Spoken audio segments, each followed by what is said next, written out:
Hello, everyone. Welcome to the American Cup Day 3. Hikaru Nakamura has made it into the semifinals of this winner's bracket as of yet. I'm Jon Ludwig Hammer. With me is Maria Emilianova. And Maria, what can we expect from this matchup where Hikaru is playing Dominguez, linear Dominguez with the white pieces? Hello, everybody. It's going to be really exciting, really full of fight. Of course, we said multiple times that Levon Aronian was probably a slight favorite in the matchup against Linear Dominguez. But Linier is a super strong player, very experienced, with a lot of experience also playing Blitz and even Armageddons as of just recently, last month, and he showed fantastic results there. So he is a very tough opponent, and probably being a solid player turned out to be quite helpful because in a short matchups in a knockout, it can prove to be really useful. Yeah, so that begs the question, Dominguez being renowned as being difficult to beat, what is Hikaru's game plan? Is he going to try to go for the win now with the white pieces? Or would he be actually happy if we got 2 draws in the classical time format and took it into Blitz? Because as we know, Hikaru, while he is a top 5 player in classical chess, he's top 2, I guess, in Blitz chess. Do you think Hikaru's chances increase if this goes to a playoff? Yeah, for sure. The longer the match goes, the more his chances will increase. And of course, he will try to use any opportunity to get into, of course, a situation where he plays for a win in classical chess. But he definitely won't take any risk, and there is a bigger chance to have 2 draws rather than in the previous match. So we will expect a good fight, but without any risk. Okay, but in that case, Maria, if you're saying that Hikaru now wouldn't mind if it ended up going to tie breaks, would you say that he actually is a bit unhappy about having to start with the white pieces today? Because now with the white pieces, you don't really know where you stand in the match. Normally, when you have white, you need to go for the win, but Hikaru would maybe rather prefer to start with black, try to make a draw there, and then he knows, okay, I have the white pieces. I can try to go for the win. But if I feel like it's getting too shaky, too exciting, then I can try to shut it down and go for the blitz playoff instead. Yeah, I think personally I would prefer to start with black pieces and leave all the aces for the second game. But on the other hand, it's just 2 games and anything can happen. And it's not really 100% true that you're always playing for a win only with white pieces. The openings also matter, the shape, the form of the players. And quite crucial is the fact that here the time control is quite much shorter than in usual classical control. And unfortunately for Linier, he's quite well known to be a player who likes to take his time and to really weigh in every decision in the position. So is that going to be a strategy from Hikaru today? If he's playing against a slow opponent, will he be playing extra fast, trying to use time to put pressure? I'm sure he will try to, and that means that he will try to surprise Linier as soon as possible, and we might see something similar to the first game against Samsevian with the move c4, which definitely is not the first line. It was not the first line as in that opening. Yeah. So you mentioning the match against Sam Sevian, the match where Hikaru did win to get into this semifinal. In that match, Hikaru started with the white pieces, and he managed to get the win in the first game, laying the foundation on day two to just be solid, have a good game, and secure the advancement to the next round. So I guess that's what we're hoping for today as well. Maria mentioned the move C4 that was on move 5 and or 6, an unorthodox opening from Hikaru, but clearly something that he had worked on. It started out with the first move 1 to E4, and as we have the channel point prediction live on the channel, I guess the question is, do you, Maria, think that Hikaru will repeat his king pawn 2 steps forward, or do you think he will go for a different first move? I think it's fairly likely that he will play e4 again, but on the other hand, Linier, who is was preparing for this match and surely checked the game of Hikaru against Sam, might think that, yeah, if Hikaru will go for the same one again, maybe I should prepare something different against e4. So, of course, it's always this psychological game where you think of what your opponent is thinking that you are thinking, and at some point you have to just stop and make a decision. So, yeah, I think it could be very well be e4 as well again. I want to mention the fact that when Dominguez had the black pieces against Aronian in the previous round, Aronian played the move D4, and Dominguez went into a position that's considered very solid for black, but with absolutely no chances to win the game. So I feel like, based on the comments you made earlier today, Maria, I feel like maybe Hikaru will want to switch opening to be unpredictable, but also that he may want to copy Levon Aronian's strategy, because being solid while having some chances to squeeze the opponent in a long endgame, that's pretty much precisely the kind of game Hikaru is looking for. Yeah, for sure. That game, Levon had some chances to win. And yeah, he blew it away in the end game. But on the other hand, in another game, Linier also had chances and also could not take them in the classical game. So yeah, it's tough. It's tough to predict what will happen, and it's important to play what is comfortable for yourself as well. Yeah. Do you think it's important for Hikaru to hit his preparation and try and get the Dominguez uncomfortable from the get-go? I think so. I think surprising your opponent is probably more important than to play the best line, since the time control here is quite short. That's a good point.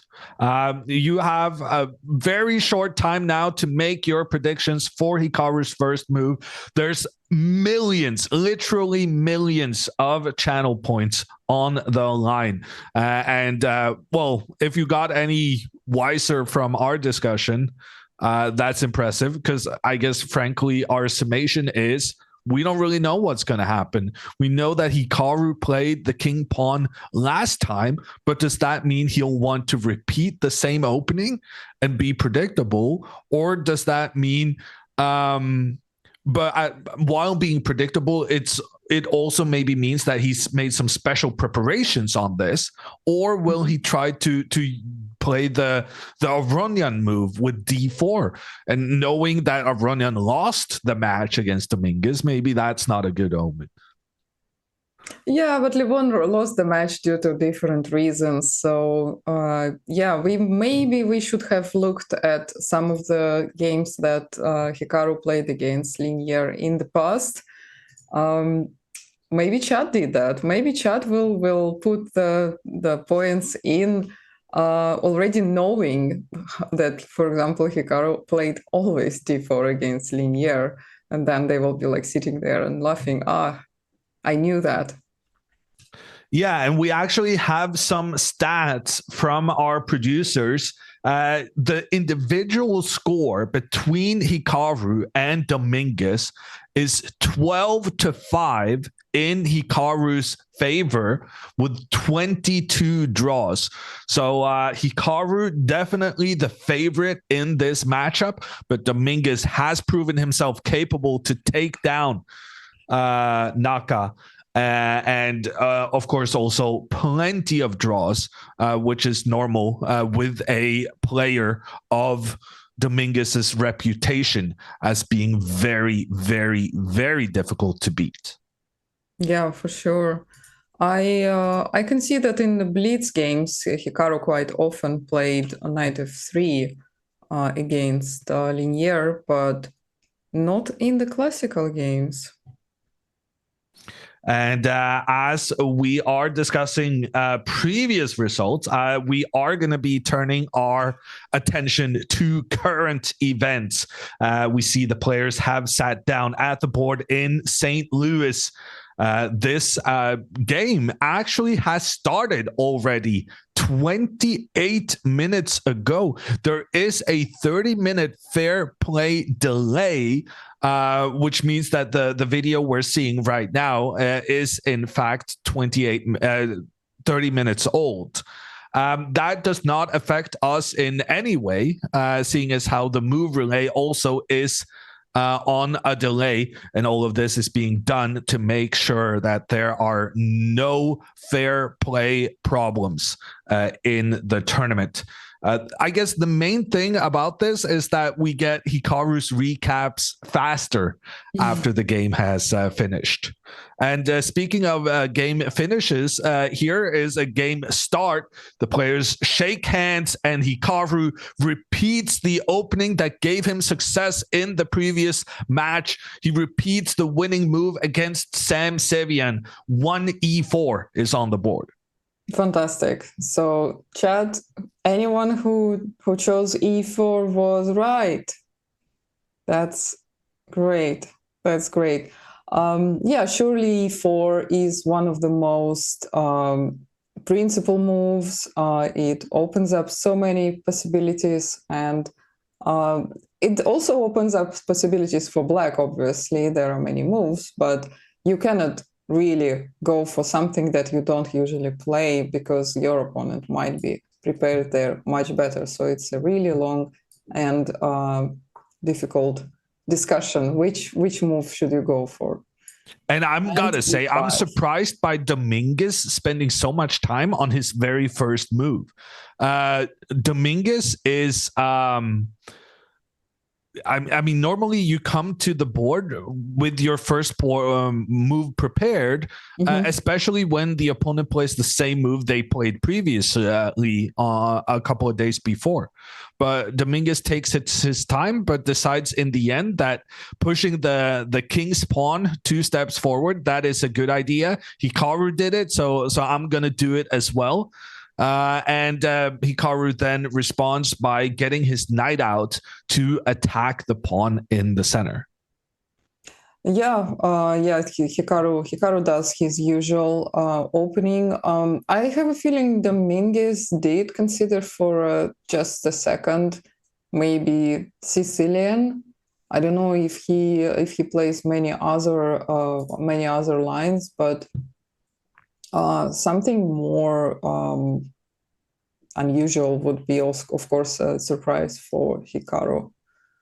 Yeah, I think Hikaru will expect Dominguez to play solidly, trying to make a draw in the first game, and then maybe try to win tomorrow instead. So I think for Dominguez, his main job here is just surviving Hikaru's initial onslaught. And we can kind of see that survival instinct here on display as Dominguez goes for the Russian defense, the Petrov And this is an opening with a reputation to be very, very difficult to break down. And I'm extra interested in this because it has been a favorite of Fabiano Caruana, who is one of Hikaru's main competitors in this event. I feel like it's quite risky of Dominguez to go for Fabiano's favorite opening, knowing full well that that's going to be something Hikaru has spent a lot of time on in preparation for this event. Yeah, but on the other hand, it's interesting, right? It's interesting to play a principal line which your opponent prepared, and just to see who is prepared better. It's interesting that both of them are not really looking at the board when it's their move. Both of them were looking away from the position. Here we see Hikaru taking that black pawn in the center. That is the disadvantage of the Petrov defense. You don't defend, but instead you try to counter attack.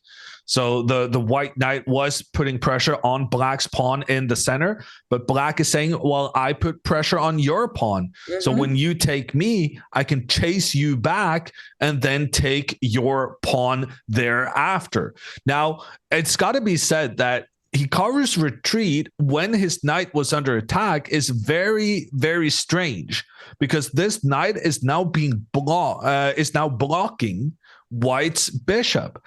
Yet this knight retreat, the knight to d3, gained a lot of prominence after Magnus Carlsen played it against Fabiano Caruana in their World Championship match.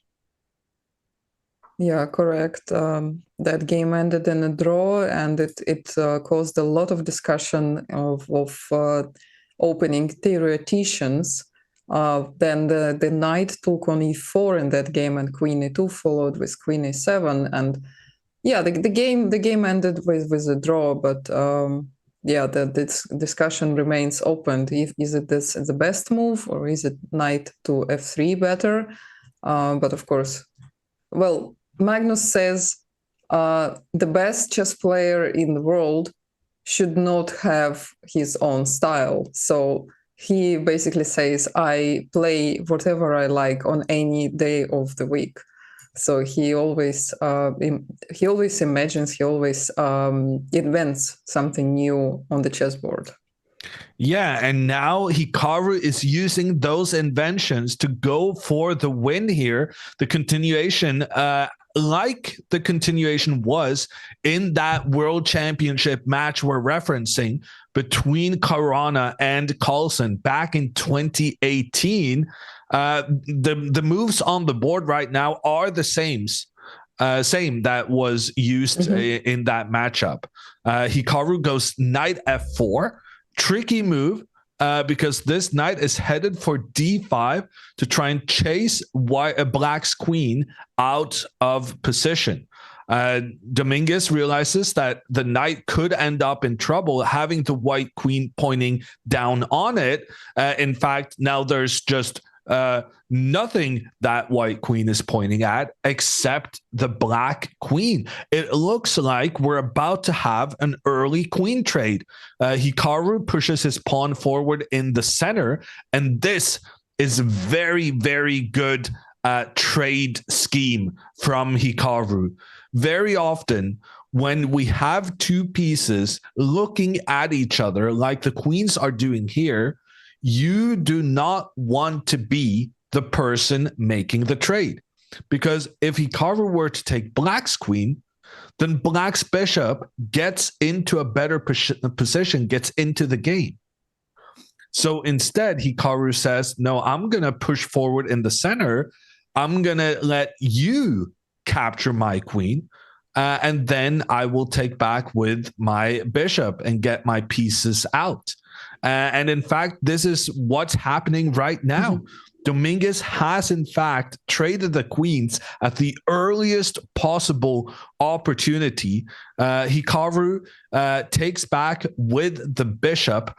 Wow, queen trade after 8 moves. Well, were you expecting this, Maria? No, not really. As you mentioned, they were following for a bit the game of Magnus against Fabiano. But in fact, knight f6 was the move that another very strong chess player, another challenger, played against Magnus just 2 years ago at the World Rapid and Blitz. Jan Nepomniachtchi played knight f6, and that's when Magnus played d4. So it's still Magnus prep, but queen takes e2 is a different move. But there is a game that that is in the database currently following all of the moves by Linear Dominguez against Maxim Vachier-Lagrave just from a year ago. So yeah, Linear is still in his usual prep, so we can 100% assume that Hikaru saw that game and probably prepared something new. So it will be really interesting to see when will the game deviate. Yeah. So Dominguez has played this before. Very important information to know about the current position. Knight c6 on the board, putting pressure on White's pawn in the center. Hikaru wisely creating a pawn chain, a row of pawns protecting each other up the board. And I gotta say, I'm surprised Dominguez has played this before, given that he's not really oozing confidence and playing quickly.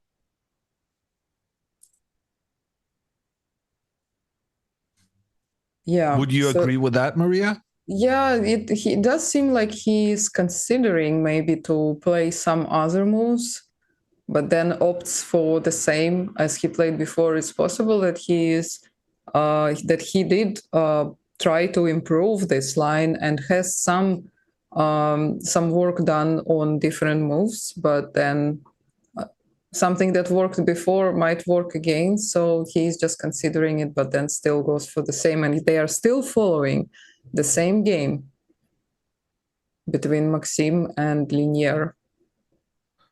Okay, so d5 from black, pushing the pawn forward in the center, opening up for the bishop to get into the game, getting a good position on this d6 square. Hikaru prevents the bishop from developing because he now goes bishop to f3, the bishop together with the knight, putting pressure on that black pawn that just advanced in the center. Now, of course, bringing the bishop out into the game is not going to work. You need to take care of the pawn being threatened. And knight e7 strikes me as the way to do it. The knight moves back. It's not good. The knight blocks the bishop from getting into the game. That's also not good.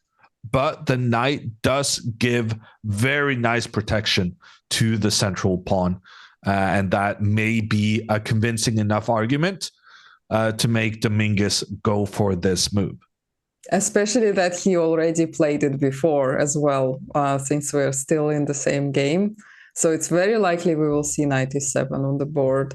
And then the question is if Hikaru prepares something new or he will go for the same moves as Maxim played before. Because that game, I even seen comments online that someone said perfect game. That game had absolutely no mistakes. It was nearly perfect play by both opponents, ended in a draw, very logical. And yeah, knight e7 is on the board. So Hikaru must have come up with something new. And as we say that, the move does come on the board. Dominguez continues to follow his perfect game by retreating the knight. And here, Hikaru moves instantly. Immediately after sitting down, he makes his move. And as our appointed game analyst is telling us, Maria, this was new. That was new. That was played before by another player, but it's not top level chess. And Hikaru might have seen that game, but probably just came up with this on his own. That's the novelty. That's what he prepared up his sleeve. So he expected all this to happen, and it did. And now we might see some more thinking from Dominguez, and we see that Hikaru left the board for the first time. Hikaru feeling very comfortable about his preparation. He's not feeling sad that the queens got traded off. Like you said, Maria, it has been said that good players cannot have a style, even though Hikaru likes having fierce attacks, using the queen to her in her very best.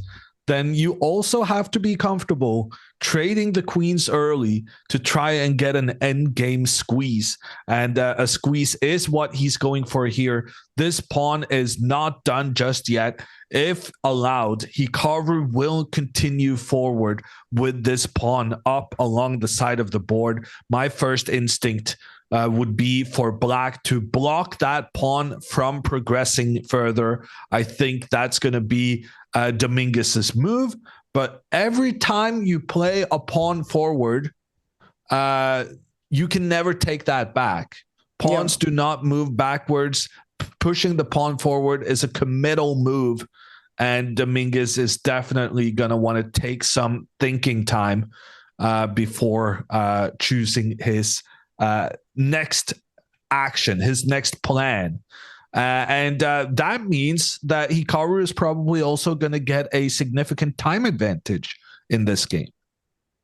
Yeah, unless, of course, if Dominguez already worked on this position and has some preparation there.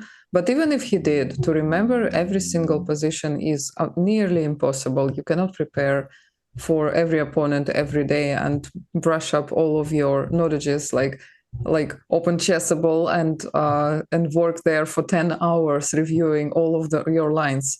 It's impossible, it's unnecessary, it's time consuming, and it also drains your energy a lot. So I think he might have some ideas, but he will still start figuring out it at the board right now. And so we might be able to go to and check maybe some other games in the meantime. Okay, so to sum up the opening in Hikaru's match, Hikaru has more time on the clock now than when the game started. They start with 1 hour and 30 minutes.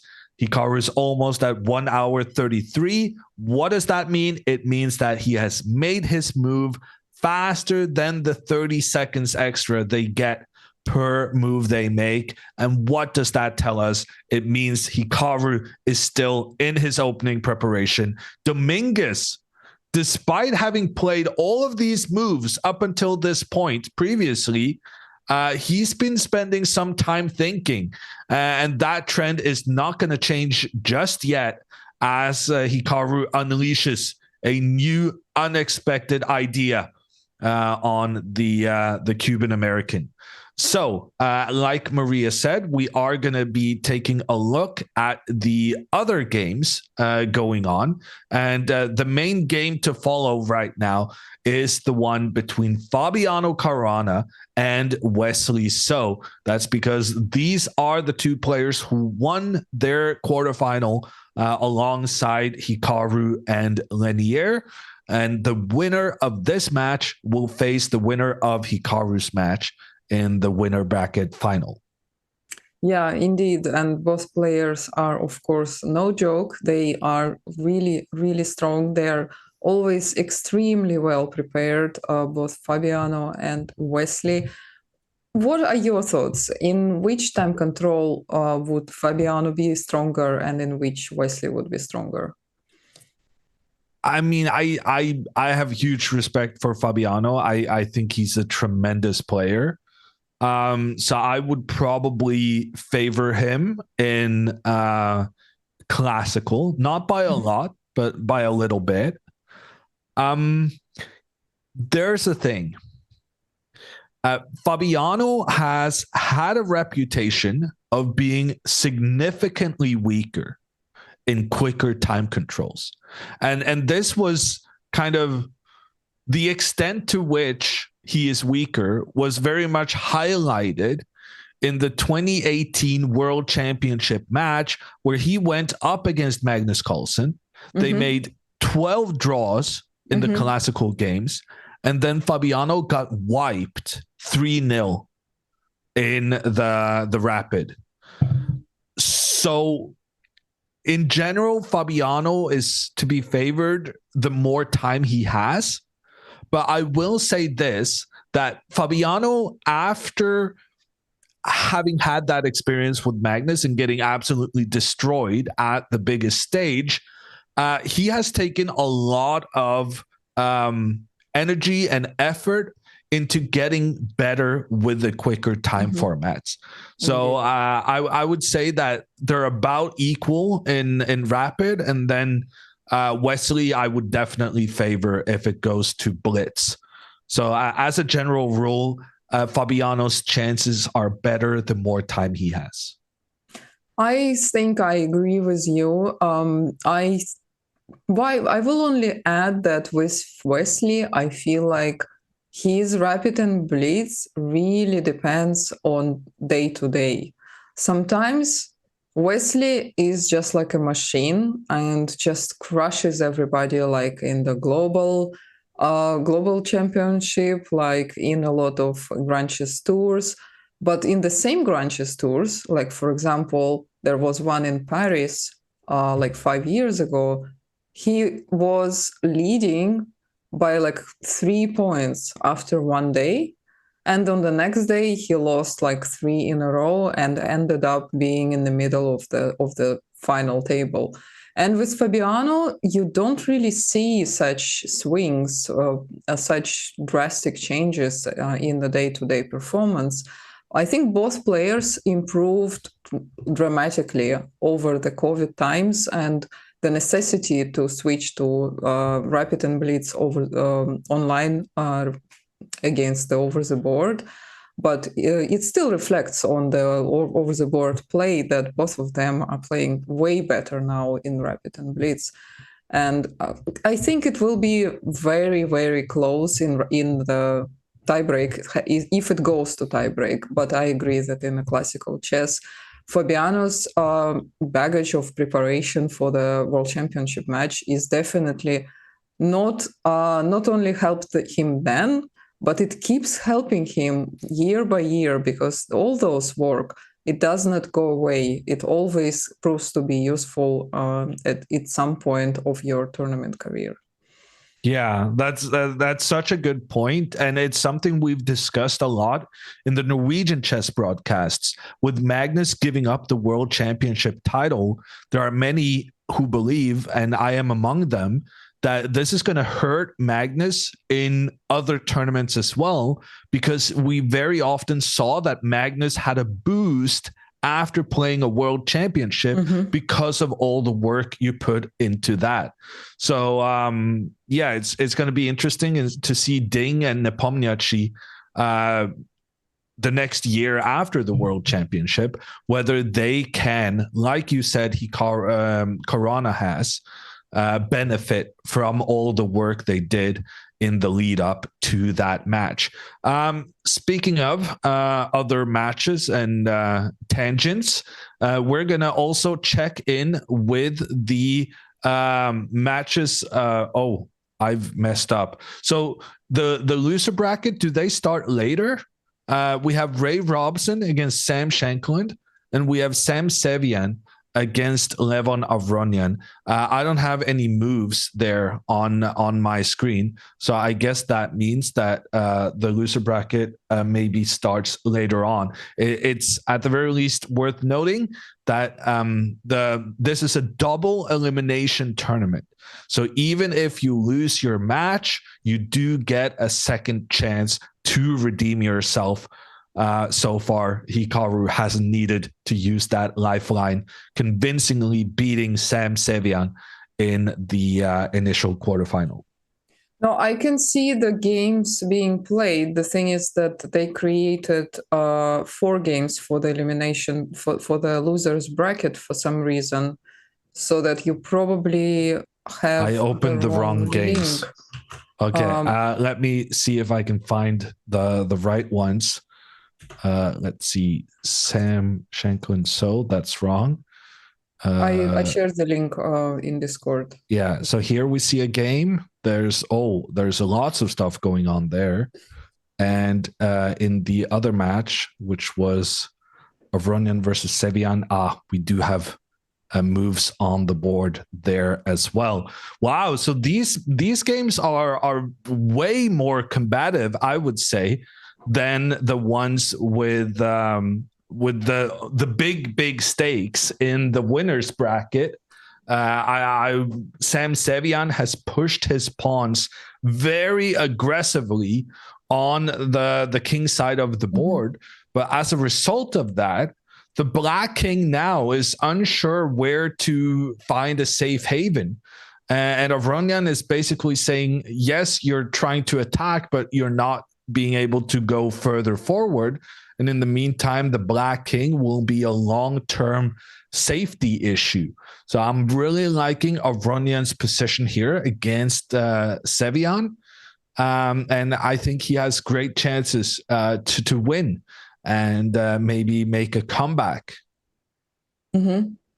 Comeback means after losing one match, he lost a match against Linear Dominguez, he gets a second chance. If he wins this match, he will go into the final of the loser bracket. And in case of a win, he might be able to compete against the one of the guys who will win in the winners bracket.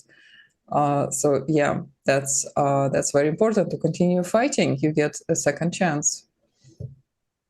And a second chance also will be awarded in the match between Sam Shanklin and Ray Robson. The position there is that Sam with the white pieces, he's pushed his pawns aggressively forward in the center of the board. Those pawns are helped out by the rooks standing behind them. Essentially, White's goal here is to try and make one of these two pawns into a new queen. Mm-hmm. The problem is that there are a couple of black pieces who's extraordinarily well placed, pointing down where the white king resides. And if black is able to get this bishop and rook out, two pieces that still haven't left their starting squares, if black manages to get them involved in a good way, then this is probably, it might become a problem for white that the opponent has two bishops on what is a pretty open board, meaning that the bishops thrive on the long diagonals. Yeah, bishops thrive on long diagonals, rooks thrive on the second rank where one rook has already landed to, while black pieces are preventing the white rooks from infiltrating. Probably the only and the biggest strength of the white's position at the moment is the potential passed pawn on e5, protected by the bishop, and a very strong knight on e4. And I can understand why Ray doesn't want to trade his bishop for this knight yet, because indeed, if he brings the second bishop into the battle, there are a lot of checkmating motives, and such a huge puzzle expert as Ray Robson is, he definitely will be having the time of his life hunting down the king and finding the checkmate with that bishop. So he's definitely thinking on how to bring it up, how to bring the bishop in, but he probably cannot do it yet, because if he plays bishop e7, even moves like f6 are possible to push it backwards with the tempo. So he has to be really careful, and I suspect he will try to maybe attack the pawn on g4, maybe somehow with h5 or something like that, or try to prepare g6. Yeah. It's a very complicated position. Is essentially my impression, where both white and black has clear advantages and disadvantages in their position. And right now it's anyone's game. But I will say that Sam Shankland has gotten a 7-minute head start on the clock. That tells me that he might still be in his preparation, at the very least that he's comfortable with the situation on the board. And right now, that could be as important as having the objective advantage. Just having a time advantage, being comfortable in the situation is huge for Shankland. And right now, I would favor him to win, if any. And in the meantime, we have had a move in our featured game. We said it. Hikaru's plan was to push his pawn further up if he was allowed to do so. I mentioned that my instinct here would be to play h5.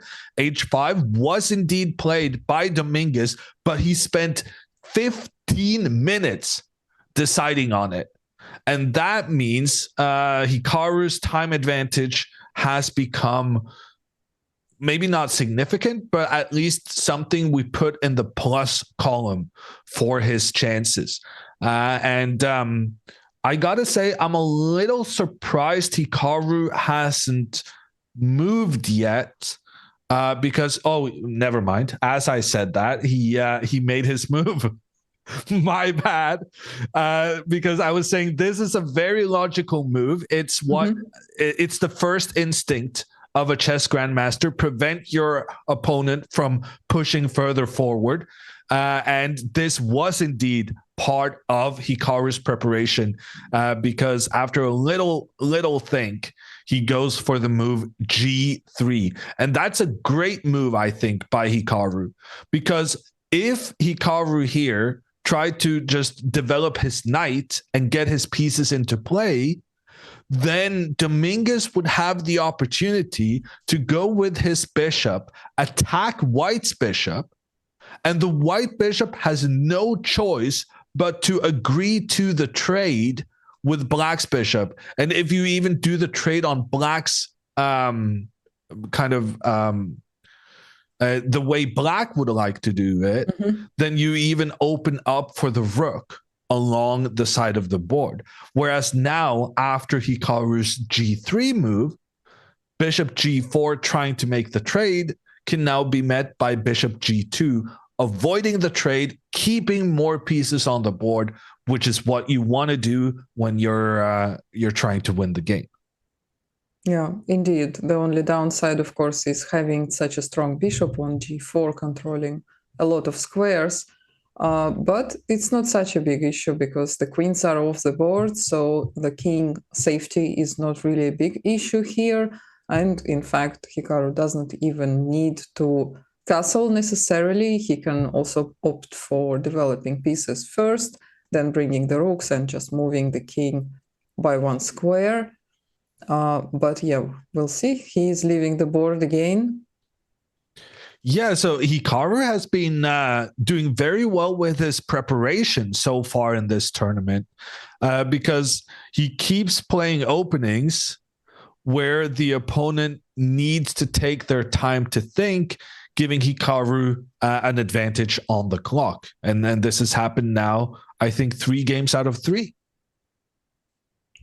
Yeah, for sure. Hikaru is very well known for his fantastic time management, and it works really well in Blitz, Bullet, but it does also work in the classical games, because even though it feels like 5 minutes here and 5 minutes there is not such a big deal, it all accumulates, and in the end, even a small advantage in the time scramble can have you win the game, because you have enough time for a critical moment, for that important calculation for a few minutes, just to make sure that it works or does not. We have a lot of comments in chat focusing on that Hikaru keeps leaving the board after he's made his move. Is this something we should be concerned about? Is he showing his opponent disrespect? What is your take, Maria?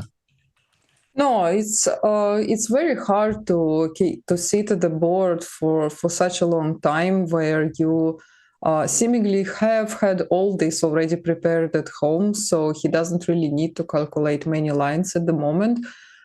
But to sit and still calculate sometimes is worse than not, because you are using your brain power, you are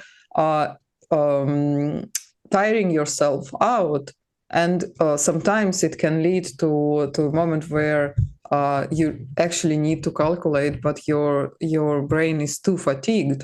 So what he is doing is essentially delaying playing a chess game, delaying using his mental powers at the board. So he's just walking around and potentially maybe still thinking about the position, but without really putting a lot of effort in it. And I guess one of the points of that strategy is that you can't really predict what the opponent is going to do. So you'd rather spend your energy after you know the opponent's move, Exactly. instead of using lots of energy on stuff that ends up not happening at all. Yeah. Yeah, we are not machines where you can put any move and the machine calculates and then you change and it calculates again. And it doesn't really matter. The only capacity is how many things it can do at the same time. It's not the same with the brain, and it's much better to do something that you like to do between the moves. Just walk around, maybe fresh air if it's possible. Here, I think it's not, but I really like the tournaments where there is a smoking terrace, but you can go there even just for some breath of fresh air. You can have some drinks and just stretch your muscles so that you don't get in kind of this zoning out mode where you kind of feel sleepy. But Linear is about to make a move.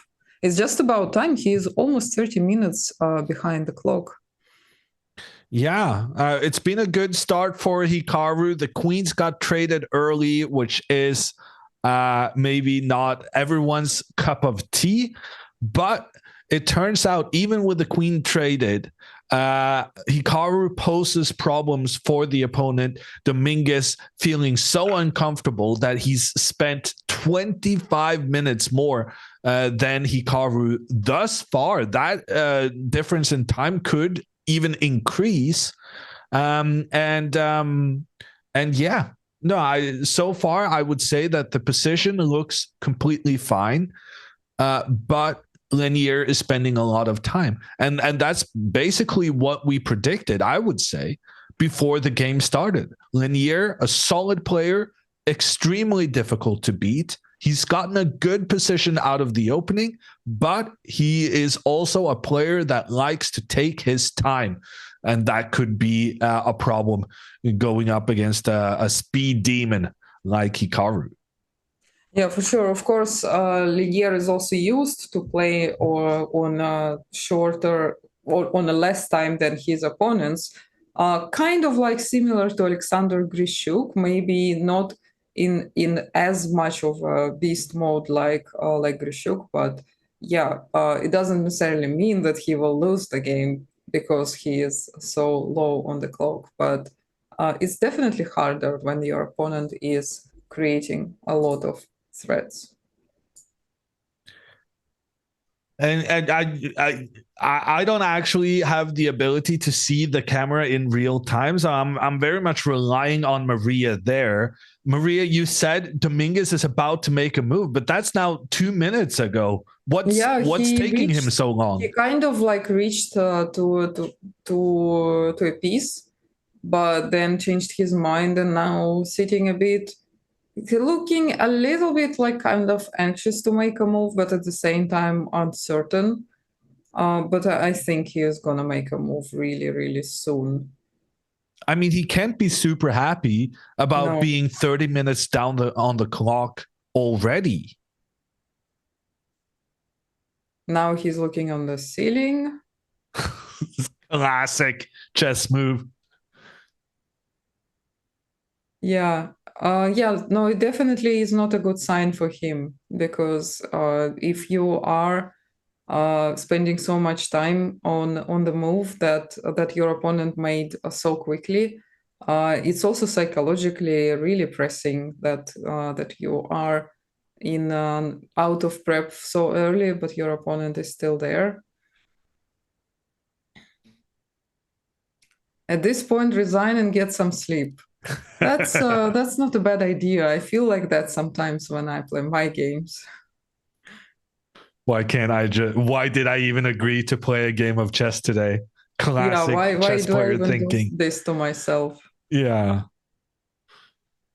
Okay. While we are waiting for Linear Dominguez trying to make his 12th move of the game, we're going to check in again with some of the other matches.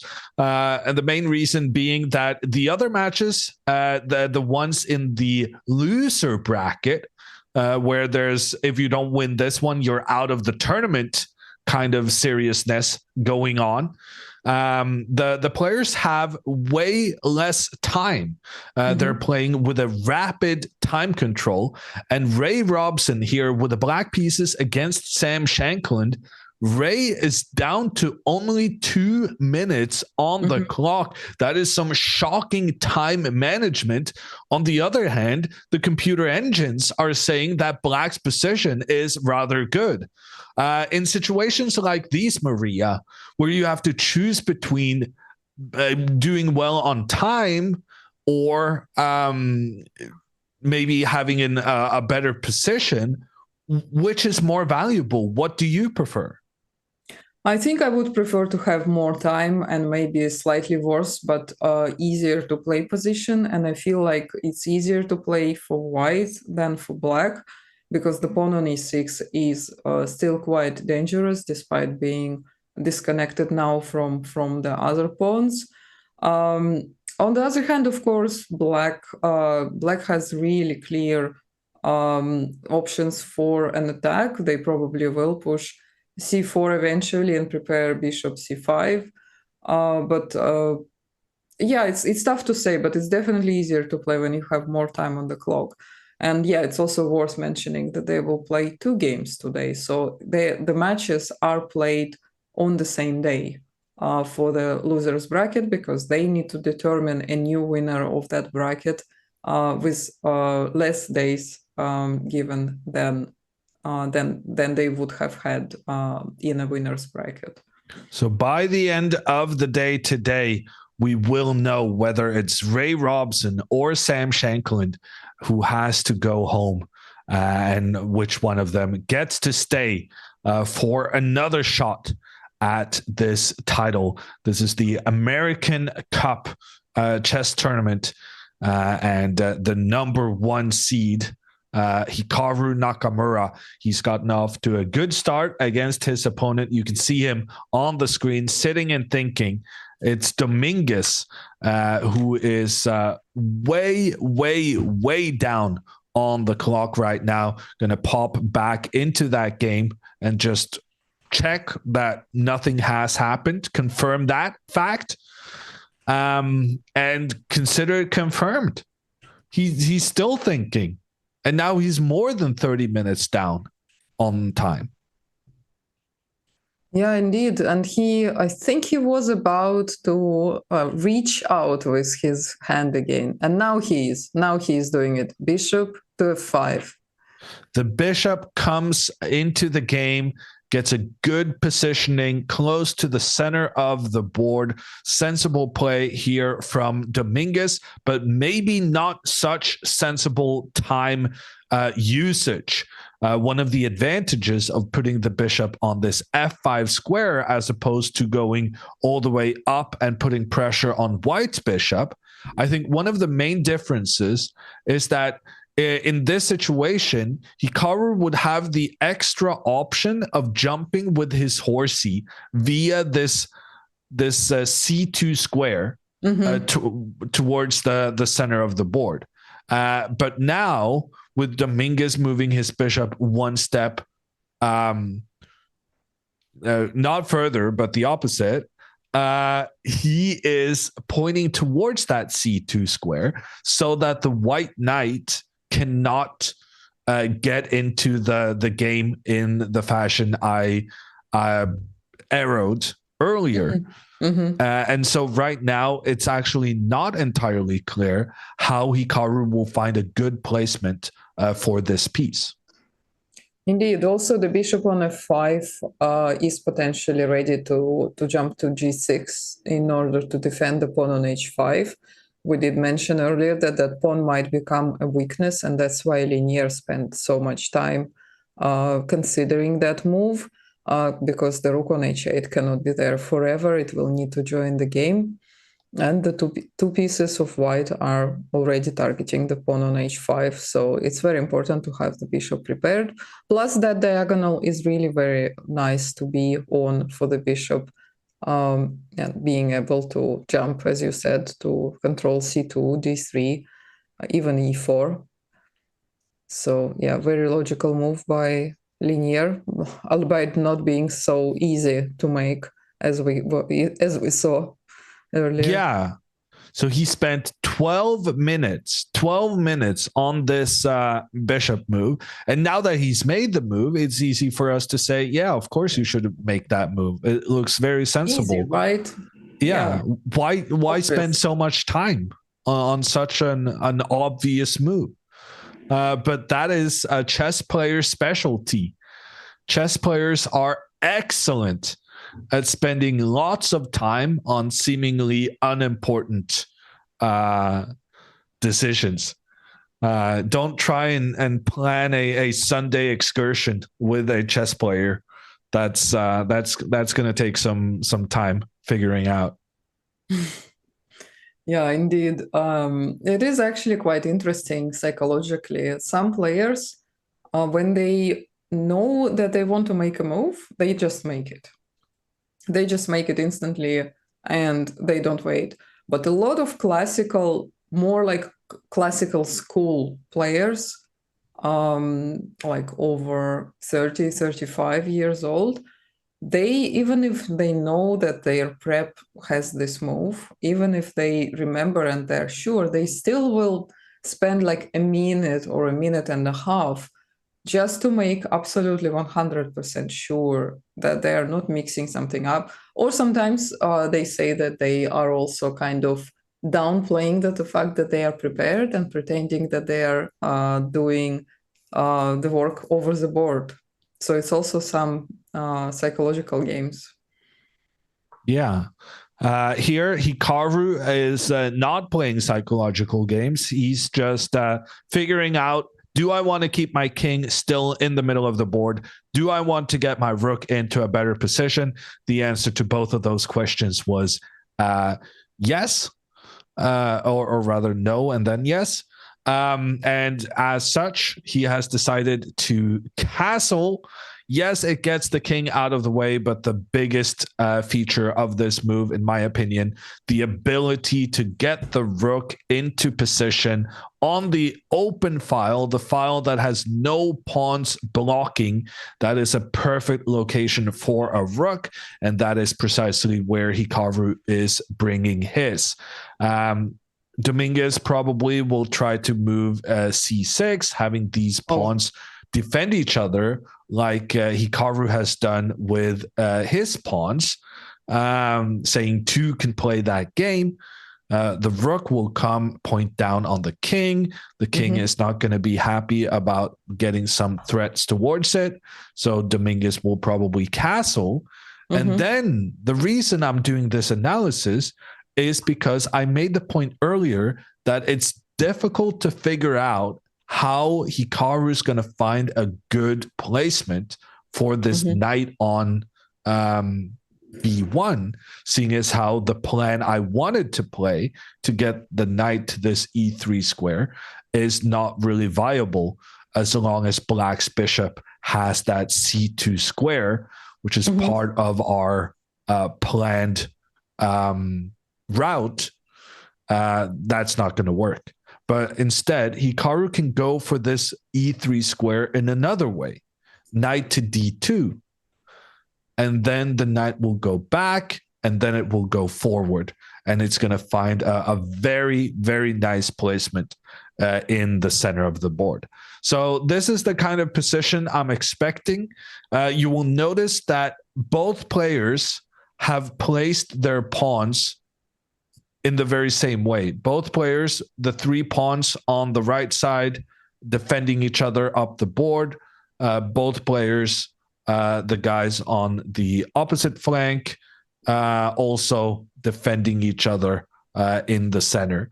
So it's a very evenly matched pawn situation, but Hikaru has some advantage derived from the fact that his rook is pointing down in the middle of the board, whereas Black's is not.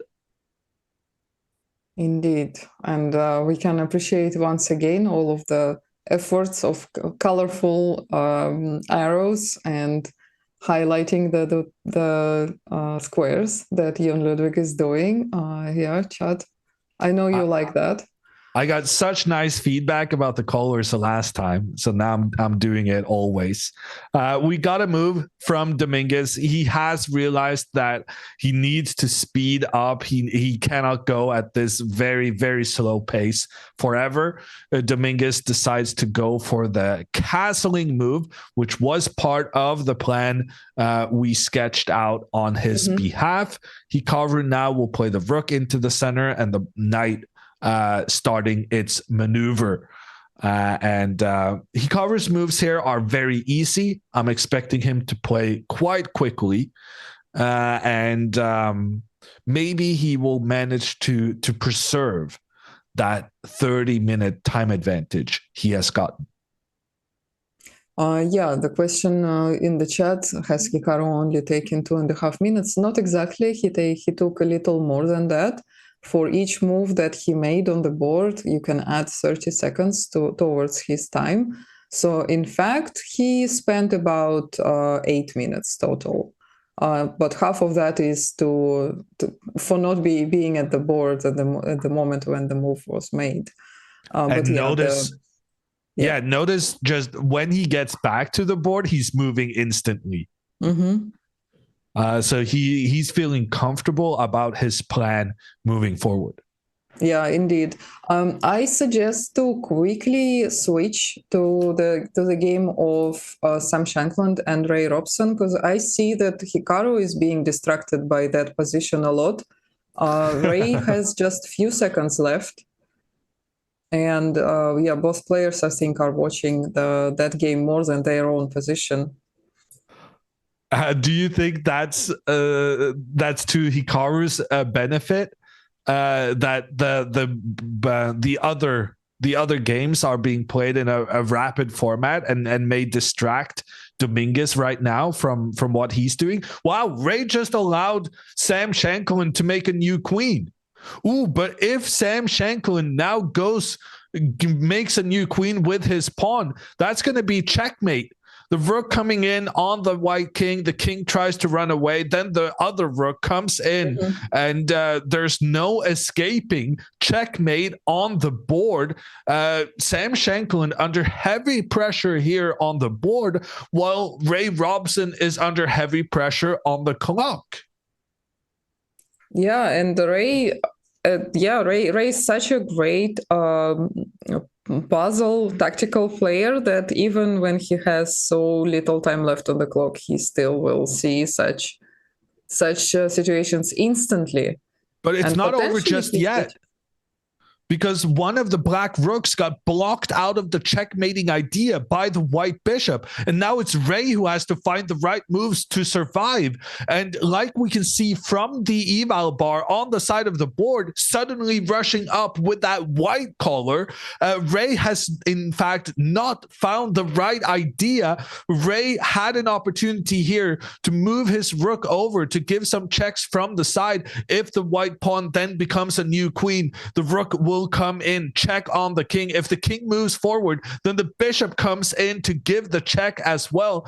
This situation would have led to a potential draw, whereas the situation Ray chose, where he captures the rook, trades both his rook for a knight and a bishop. Normally, that's a good trade, giving up one rook for two minor pieces. The problem is that afterwards, the white pawn does become a new queen. Ray is forced to give up one of his bishops to take out that new queen. The bishop is lost, and now Sam Shankland has a rook versus a bishop. He has a very good opportunity here to strike first blood in this loser bracket match, a match where the loser of this match is out. There's no more second chances for you. Yeah, indeed. In this position, if white did not have a pawn on h3, I'm pretty sure this would have been a draw. But with that pawn, white, even with the king that is cut off, has enough to win the game. And I think we will see a long but very instructive game by Sam Shankland here.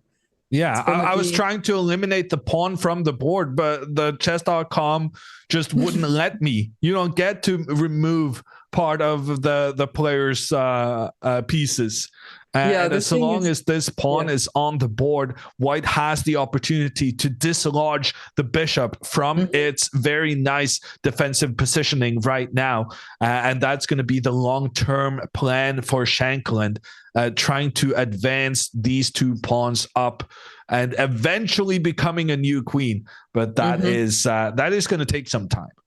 That is going to take some time. I'm sure we can leave this position now for a while. Although, of course, it's always possible Ray will throw it and lose the game because of his time situation and not being able to defend for such a long time precisely. But I'm glad we saw that important part with promotion of a pawn and missed opportunity of Ray for rook h2 idea with perpetual. Meanwhile, it's possible that Sam Sevian is winning. Wow. Something happened here in the time scramble. Sam Sevian right now down a queen. So white has a queen, black has two rooks. But for some reason, this can't be right. I mean, there's no chance Levon Avronian played pawn to d4, knowing that his bishop could be captured, right? That has to be a relay error. Unfortunately, we're not able to look at this game because there does seems to be some problems with the feed from the organizer. The organizers are trying to make us believe that number one, Levon Avronian did not move his bishop when attacked, and that number two, Sam Sevian did not capture that bishop when given the opportunity to do so. These players are moving too quickly for the technology to keep up. So the only thing we can do in that match is let you know of the final result. What is certain is that it's a thrilling match going on with two players of Armenian heritage, both of them. Yeah, both players represent the US but have Armenian roots, and Levon was representing Armenia for a long time.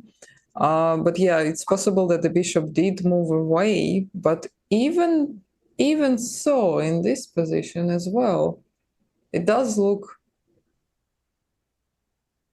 strange. Yeah. I didn't even notice that we got the camera feed. It's difficult for us to guess what moves were made that kind of knocked the relay out of its position. I think it's Levon Avronian who's fighting for the win. The black king is looking very poorly protected in the center of the board. Also notice the clock. Sam Sevian with only 12 seconds remaining. I'm going to say it's very, very likely that Levon Avronian ends up victorious in that matchup. In the meantime, now we have that full on. Yeah, I guess this position we'll just looks catch winning the end for of this Levon. game. Yeah, that definitely looks winning. So yeah, looks like both Sam Shankland and Levon Aronian will win their respective games. Bishop knight, yeah. Maybe not so easy. Maybe not so easy to win here. Yeah, maybe not all. I mean, Sam Sevian is a resourceful defender, no doubt. Mm-hmm. But to me, it does seem like, I don't know. To me, it kind of looks easy. I'm not gonna lie. I don't see what kind of trouble Levon Aronian is gonna end up in here. I think he's very likely to take the win here. And that makes these loser bracket games even more exciting. If both Sam Shankland and Lenier Dominguez manage to win with the white pieces, that's going to put tremendous pressure on their opponents for the next one. Yeah, for sure. Thank you, BK the Infamous, for relaying the moves. It's very helpful. Do you want me to open that on my end? No, we can go back to Hikaru's position because he did make a move. It's possible that he is following. Yeah, there was c6 and we had a couple of moves, but yeah, frankly, it was all following stuff we had discussed already. So the last time we were here, we were saying Hikaru's position is easy to play because his next two moves are fairly obvious. And what did Hikaru do? Well, he played those two moves. He put his rook on the open file, pointing down towards this black knight. The knight doesn't want to move immediately because right now that knight has an important job of keeping the pawn in the center protected. However, after Dominguez played the move c6, now all of these pawns are working together, protecting each other.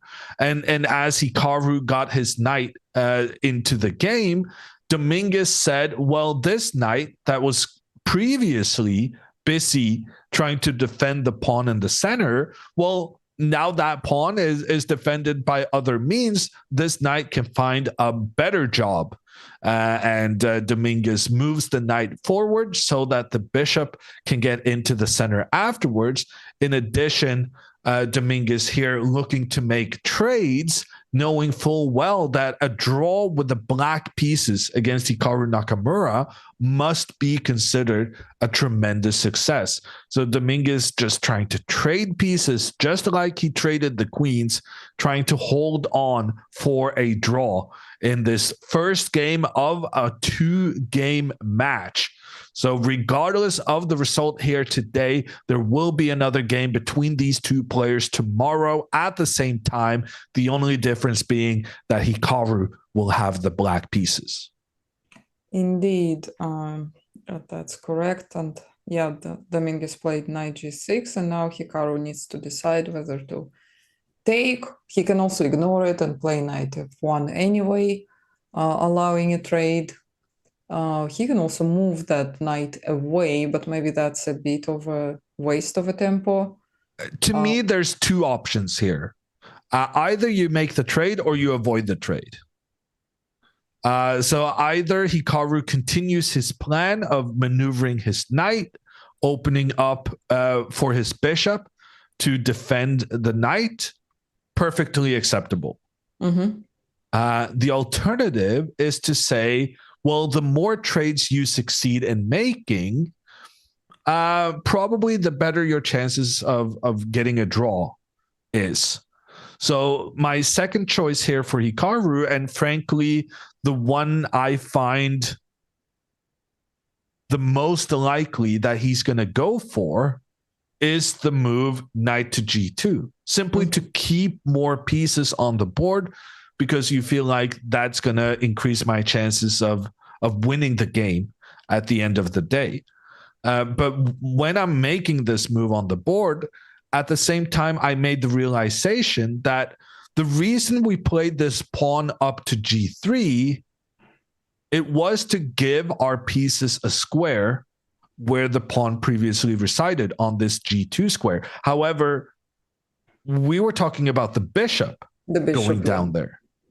And now if Hikaru retreats his knight to avoid the knights being traded, then Dominguez is going to say, haha, I tricked you.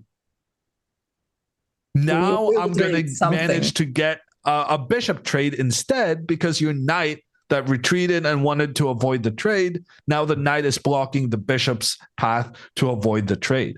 So, it seems to me right now that Hikaru cannot avoid a trade. Either he has to agree to the trade of knights, or he has to agree to the trade of bishops. Mm-hmm. And frankly, I don't think Hikaru wants either. I think Hikaru would prefer to keep all the pieces on the board, but that's precisely why Dominguez is doing everything he can to avoid that scenario. Yeah, and it's pretty much impossible to keep both pieces.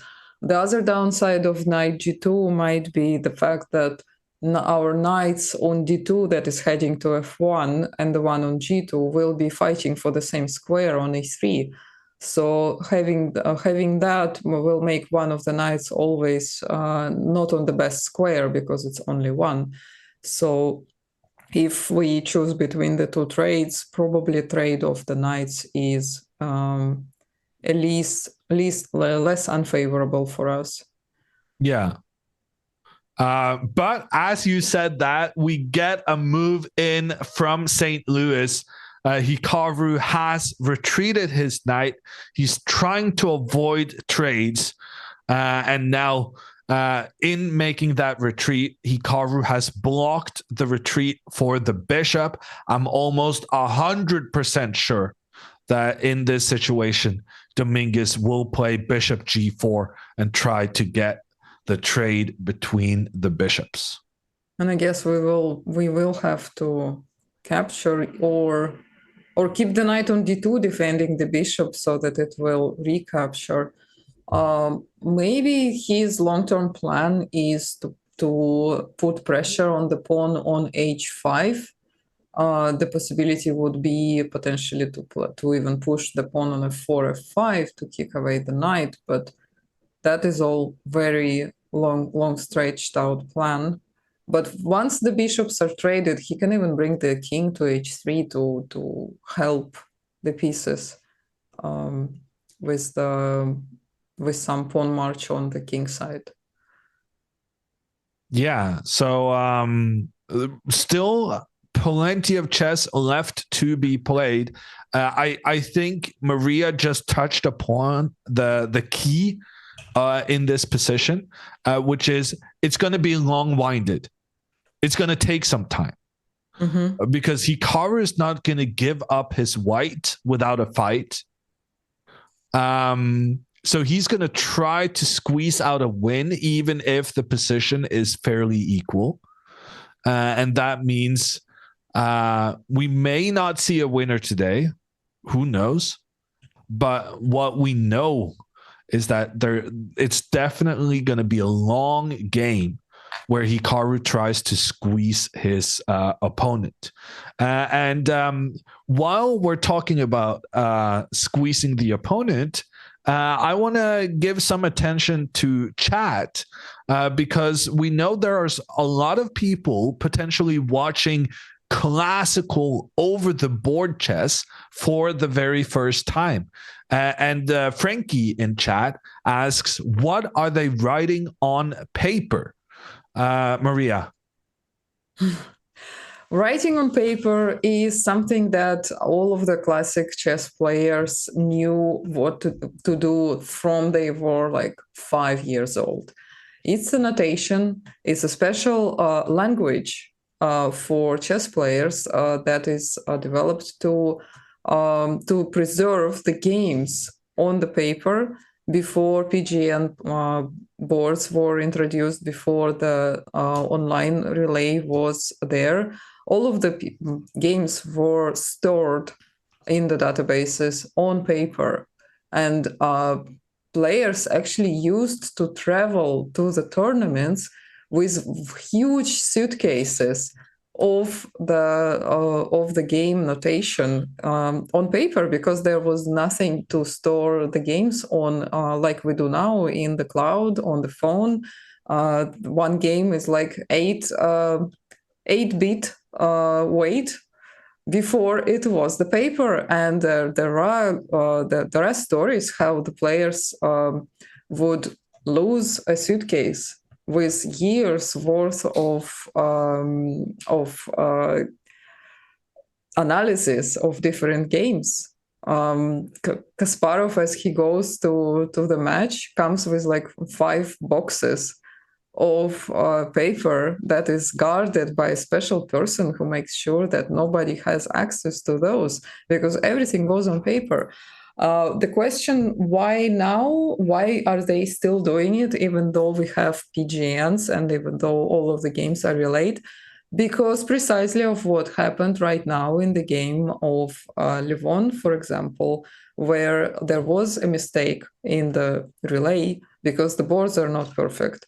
So in case if this happens and there is a claim that there was a three-move repetition or something else that the arbiters need to double check, both players are always writing the moves in case if it needs to be double checked against the paper, because this is the most accurate way.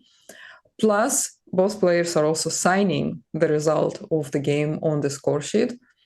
And the score sheet is being stored for the archive of the tournament and for arbitering and FIDE purposes. Yes, the explanation is very long, but not as long as the time control of the games. Yeah, and also I think it's kind of nice having the tradition live on. Like you said, previously there was a very good reason why they did it, because they needed to store their games. But even now, it's worth kind of taking care of the tradition of that's how you did it in the old days. So I'm quite sentimental about these score sheets, because it's a habit, and it may not make sense to the younger kids of today, but for the time being, at least, it's tradition, and then we'll see how many years they last into the computer age. So far, they're still going strong. 30 years after we started playing chess on our computers. In the meantime, we've had a move from Dominguez, and I gotta say, this is a move that surprises me. Not because it's illogical, not at all. Black takes a bishop that had not gotten into the game and puts that bishop on a good square. All of that is fine. But I'm still quite optimistic on Hikaru's behalf after this move, because now Hikaru gets the opportunity to save his bishop from being traded. So now Hikaru can go bishop to e2. And if the black bishop now tries to resume that trading idea, then Hikaru says, no, thank you. And then black is not getting the trades they wanted. And the black pieces could potentially kind of be stepping on each other's toes on the king side. The another option is to play knight to e3 and then bishop g2. Yeah, it's quite surprising that Linear did not want to trade the bishops. I guess he evaluates his bishop as a much better piece, and he doesn't want to trade those pieces. And that's a legitimate claim to make. Like, my bishop is in a good position. I don't want to trade with your bishop, because frankly, Hikaru's bishop is not all that great. This bishop is pointing in against a pawn defended by another pawn. That's like a bishop's worst nightmare. When you have a bishop pointing into these kind of two pawns working together, your bishop isn't going to be able to do anything on that diagonal. And that maybe that could be a reason in itself for Hikaru to move this bishop back, simply to try and find better opportunities elsewhere. Like we mentioned, maybe this bishop would like to take over that diagonal the black bishop is at the moment controlling. And Hikaru could potentially make that happen. He could come in with his knight, try and chase this bishop back, and then his bishop gets to control that good positioning. So these are the kinds of things that needs to be considered.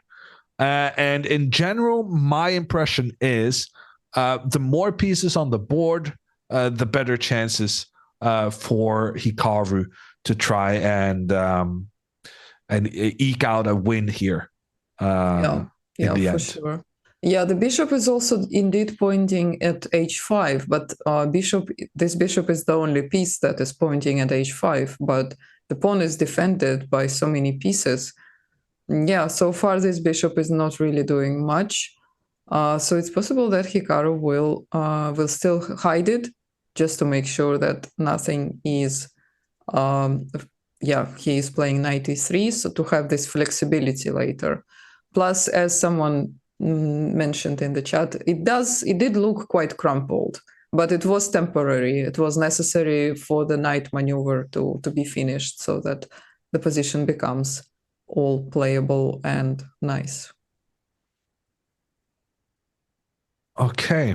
Knight to e3, good move for Hikaru if he manages to kick the bishop out of its positioning. But here's some bad news, unfortunately. It's not clear that Hikaru will succeed in kicking the bishop out, because Linear Dominguez has the move rook to e8. Rook to e8 points down towards the white rook, meaning that if the white knight captures the bishop, which of course was the plan, then in return you let the black rook come in and capture the white rook and give a check, and it's bad. It's very bad. So that is also precisely what Dominguez did, rook to e8.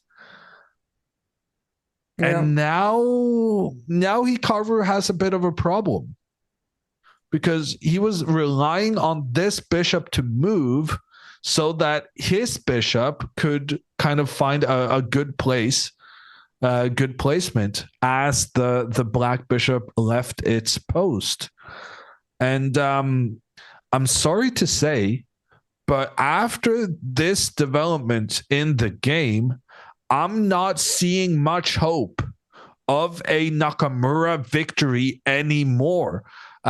This is the kind of position where very minuscule differences matter a very great deal.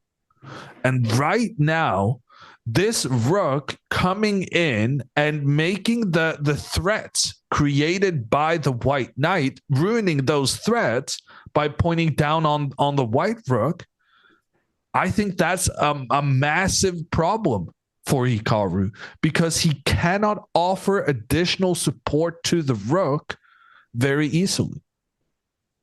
Okay, I will be the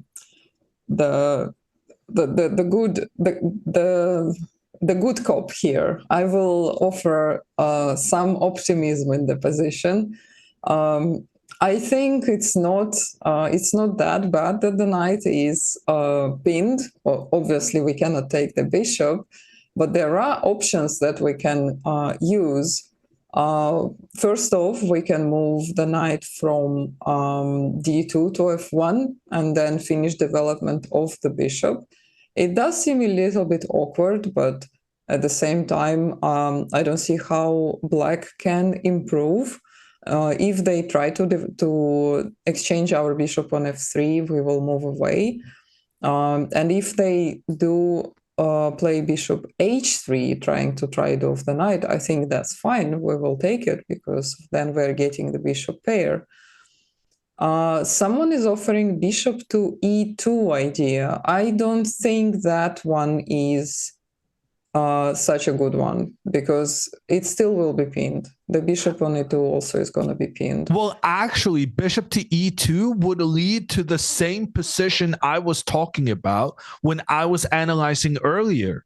And I took some creative liberties in that analysis.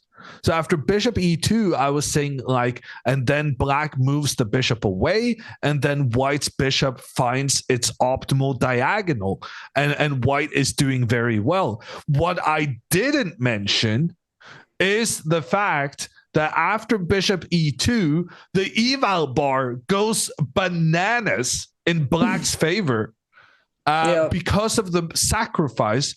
Rook takes knight. Here, Dominguez could sacrifice his rook for the knight because when the white pawn captures back, this pawn is no longer contributing with its defense of the other pawns. And after this sacrifice, it turns out black is just winning because the bishop gets in as well, attacking the rook, attacking the pawn, and this is a complete disaster. So there are some tricks in the position, but right now all the tricks are working in black's favor. This rook to e8 move, giving up the bishop, but not because you have the counter threat on white's rook. And then if the bishop moves back, sacrificing that very same rook to start gobbling up the pawns and making the white king pretty defenseless. Instead, Hikaru opts for a completely different plan of action. He starts pushing his pawn forward on the queen side. And this is one of those grandmaster moves that's just, it's so difficult to know the timing. But sometimes grandmasters will just push their pawns forward on the side of the board and just say, oh, yeah, I just want this guy to become closer to becoming a new queen. It might not matter now. It might not matter in the next 5 moves or 10 moves or 15 moves. But in 30 moves, maybe I'm going to be very happy that I'm closer to becoming a new queen. Yeah, so it's a preemptive advance of a pawn. Already thinking about the endgame. Well, in fact, it's not so much that white can do here, but at the same time, what will black do? Is there something that black can do to improve the position? Good question. And I guess that's the kind of question Hikaru is implicitly asking with this latest move. He's saying, oh, yeah, my pieces are kind of stuck, but can you exploit it? And maybe the answer to that is no. I don't know, though. Rook e7, that would be my first kind of, how can black improve the position? Well, I can try to play this rook forward. And if you continue up along the side of the board, I can have 2 rooks pointing down towards in the middle and in the open file and towards your pieces. So this seems logical at the very least. Yeah, I do like the idea with rook lift and doubling them. I still vouch for the move knight d to f1 to start untangling the pieces and to bring the bishop to d2. And we remember what happened the last time Hikaru pushed his side pawn 2 steps forward. Last time Hikaru did this, it was just in the opening, just 7 moves ago. Hikaru wanted to move that pawn further up, and Dominguez said, no further. I'm going to block you from moving forward. And actually, one of the computer recommendations in this situation is to go a5 and do the very same thing on the other side of the board. Yeah, so it will be symmetrical pawns on A and H files. But that creates a weakness potentially for black that he later can exploit with preparing b4.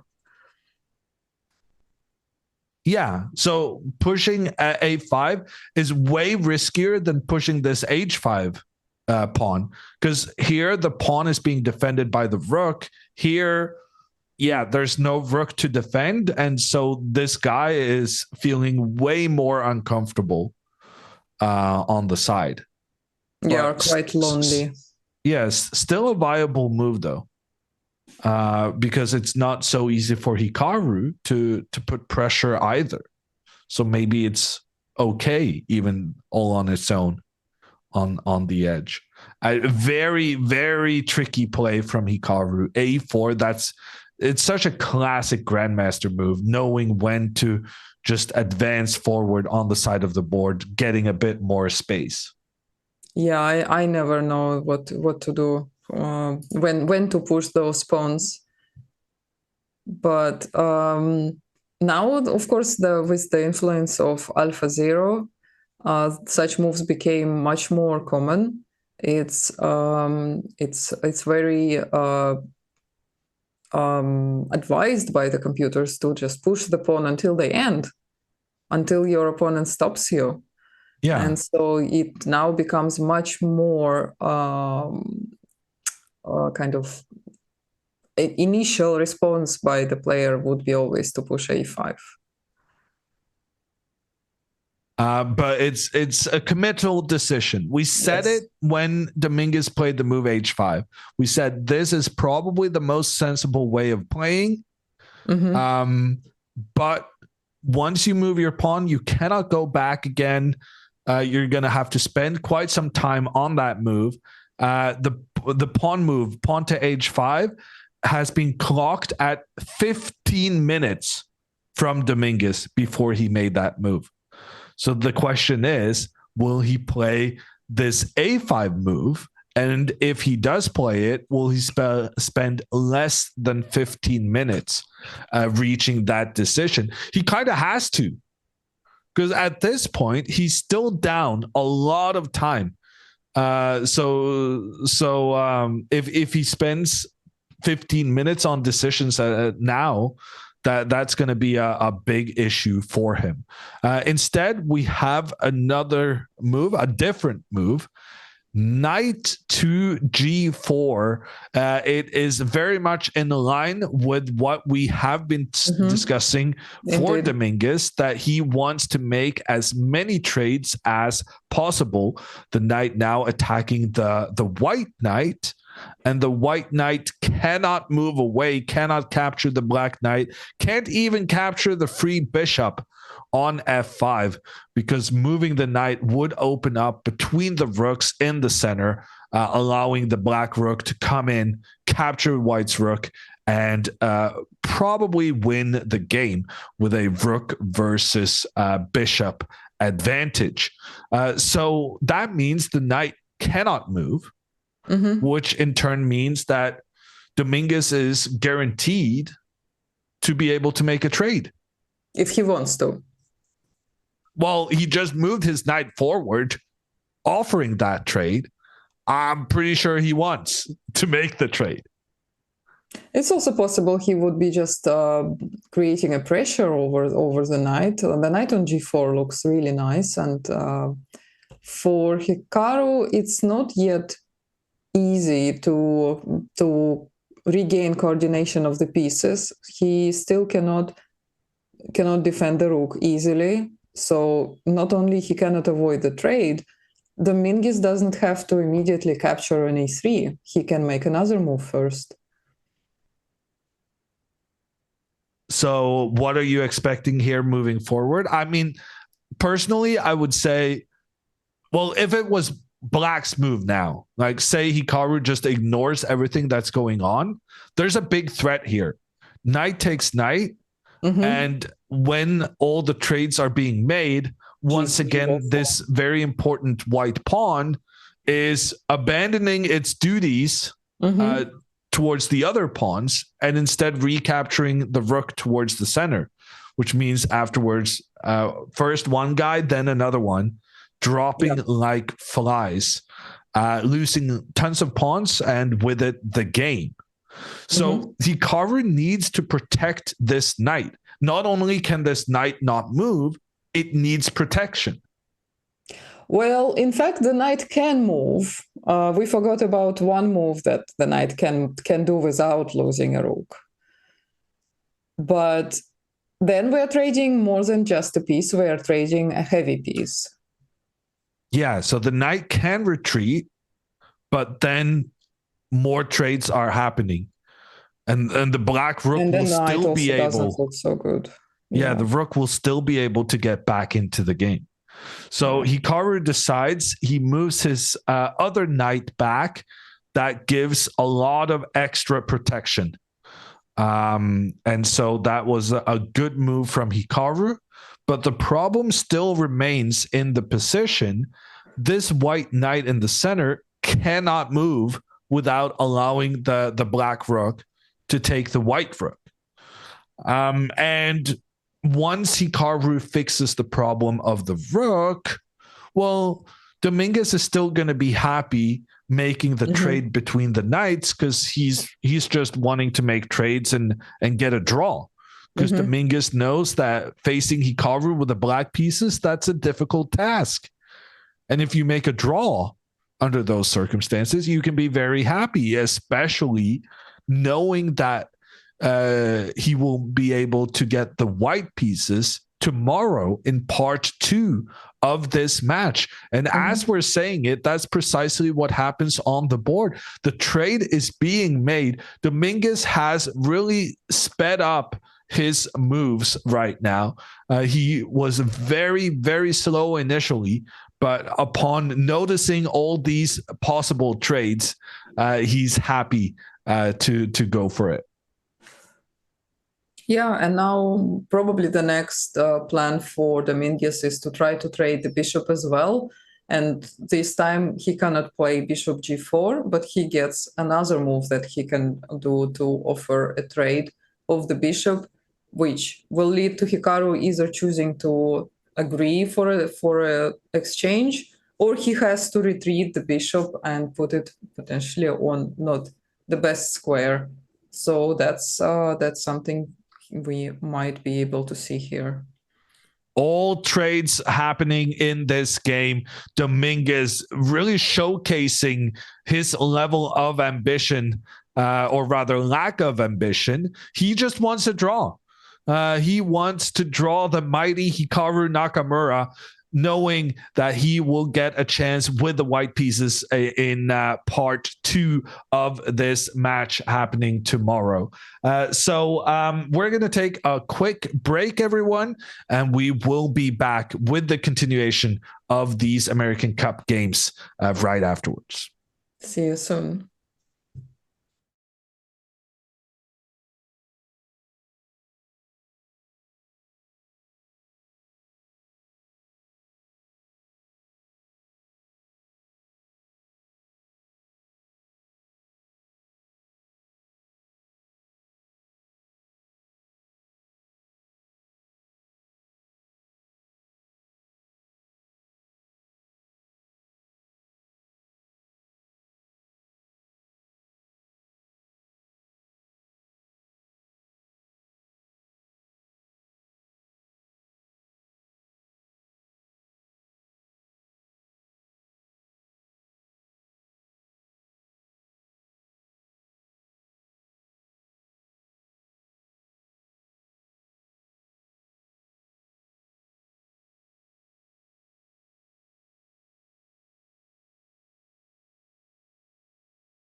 We're back with the American Cup. Hikaru Nakamura playing his game 3 of this tournament.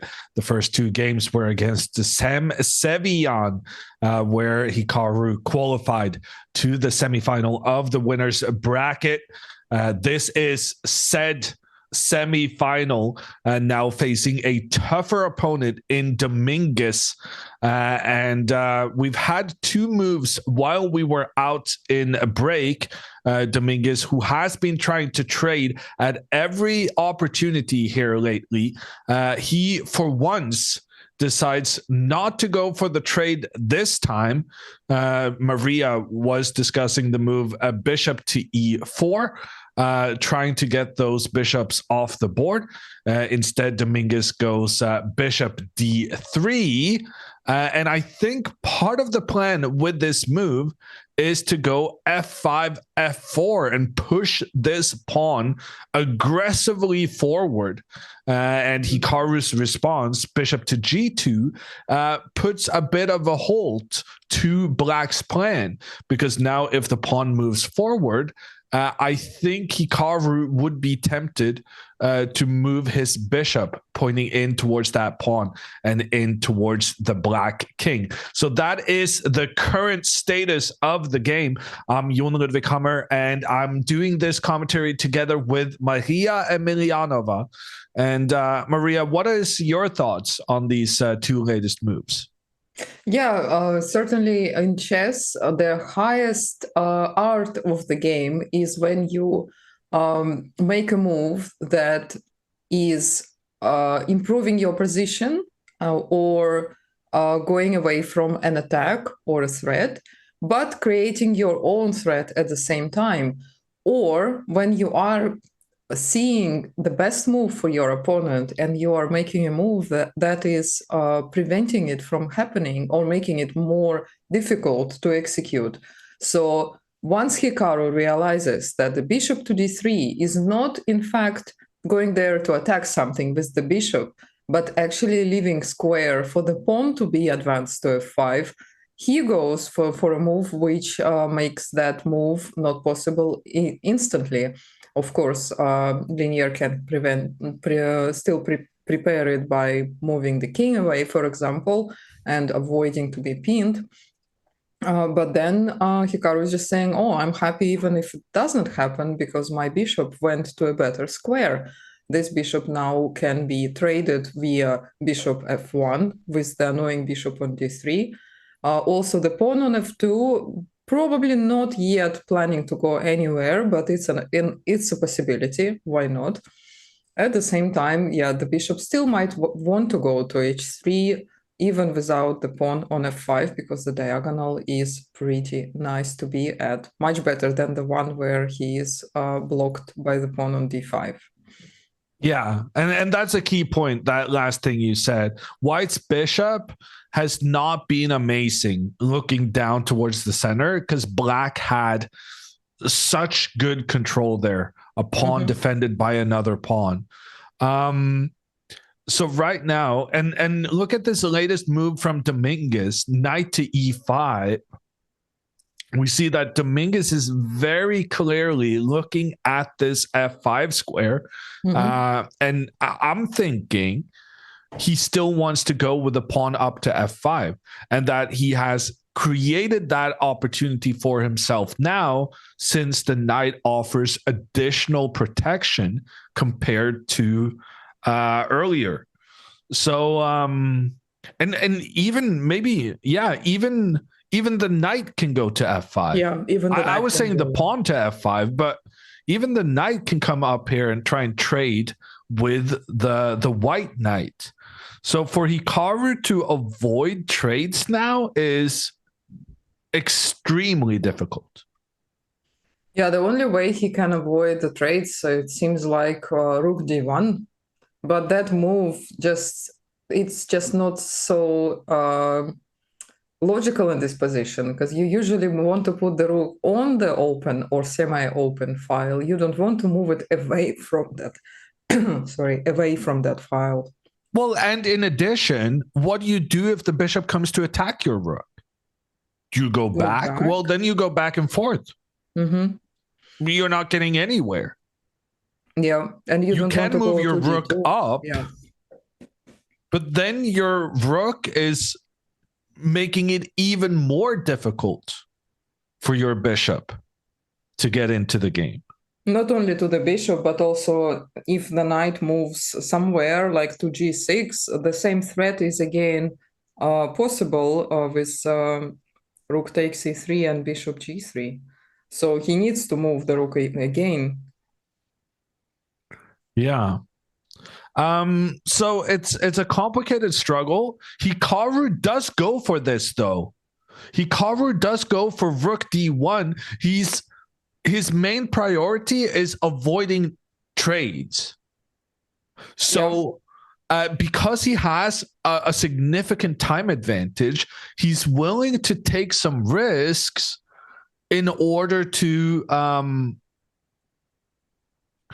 in order to keep the game going, avoid the most obvious trades, and still have some hope of squeezing out a win in the end. And this is starting to remind me a little bit of another game we saw today, the one between Ray Robson and Sam Shankland, where Ray Robson had a perfectly fine position with the black pieces, but he was massively down on time and made a mistake because of it. Right now, Dominguez has a completely fine position, but he might make a mistake because he's down to just 32 minutes on the clock. And at this point, it's very important to let everyone know that in this tournament, you don't get any more time than that. You get 30 seconds extra per move you make, and you get the time you have on your clock, but that's it. In chess tournaments, normally you get extra time when 40 moves have been made. That is not the case in this tournament. And that makes Dominguez's time situation way more precarious than normal. Yeah, indeed. It's basically only like 45 minutes for the entire game left. It's not that much. It does seem like a lot in the modern times of playing chess online for the just 3 minutes of each player, or even 1 minute, or even half a minute. But this game also is way much more important than just a normal online blitz game. They are playing in the American Cup, it's the American Championship, and it's also a knockout. So if you lose the match, if you lose the game, then you are still in. But then you are in a must-win situation the next day. But if you lose the match, then you are moving to the losers bracket, where you have to win all your remaining matches in order to get some chance to play against the winner of the winners bracket. But yeah, it's pretty difficult for Hikaru here to take such a decision, but he knows what he wants. And no, chat, he does not have to win. He's not in a must-win situation. Hikaru can still go for a draw, and he will do. He will not push it and spoil his position just to get some potential chances, but he will try to play as much as possible with the white pieces, because if he's making a draw today, tomorrow he will face Dominguez with black pieces, which also gives Linear some chances to play for a win in the match. Yeah, so it's not that Hikaru will do anything to avoid a draw now, but he still wants to create difficult decisions for his opponent. And especially when the opponent is way lower on time, you're like, okay, I don't want to take unnecessary risk, but at the same time, I do want to play a bit unorthodox so that my opponent gets some difficult choices to make. And I think that's precisely what we're seeing here with this rook to D1 move. Bishop E2 is screaming out to be played, attacking the rook. And then Hikaru will go rook to D2. He will put that rook on a weird square because now Linear will then have to make a difficult decision. Do you want to move your bishop to the edge of the board where it's struggling to get back into the game, or do you want to move the bishop to a square where it can be captured by the white knight and give black doubled pawns, 2 pawns on the same file? Now, it turns out, with the wisdom of the chess engines, that this position here for black is perfectly acceptable, because black's pawns will work together very nicely to cover the light squares. Now that the bishop that normally would control the light squares has disappeared. So the engines tell us this is an equal position and should be a draw. But Dominguez doesn't know that. And he's sitting there having to make a decision, knowing that ordinarily bishops are better than knights, and making a trade knight for bishop could be to Hikaru's advantage. So that's what Hikaru is doing right now. He's making his opponent's life as difficult as possible, trying to make him give him difficult decisions so that he keeps running lower and lower on time. And in an hour, I think we will see a Dominguez who's struggling with the clock. Yeah, and he is not really in a rush to make a move. That it looked like he was about to make a move, but he wasn't.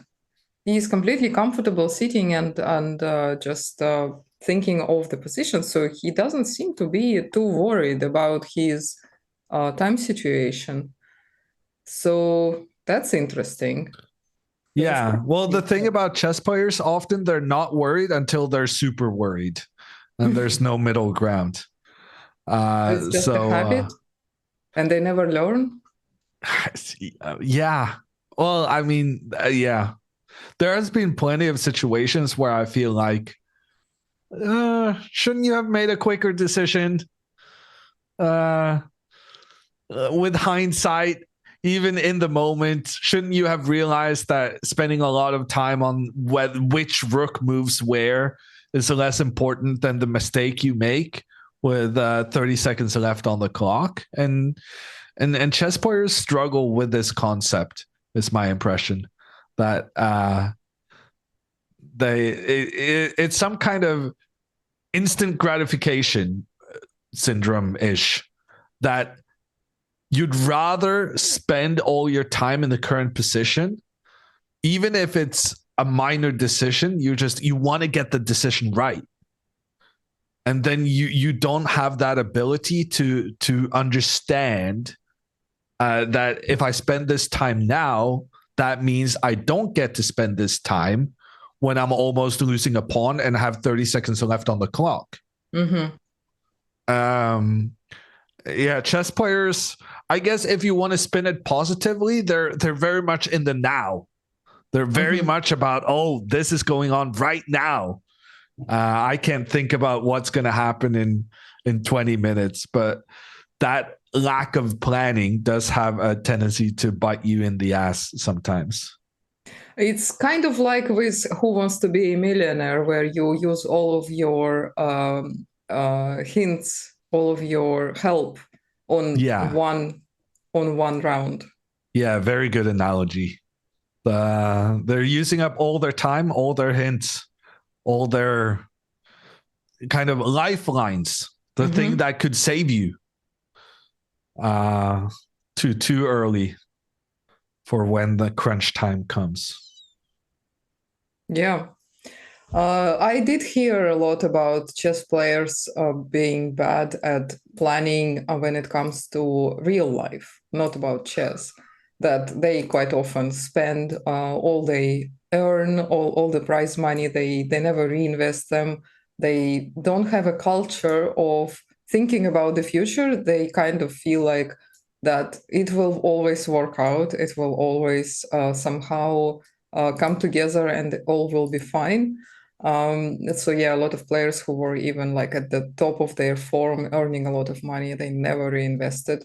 Apart from Hikaru, of course, Hikaru is completely different. He is beyond a chess player, but a lot of them actually have this problem, and I guess it also comes to the time management as well.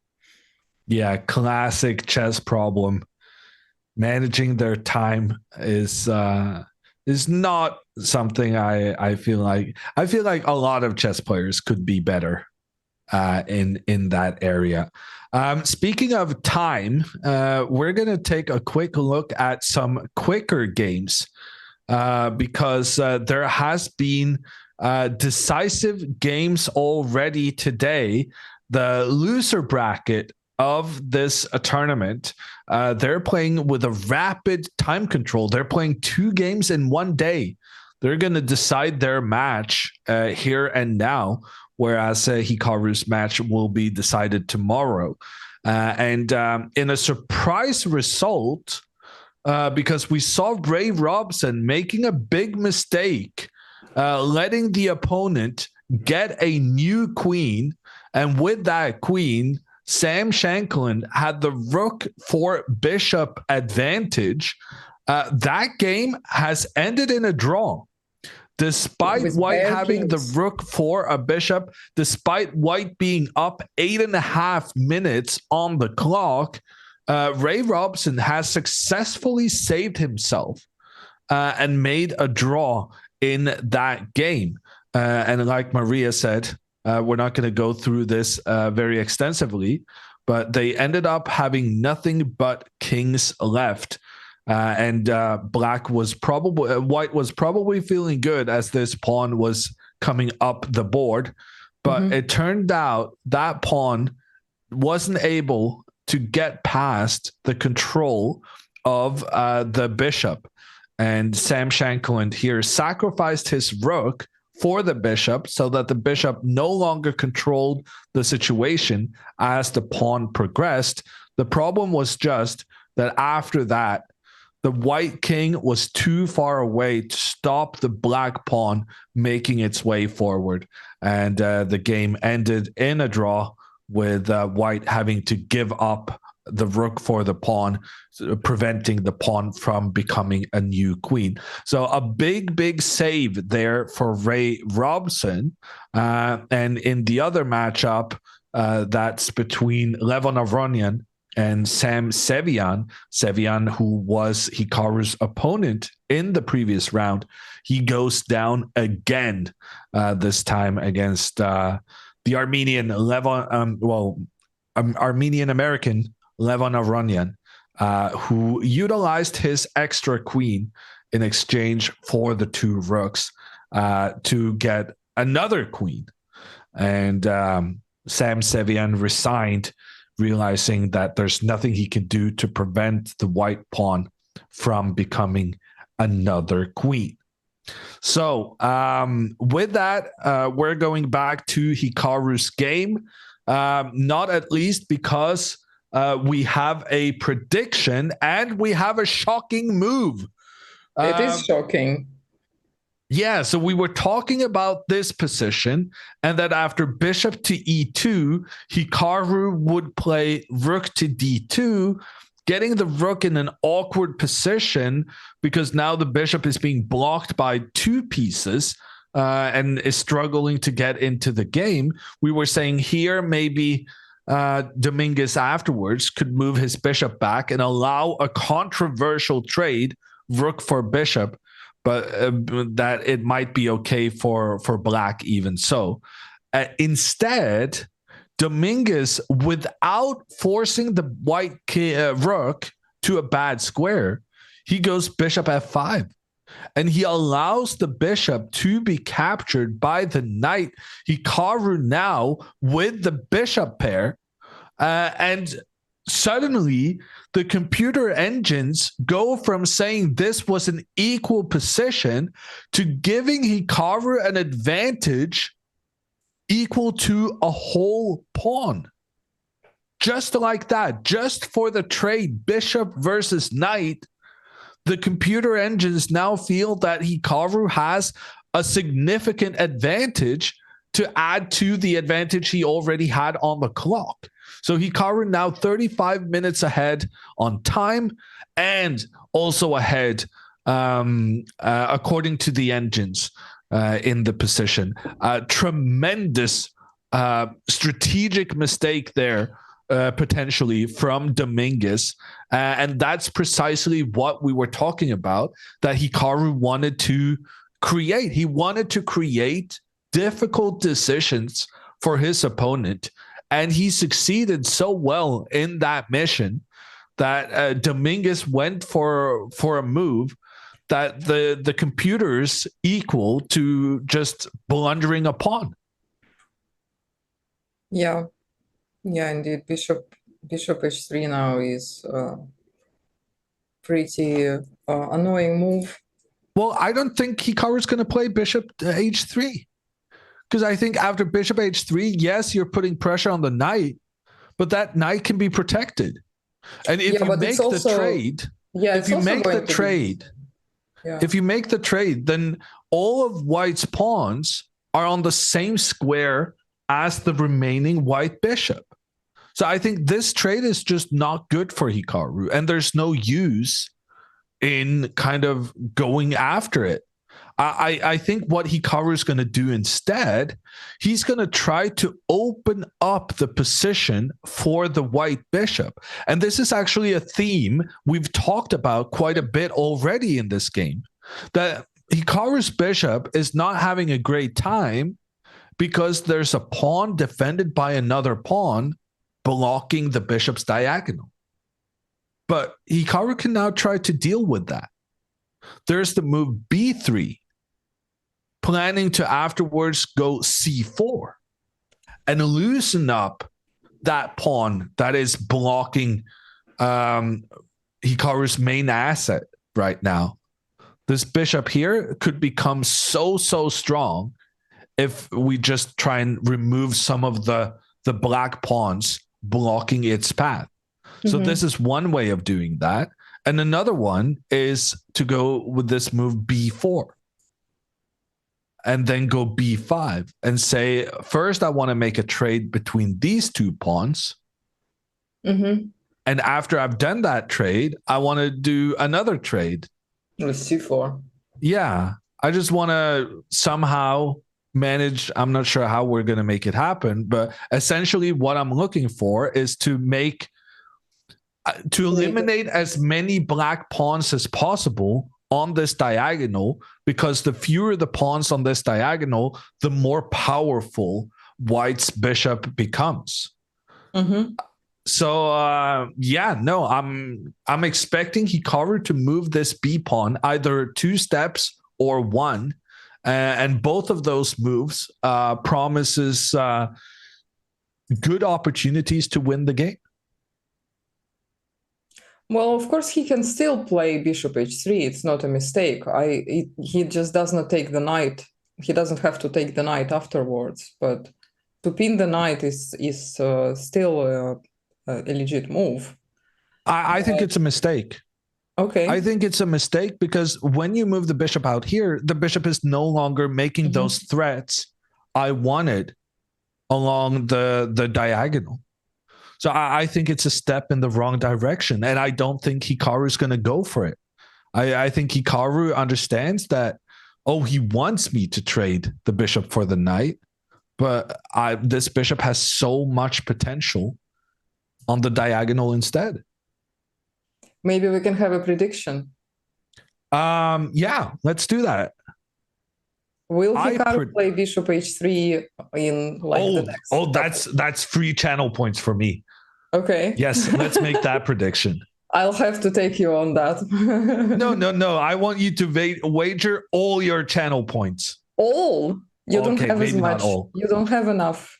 Okay, as many channel points as I'm wagering. Okay, let's do that. Bishop h3 is not happening. I guarantee it. But if it happens in the next 3 moves, that's fine. That's fine. Okay, so we bet if bishop h3 will happen In the next, what, three moves. Three moves. Okay. That's fine. How do I give up my juicers? Now everybody is excited to give up the juicers.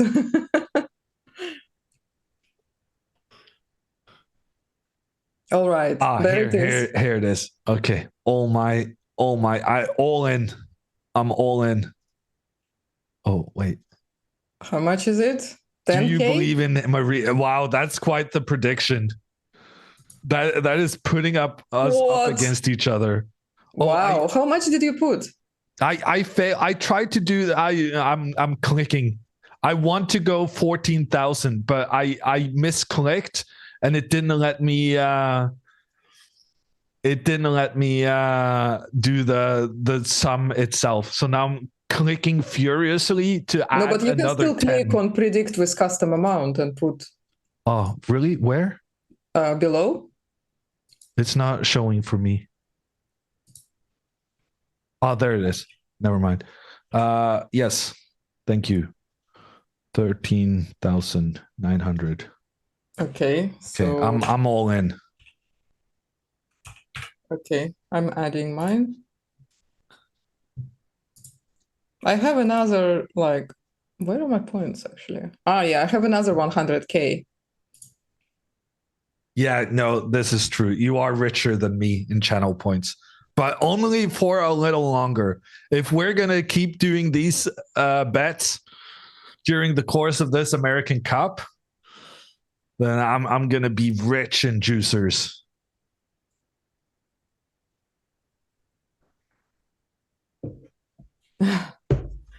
I wonder what is going through Hikaru's head right now.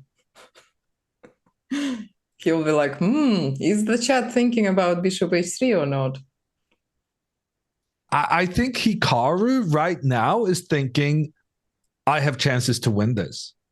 Like Hikaru, these top players, they have this inner sense of how chess is supposed to be played.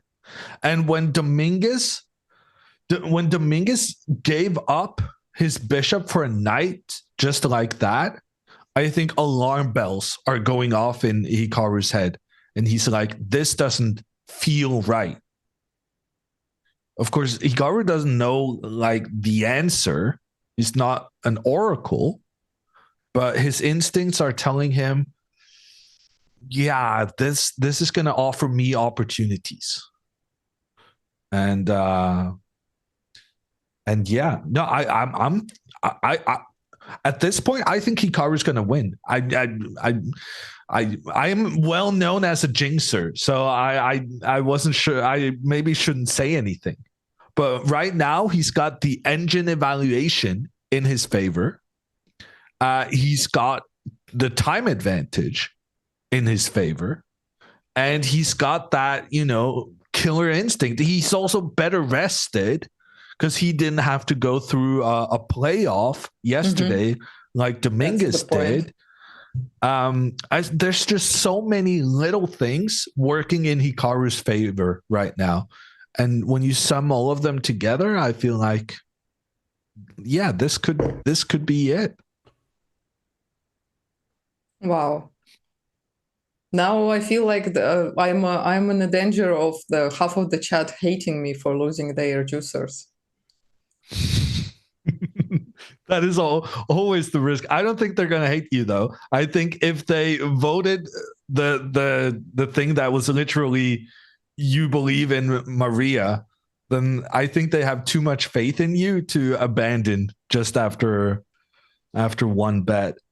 Oh, Jon Ludwig, you're so innocent and so innocent. I believe I have nice thoughts about you Twitch chat. In the good in humanity. No, good in Twitch chat doesn't exist. Yeah, no, sorry. Well, it's good that such people still exist. It means the world is not doomed yet.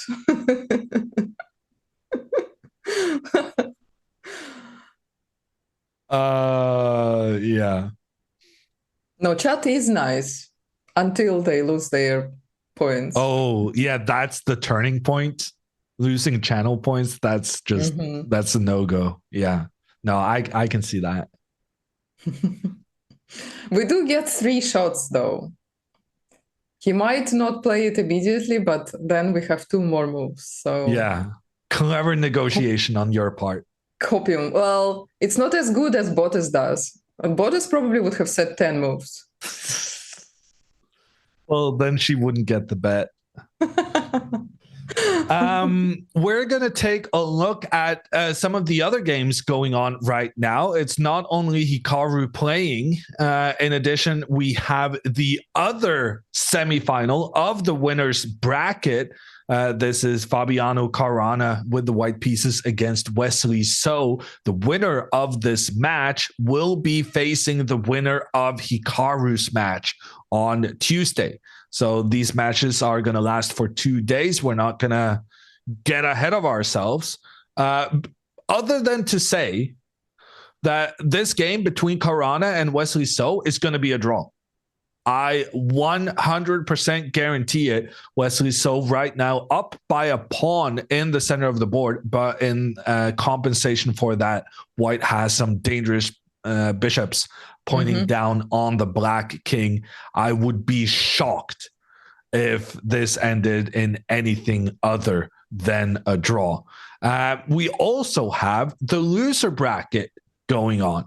And this is matchups where the winner gets to stay and the loser has to go home. As simple as that. And here we have, with the white pieces, Ray Robson, who made a miracle comeback to survive in the first game, a game it looked like he was going to lose. Now he's going for the win, trying to exploit the momentum he has in this match. And wow, this game is taking on fire right now. Catching fire, I guess is what it's called. Sam Shanklin moving his knight forward. This knight putting pressure on the white knight together with the black bishop. But in the meantime, Ray Robson has been moving his rook to an unorthodox position on the right side of the board. The idea behind this rook move is to push the pawn 2 steps forward, chasing back black's bishop. And if this happens, I was about to say, I think Shanklin is going to sacrifice.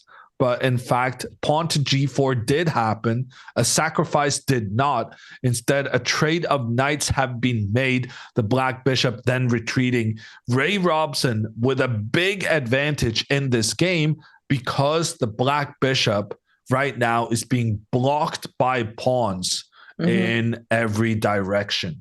So Ray Robson coming back from a potential loss in the previous game, he's now looking really good to win the match. Yeah, it does look very promising for him, despite the king being slightly exposed. The fact that all his pieces are so well coordinated. Plus, there is a very typical idea here how the king can escape.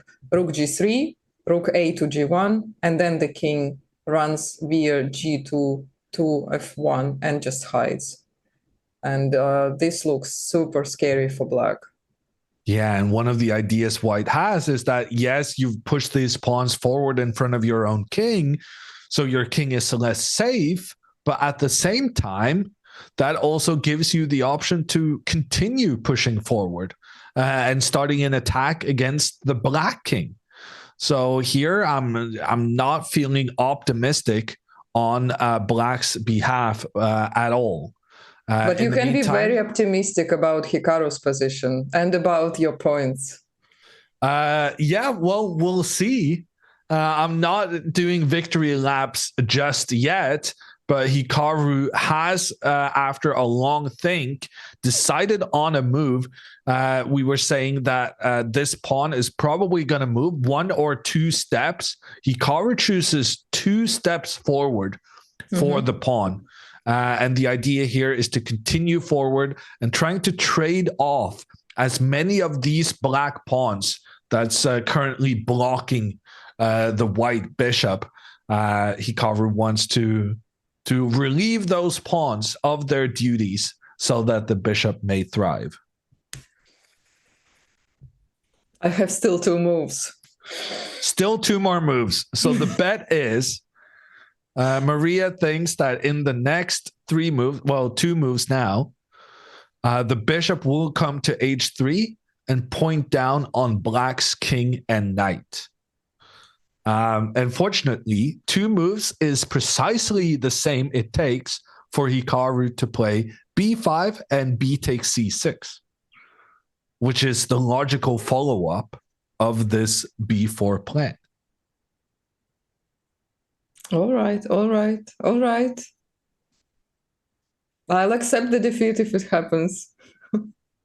I still have 100,000 points.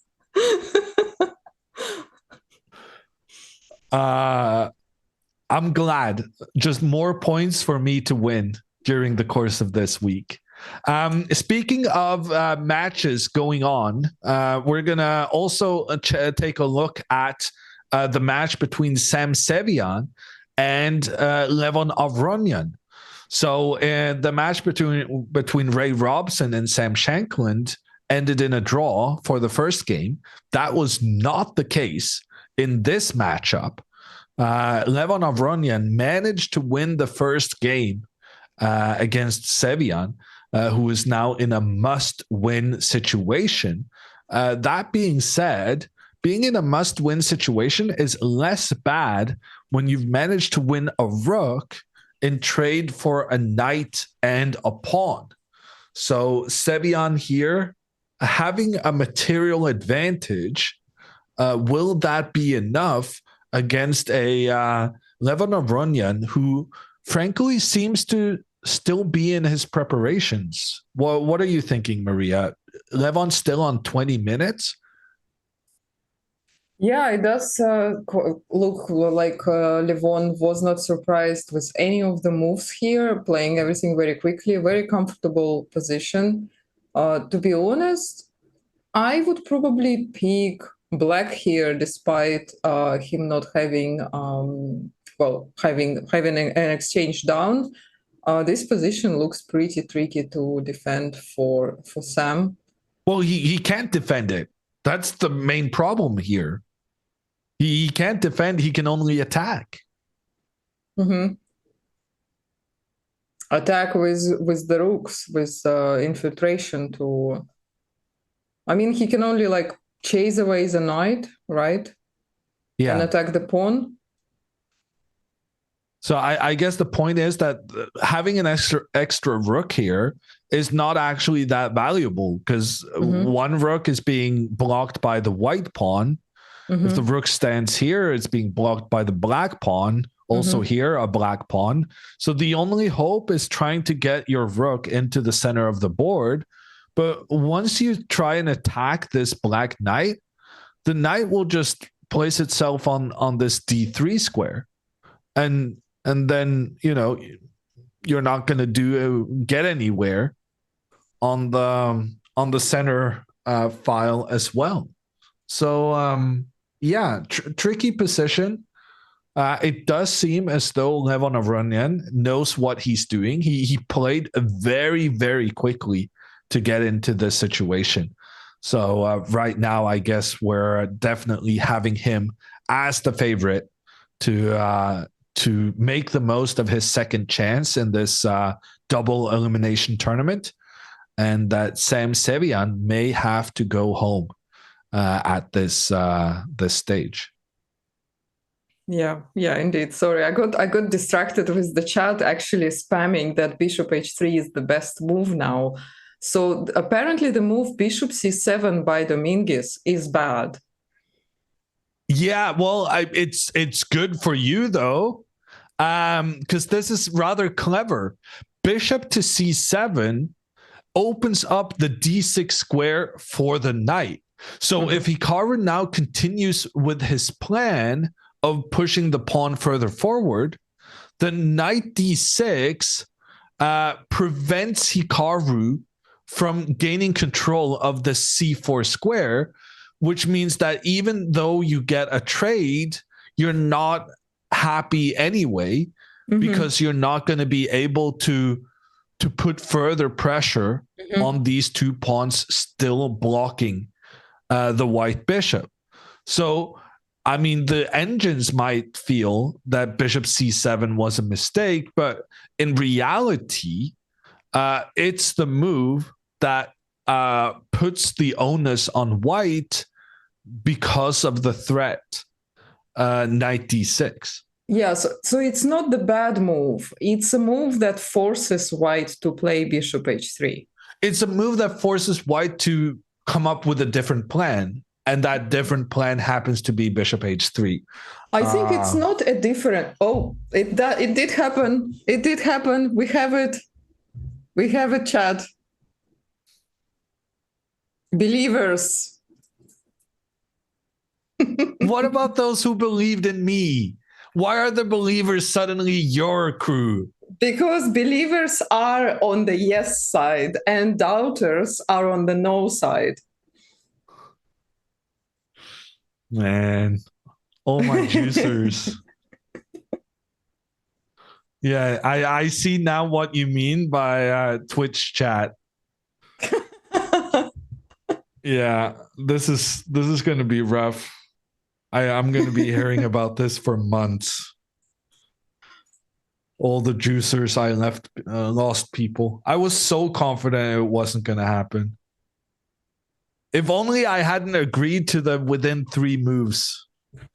Well, I'm not going to pretend that I knew that what will happen, but I had a feeling that Hikaru will need to pin that knight. Yeah, no, I didn't think it was necessary. I thought Hikaru wanted to do something along this diagonal, but the response from Dominguez forced him to think differently about the situation. Yeah, what can I say? Well done. I got 50K. Yeah. I'm but who cares, broke. right? Who counts? Yeah, who counts? Who cares? I'm who broke. Counts? Oh man. Thanks, Hammer. I lost 5,000 points now. Yeah. I lost more, if that counts, but I can see we're based on self-interest mostly.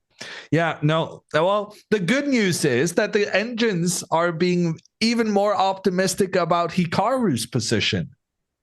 But now b5 is still a move, right? Yeah, well, that's why he did this.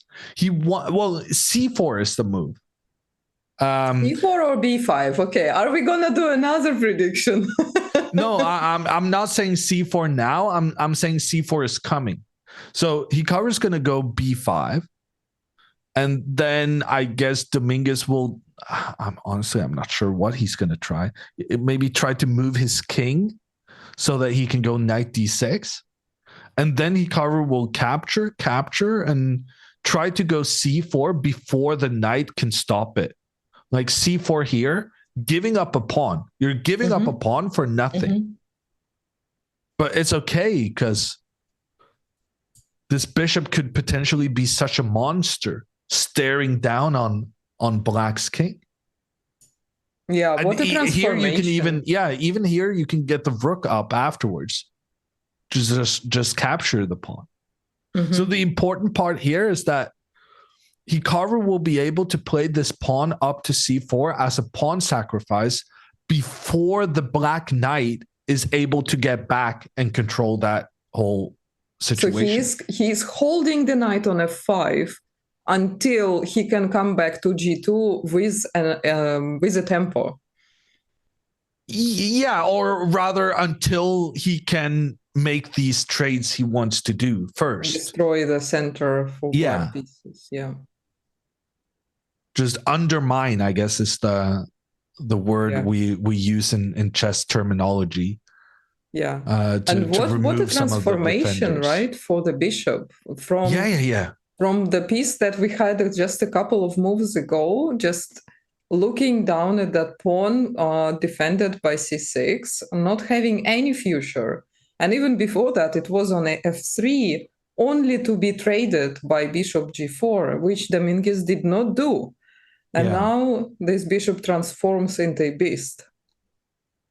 Yeah, that's a good point. Dominguez did have the opportunity to trade this bishop earlier, and he chose not to do it. That's a very good point. And now that bishop is coming back in his nightmares to take him down. Okay. Not a fan of that move. Okay, so what happened here is that, well, Hikaru wanted to play b5, of course, but he's afraid of the move rook to e2. Absolutely fair. Because then the rook is going to come in behind and attack the white pawn from there. That's a moment where we should remember how we discussed at the beginning that if Hikaru has a chance, if he sees an opportunity to play for a win, he will do, but he will not risk it. And of course, if he had a chance to glance into a computer, he would see that b5 is absolutely fine.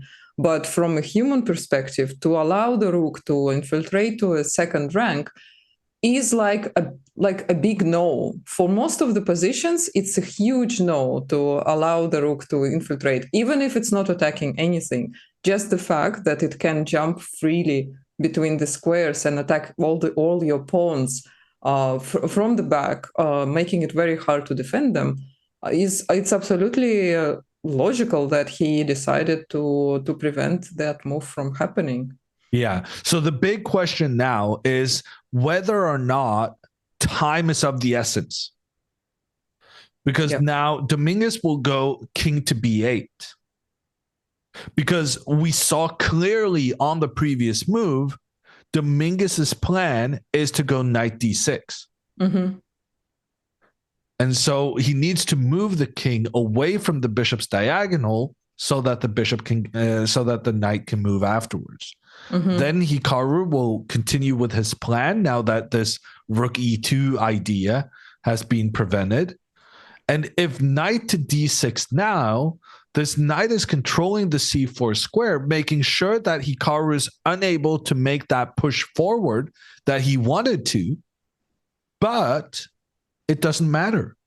Because after trade, the bishop comes in to attack both the rook and the pawn. I think and then even the bishop more showcases crucial, its I think its, even more crucial move superiority. is rook b1. Well, there's no rush. You can play rook b1 next. Okay, because it feels the key move is that the bishop is able to infiltrate over on black side. And this is what happened. Well, maybe not all of this, but king b8 did happen.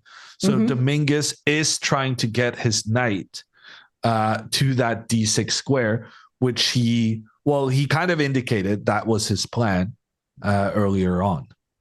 Yeah, I guess after b5, on cb5, Hikaru will need to think what he will do about his bishop.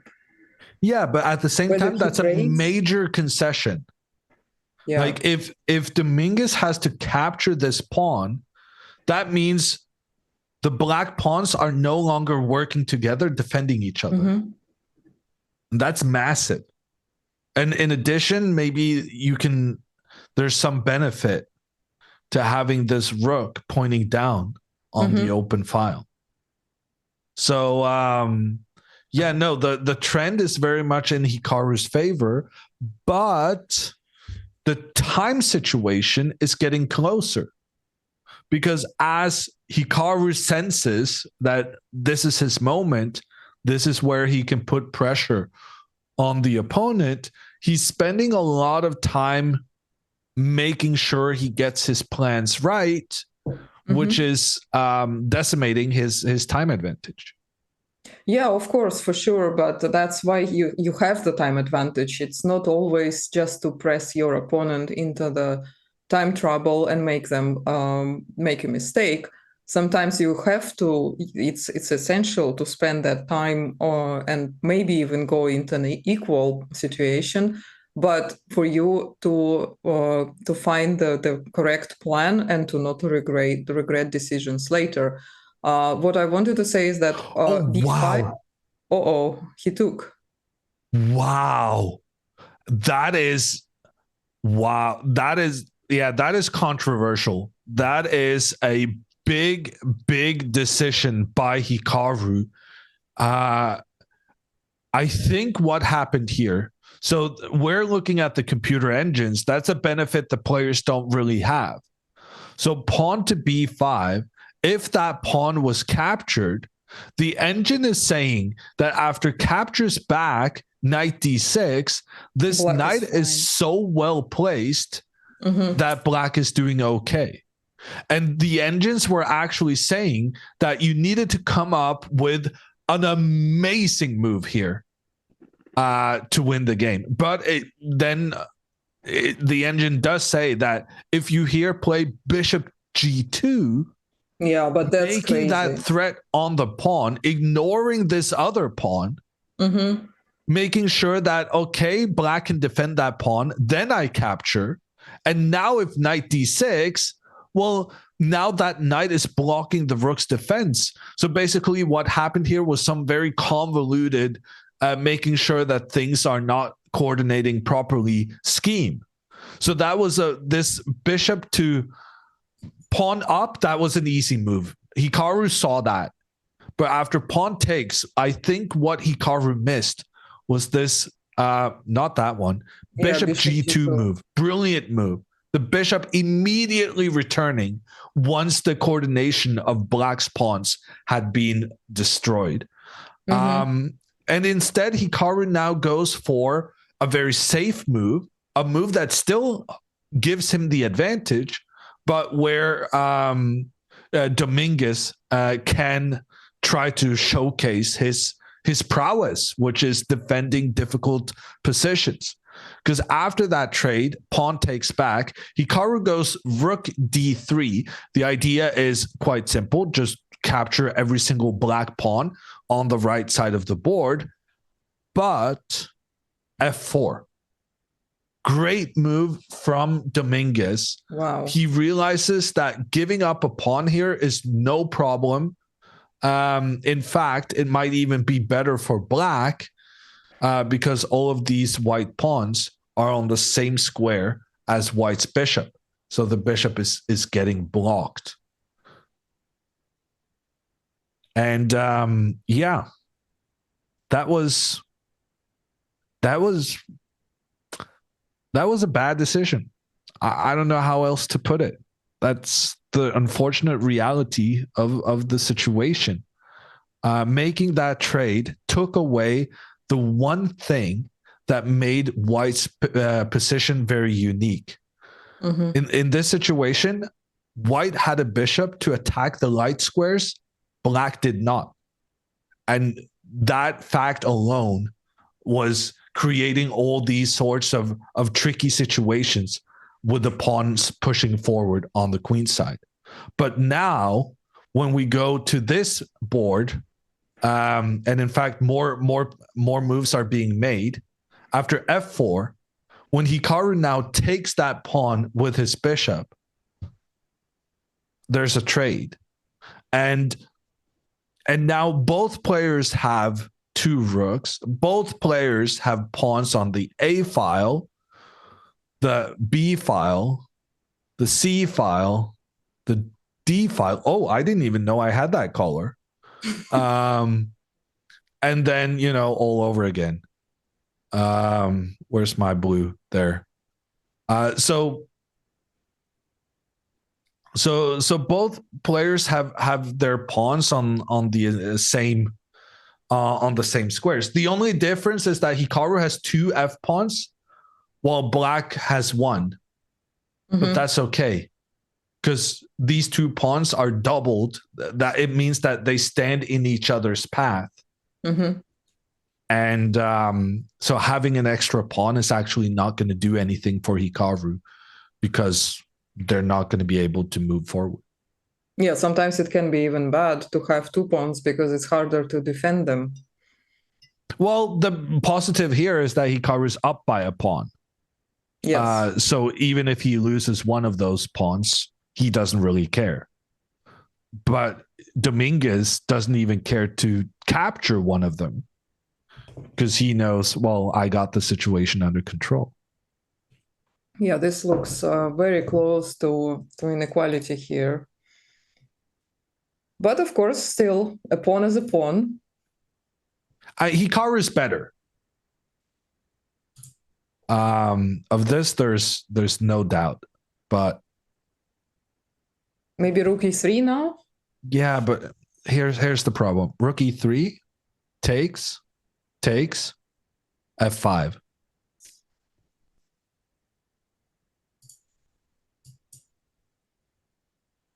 Like there's one open file on the board, but the problem is if you try to take control over that open file, then black says, okay, I'll trade.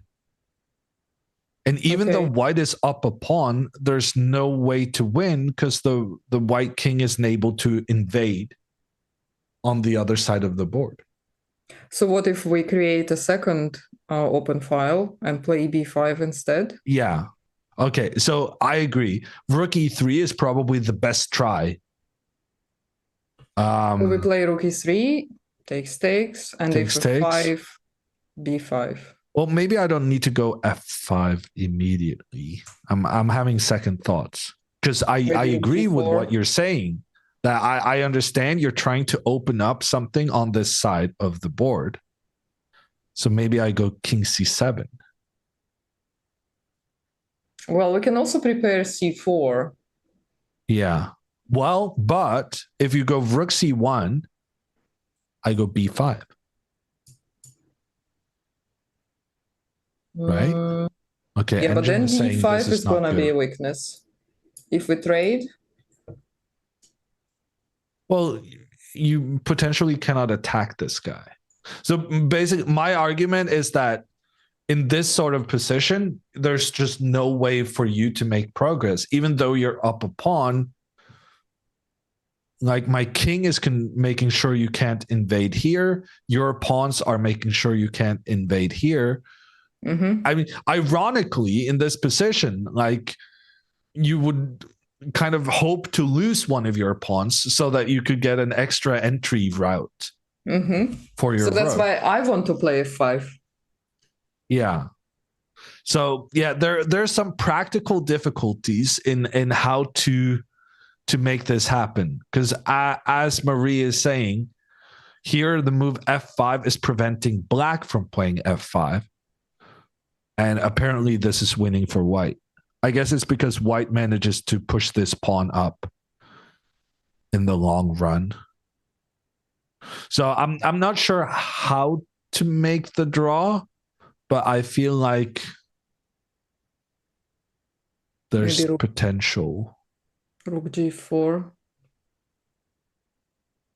Yeah, but then that's not so clear because then you do get the c4 move you were trying to do. Huh. But maybe it's enough.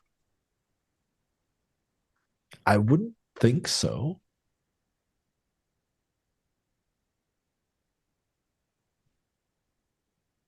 Well, we are not in time to take on d5. Yeah. No, well, I think let's follow the principle of let's follow the principle that we were talking about. Why do players get up from their board during the game? Because you're not going to spend all your energy calculating something that may not happen anyway. So you want to save your energy? Yeah. Am I not allowed to do that? Is he allowed, Chad? So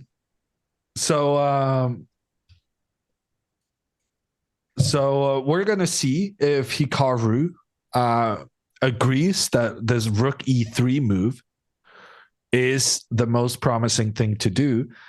Before doing that, we're going to have a little roundup of the other results. As predicted, Wesley So versus Fabiano Caruana has ended in a draw. They basically just traded everything, and the last couple of moves was just going back and forth, no real way of improving for either player. But we also have some exciting rapid games going on right now. Ray Robson has an attack. He's pushing his pawns way up the board here, both in the center and on the flanks. He's putting pressure on Sam Shankland, but he's also mismanaging his time down to just 3 minutes. So, Maria, this position we have in front of us here, would you rather have the extra 10 minutes or would you have the aggression with the pawns?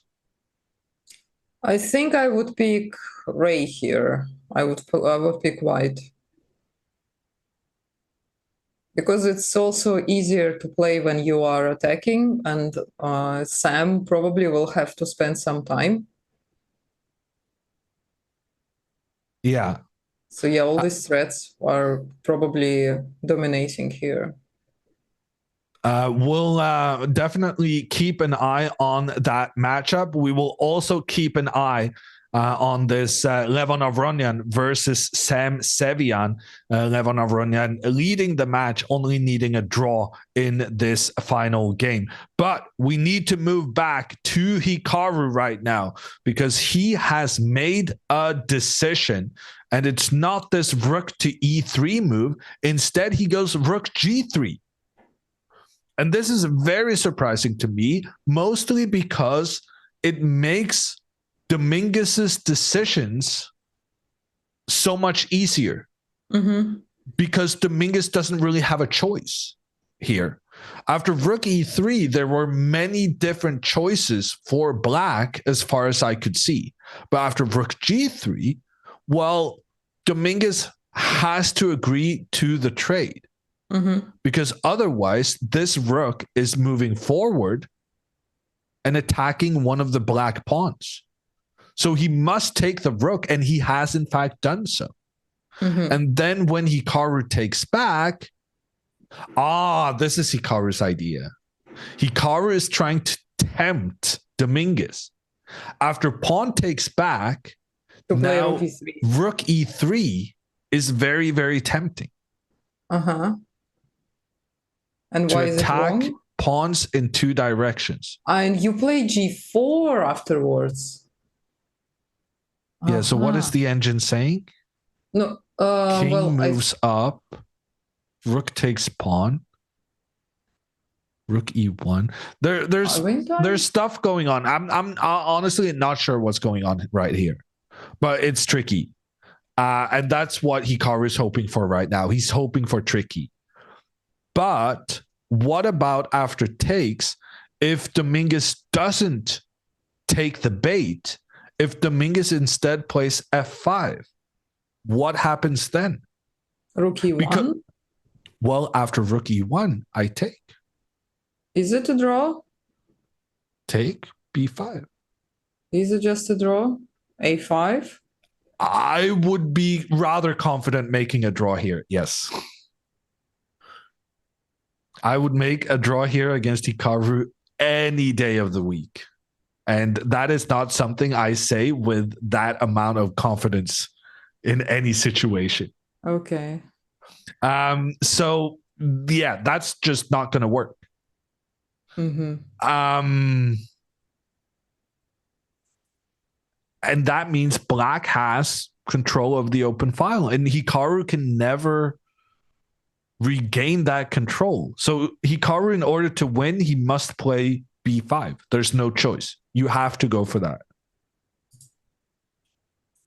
Yeah, remember when he said it's not going to happen, bishop h3. Never going to happen. And we believed you. Well, some people believed me. A lot of very rich people did not believe me. Yeah, so this is probably what's going to happen. Hikaru goes b5. It's his only way of trying to win. And then he still makes Dominguez defend very accurately to get the draw he wants. But it's probably easier than with rook e3 instead of rook g3. I, I don't know, actually. I mean, if it was easier, then Hikaru wouldn't have played this. So the fact that Hikaru played for this pawn structure instead of having the pawn further towards the middle seems to suggest to me that maybe this is more difficult. Maybe. I don't know. Endgames are difficult. Yeah, they are very difficult. We will see. We will see what will happen. We will see. That is for sure. Hikaru has, of course, captured the black rook. We're now wondering whether Dominguez will try to be a greedy little guy and try and capture one of these white pawns, or if he will try to construct a fortress, which will be very, very difficult to break down. And the answer to all our questions will come after this break.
This is the American Cup being played in St. Louis, Missouri. It's Hikaru Nakamura's first classical event of 2023. He's done well so far. He made it through the winner quarterfinal against Sam Sevian, but that has resulted in this matchup against Dominguez. I'm Jon Ludvig Hammer. I'm joined by Maria Emelianova. I wasn't going to get through all of these weeks without stumbling. Maria Emelianova. And we are covering the end game of this matchup. Hikaru has an extra pawn, but right now we are doubtful whether he will be able to utilize that pawn for anything good. In fact, after a5, this game is over. It's going to be a draw. So the moves we had while we were in the break, f5 by Dominguez, going for the fortress. The idea was that if the rooks are traded, that ends up in a draw, despite white being up a pawn. That pawn cannot pass the barrier created by the two black pawns, and that would end in a draw. Instead, Hikaru tried king f2, but after king c7, activating the black king, Hikaru now goes a5, and after a6 the position will be completely blocked off, and there is absolutely no hope for either party to make progress here. Or is there? No. So after rook e1, there will be a trade. I guess the king will go to will move back and forth. And once Hikaru goes c4, this pawn will be captured and the black king will step forward. No, because then you have d5. Wow. cd5, king d4. Wow, that's clever. Zugzwang. The black king has to yield, but and king then the c6, white king gets king forward. b5. We might be just in time. King b5. Yeah, so the engines are saying this is a draw, but okay, at least there's ways of going wrong here. Both ways. No, I think this is just a draw. Much better for white, no? I mean, this guy is in big trouble. Well, that was a lot of moves. Okay, I'm not going to call it just yet. That's the key part of this whole thing. Okay, I thought the game was over. I thought there was nothing left to do for either party. I was wrong. There are still tricks. But does black have to take on c4? Black doesn't even have to go a6 here. That's the problem.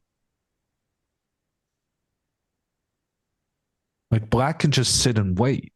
And if you now go rook e1, then you can make the trade.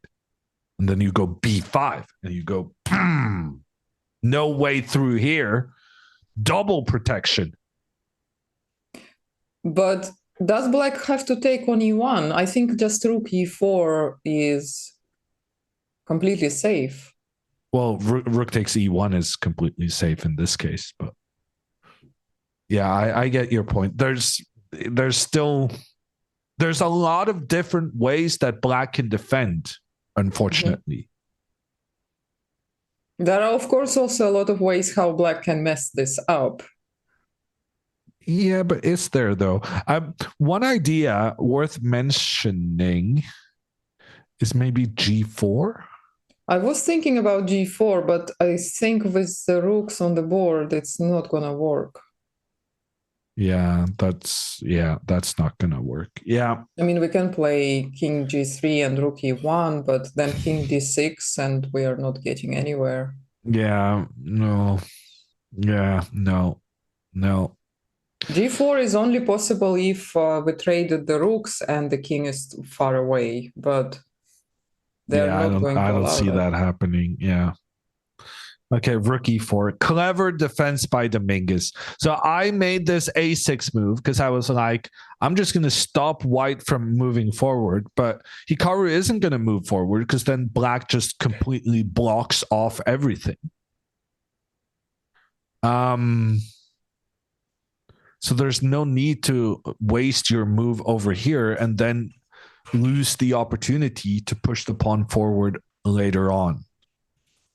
And now, why is he putting the rook on e4?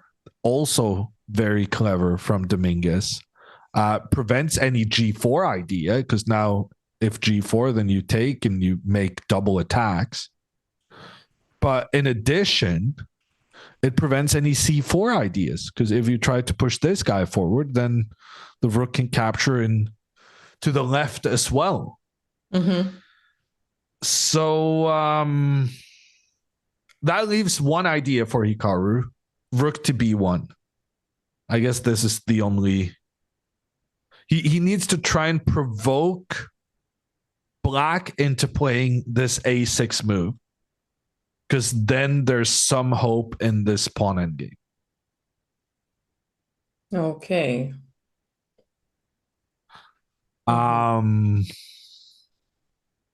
But that's a bit of wishful thinking. Very wishful. But even then... And even then, Engine seems to think it's a draw, but I don't know.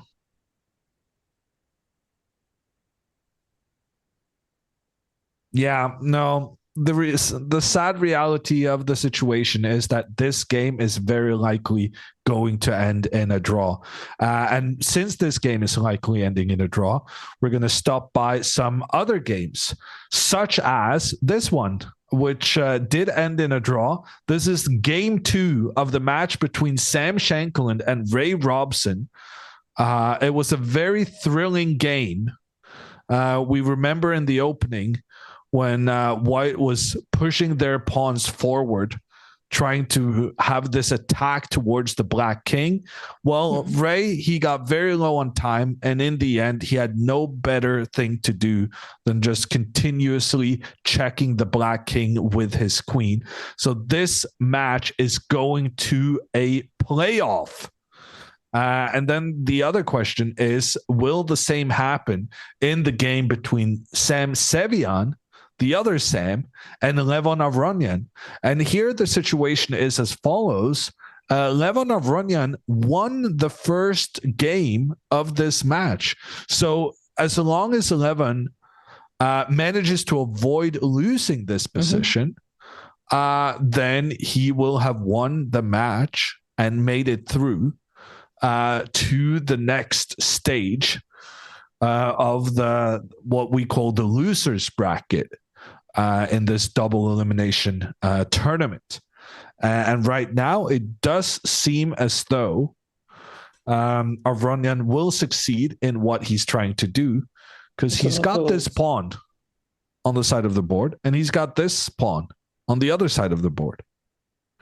And it stands to reason that he will be able to move his king away and then push the pawn forward. And he can only win this game, but he cannot lose. Right now, that seems to be the situation. He can lose, of course, but... He can lose if he does something stupid. But Levon Avronyan is not a silly man. Well, history saw a lot of crazy situations. Like, I remember a game where Shakhriyar Mamedyarov was up a pawn against Magnus in a rook endgame, what seemed to be pretty straightforward, at least a draw, and he managed to lose. So there are crazy situations, and some may even argue that there are crazy chess players. But we do still have confidence. And we got to go back to Hikaru, because they just agreed. No, they did not agree to a draw. Sorry. I just saw Hikaru writing very furiously on his score sheet. But he's trying this idea we were talking about, rook to b1. Very resourceful play from Hikaru. He's threatening to push his pawn forward, and he's trying to provoke black into playing this a6 move, because then we know that this is not necessarily a straightforward draw when black is unable to play this b5 blocking move. That being said, the b5 blocking move is a possibility in this position. Mm-hmm. But in fact, the engine says all of the moves are exactly equal, 0, 0, 0. So whatever But black Dominguez is down does. to 11 minutes. So even if the engine says it's equal, if Hikaru can create something that makes difficult decisions for the opponent, then the time situation may come into play. The problem here is b5 takes, and then Hikaru tries to push b5.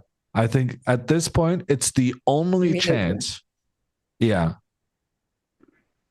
The only chance right now to make something happen for Hikaru. Okay, takes and king c6. Takes, king c6. Fair enough. I think part of the problem here is that black can just go with the king back. Yeah. Because every time you try to make the trade between rooks, you make the trade and you go b5. Mm-hmm. And white cannot infiltrate. There's more chances of infiltrating now than earlier because you got rid of more of black's defensive pawns. But it's still not enough. Yeah, no, it's still not enough. To go with the king all the way around to b4, a5, try to shoulder the black king. Yeah, but the problem is they have enough squares, right? And they this works. Like even just moving the king up on that side. Because if white then tries to start messing on the other side, even in cases like that, both players get a new queen. Yeah. And if they try to stop the pawn, then black is also in time.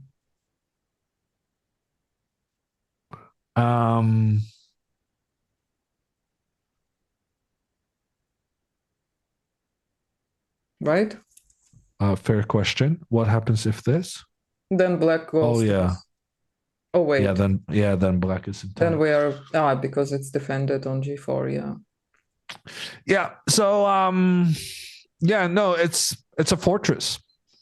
Mm-hmm. Magnus Carlsen famously said, "I don't believe in fortresses, but I'd like to see him try and take down this one from Dominguez." There's just no way through for the white pieces. And Dominguez, even here, taking his sweet time, making sure that there's no mistake on the last hurdle. A very disciplined defensive game from the Cuban American. And he's going to be rewarded with a draw. And that means, everyone, that we have a super exciting day tomorrow. More chess. Yay. Tomorrow at the same starting time, we will have Lenier Dominguez with the white pieces against Hikaru Nakamura. A difficult black game for Hikaru. And if he manages to defend to a draw, we will have a tie break situation on that very same evening. So we could have 6-7 hours of chess to offer you guys tomorrow. Yeah, that will be amazing tomorrow. You will be commentating with Fiona. Fiona have not commentated yet in this event, so I'm looking forward to that personally.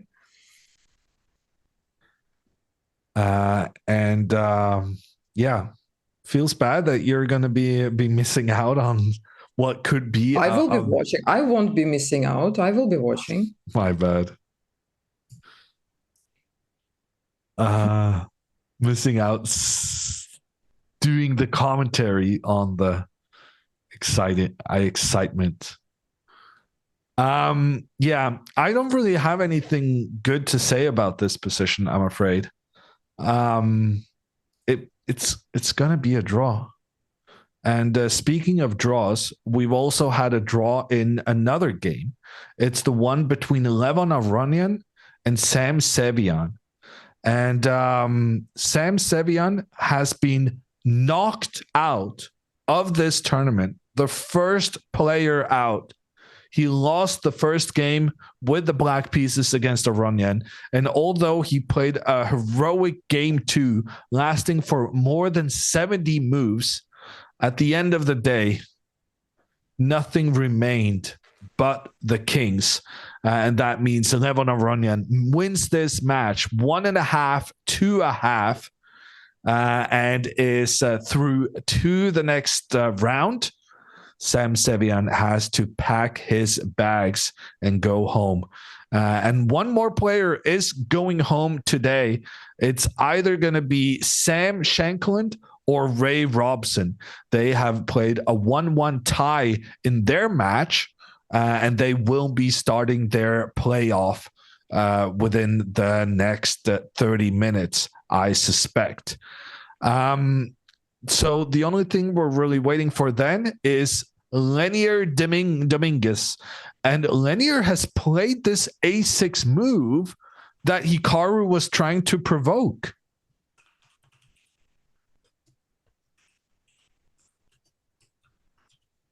So we thought this might be a bad move for black, but turns out it is the choice of the defensive maestro Dominguez. Yeah, sounds like a plan. Yeah, So, A6, and now if Rook E1, he can trade. Yeah, so Rook E1 is the only move. The only move for Hikaru. There's no other attempts in this line. And according to the computer engines, who are, I must say, really, really good at calculating all of this stuff in endgames, the computers say that if white is allowed to make a trade for the black rook in the center, then white will win the game. And that's pretty big. And it's because if the king comes in and you make the trade, black has to decide which pawn do you choose. But whichever pawn you choose, you allow white to push further on and give white some opportunities to invade that white really shouldn't be allowed to have.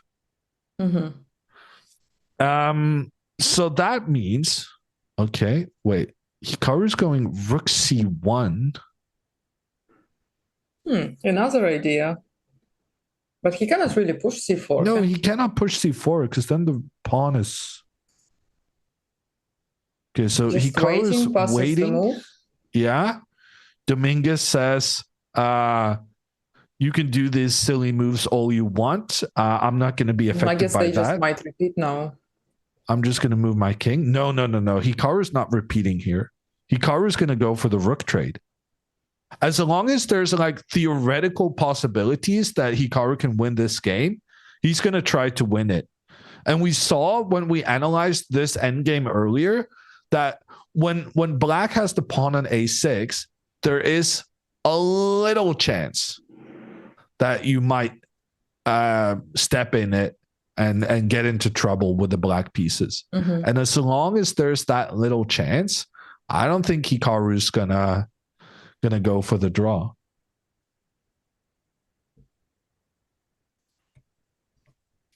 I feel like this is still gonna take a while. Well, Sergeant, it might, but it's at the same time not gonna take more than 20 minutes. Because that is the time they have left on the clocks. 13 minutes for Hikaru, 7 minutes for Dominguez. So we will see a resolution. Well, it could take some time, you're right, but it's not going to take much more than, say, half an hour, since they're getting 30 seconds extra per move being made. Yeah, and that's perfect because in half an hour we will have the tie break as well. For the elimination bracket. Works very well. Okay, rook c2. So he is just slowly bringing the rook to e2. Yeah, he's just sitting and waiting. At this point, it doesn't really matter. because they can move back and forth as much as they want. But at the end of the day, what's going to happen is the rook comes here to make a trade, and black will make the trade. The white king cannot get over to the left side of the board because this rook is controlling. Mm-hmm. The pawn cannot push forward on the side because black has that completely locked down. The only way Hikaru can do anything is go for this trade. But right now, it seems as though Dominguez is very comfortable. Like, it seems like he has a plan for how to make a draw after the trade. It's just not clear to me what that plan is. Yeah, he's just going to ignore c4, and there is no way for white to break through with the king. Yeah, so takes, king moves over, king trying to help out. So just ignore, right? King d6 here. Mm-hmm. And then I go king c3. And then king c7. Mm-hmm. I go b5. Take. King b3. And this is important. If king c6 here, you lose because of king b4. Yeah, you have to wait for the king to go to b4. So this is what's known as reciprocal squares or something like this. That you need to, black cannot move the corresponding. Squares? Yeah, I guess that's, more. Yeah, my bad. Corresponding squares. So black cannot go to this c6 square until white goes to the b4 square. Because every time white attacks the pawn, black must be able to defend the pawn. Because so if you go to this square too soon, then king b4 is a Zugzwang, forcing the king to move away from the defense, after which white wins. Mm-hmm. But as long as you don't go to the c6 square, you're fine.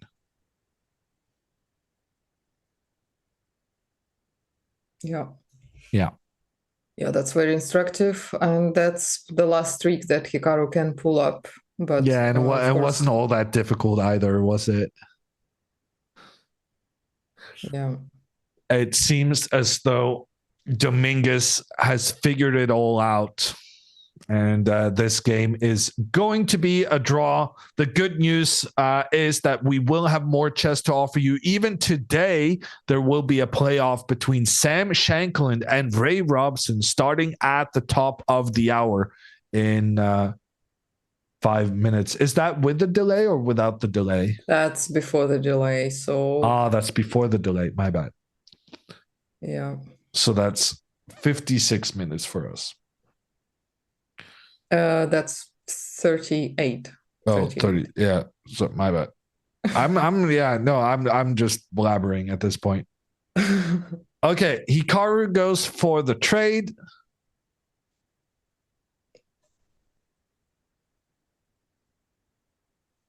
Dominguez. Yeah, math is hard.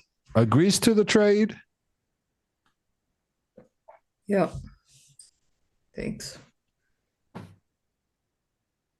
Well, at this point, Hikaru looks like he would be offering a draw if he could. Oh, yeah, that's true. They're not allowed to offer draws in this tournament. So if they want to make a draw, they need to go back and forth, back and forth. Yeah. So that's why they will just move the kings. I don't think any chances are even on the back of the head of Hikaru at the moment. Shaydog suggesting a addendum or addition to the chess rules. One-time portal move where you can move your king anywhere. I don't see a single problem with that, as I try to checkmate my opponent and he portals to the other side of the board. Sounds fine. Yeah, but that portals only work if both players are making the same action at the same time, so that the portal opens, right? I'm thinking of portals to the game. Yeah. Let's I see, guess king. you cannot portal when in check could be a thing. Fair. What about queen sacrifice? Can you portal after a queen sacrifice? That should be off limits. Portal move, then you can't move your king for the next 5. I mean, that would win the game here for Hikaru. Yeah. But then the black king can also portal. Yeah, but Hikaru is going to be first because he has more pawns. His pawns are further advanced. Yeah. Yeah, that too. B7 and A6. Portal to C7 here would be good. Or B6, yeah.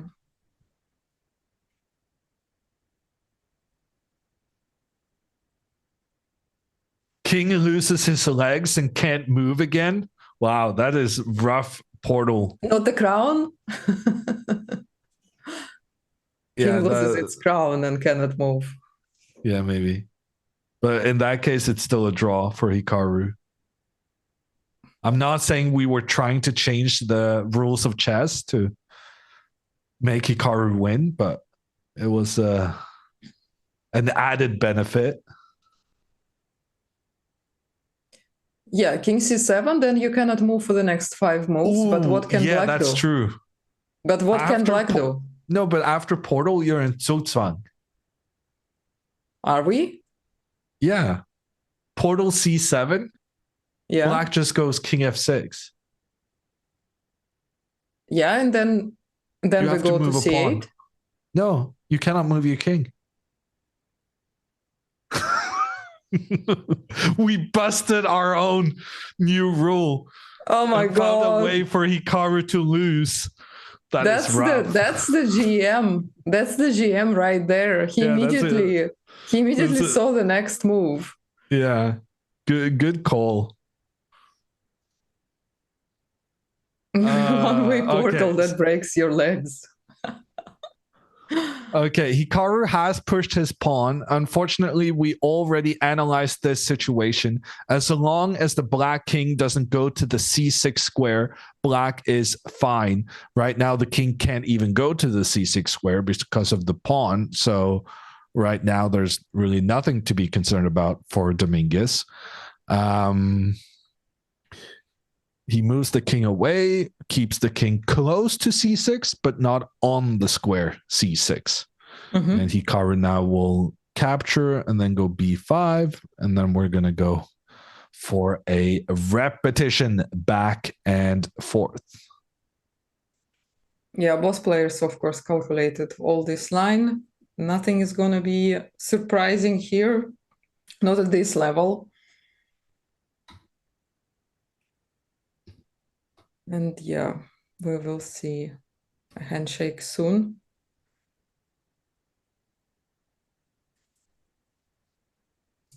Okay, the trade in the center as predicted. Pawn to b5 as predicted. I'm predicting everything other than the one I made a bet with you.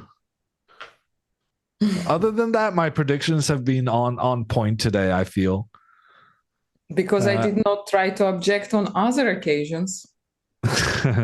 Now Dominguez needs to decide how he's making a draw. Either he can take this pawn and stay away from the c6 square. That's one way. But actually, he can also make a draw by playing here and staying away from the d6 square. Every time white goes king b4, you go king d6. And you make sure that the king cannot invade. And if you make a fool of yourself, if you go king d6 when you're not supposed to, then the white king comes in. And using the Zugzwang theme, forces your king back when it has to move.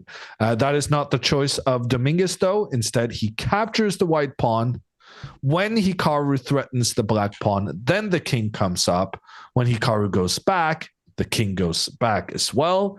When Hikaru goes in a little sneaky triangle, the king will not return to that poisoned c6 square. You only go there if the white king is attacking the pawn, Dominguez executing this like the grandmaster he is, not falling for any traps.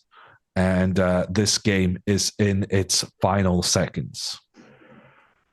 Yeah, now they're repeating. One more time.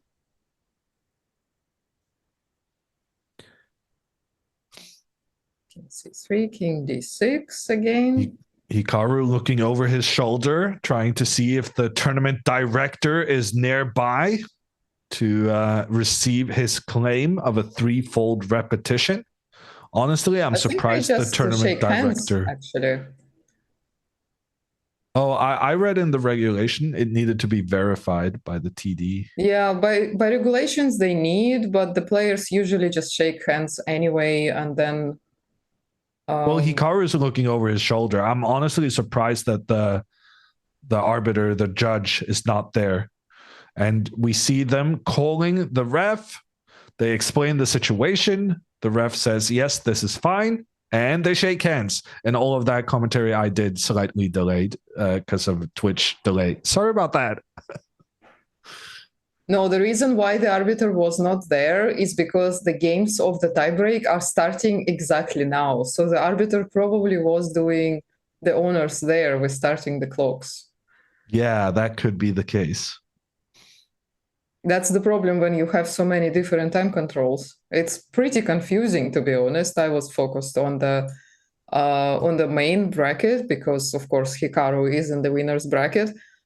And with the rapid for the tie breaks being 10 plus 5, it's really confusing when the rapid for the elimination bracket, which is kind of like classical game, it's a different time control again. So I was like, at some point, the brain stops working because it's too many variables here.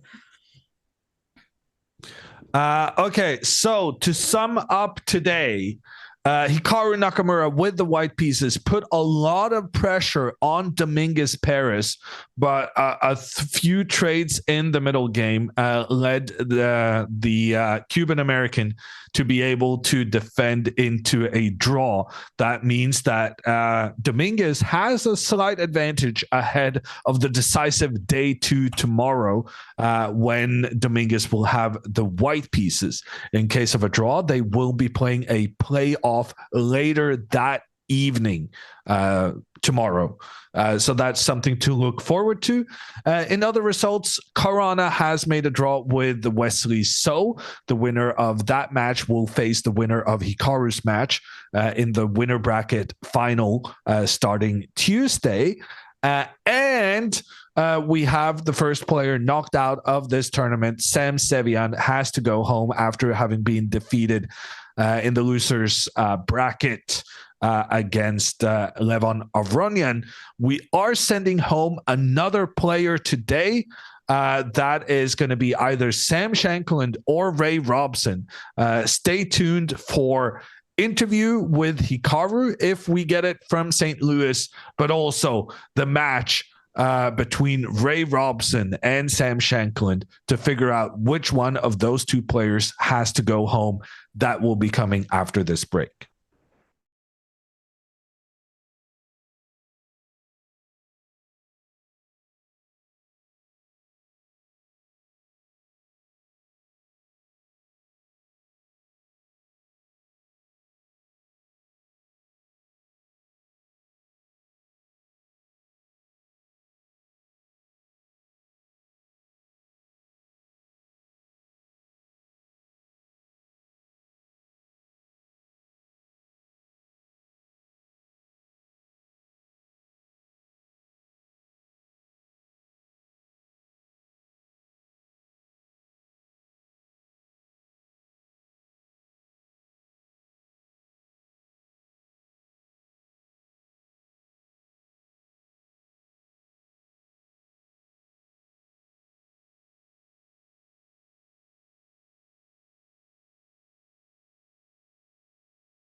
A difficult match against Hikaru Nakamura and a difficult game today. Did you expect him to transition early on into this type of endgame and try to pile on the pressure in this type of situations?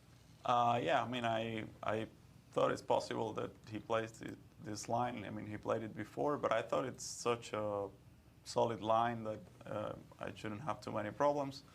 In fact, I think I got a good position. I played this line against Bashir in Romania last year. In the Grand Chess Tour. But yeah, overall, it's a very solid position. I think I was doing quite okay until the moment when I play. Yeah, all this looks fine. I mean, rook d8. But here I missed that. Yeah, I thought I was just a few moves back when I took on e3, knight e3. Of course, my plan was to take on e3, take on e3. I thought knight bishop e4, of course. But then I saw bishop e4. Got it. Yeah, and because if takes or bishop d1, then I'm fine. But knight c4 suddenly. Ooh. It creates some unbalance in the position because I have to play bishop c7 or bishop takes e4, pawn takes, and I didn't want to allow this. Like I wanted to keep the structure, the symmetry. I thought it's more safe, but then I was hesitating between few different moves, and finally I just got worse. Rook d1, bishop f5. I think it's a bad decision. Maybe. Bishop to e2 supposedly was the better bishop move. e2, rook d2. I was thinking about bishop this. g4. Bishop g4, yeah, takes, and rook c2. I wasn't sure. I mean, Still of course I bishops, have two bishops, and maybe white can play b3, c4, immediately c4 at some point. But it's a similar situation to the one we got in the game because takes, and b4, I wasn't. Maybe b4 is interesting. I was expecting something along the lines of b3 and c4, or maybe a5 first and then b3, c4. And I thought it's quite unpleasant for black here, so I didn't like my position at all. B4. He ended up actually giving his bishop pair with bishop takes because f5. I want to play knight d6 now. So if b5, I think not knight d6, but takes on b5, ab knight d6, and maybe I'm kind of holding now, with knight d4, pawn on b5 is weak, and c3, and so on. So I mean, but overall I was happy to see bishop takes f5, and because then And you found this nice move f4. Yeah, so like in the game with Levon, I'm playing against these double f pawns. This time 2, not 3, but I think this is pretty dead here. Because once you close the position, it's very difficult for white to open on the queen side. Yeah, a difficult game, a difficult match tomorrow. You will be having the white pieces. What is the general strategy? Yeah, well, it's a better situation than the one today. So at least I have one game with white. I'll of course try to press and see what happens. Guys, any questions for Lanier? Good luck tomorrow, Lanier.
This is the American Cup in chess, featuring, amongst other, Hikaru Nakamura as the number 1 seed. He has already finished his game today. He made a draw with the white pieces against Linear Dominguez. Also drawn was Fabiano Caruana against Wesley So. The winner of those matches, respectively, will face each other in the winner bracket final starting on Tuesday. But I guess the more important part is that those winner bracket semifinal matches will be played tomorrow at the same time.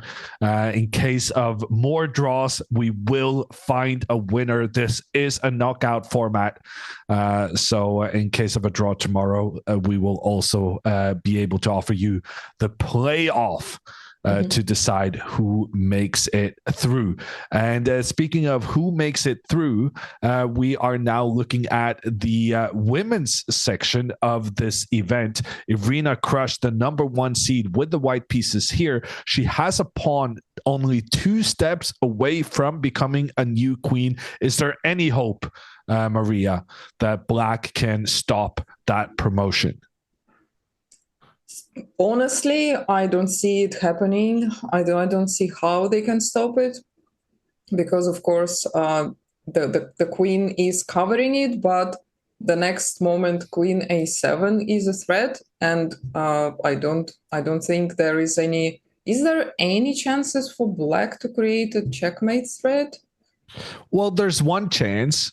Black can try to move the queen into the corner of the board, saying that if white goes ahead and tries to get a new queen, the queen working together with the knight will go in for the checkmate. However, Irina Krush with the white pieces, she has the situation under control. She knows she can just pull this bishop back into defense.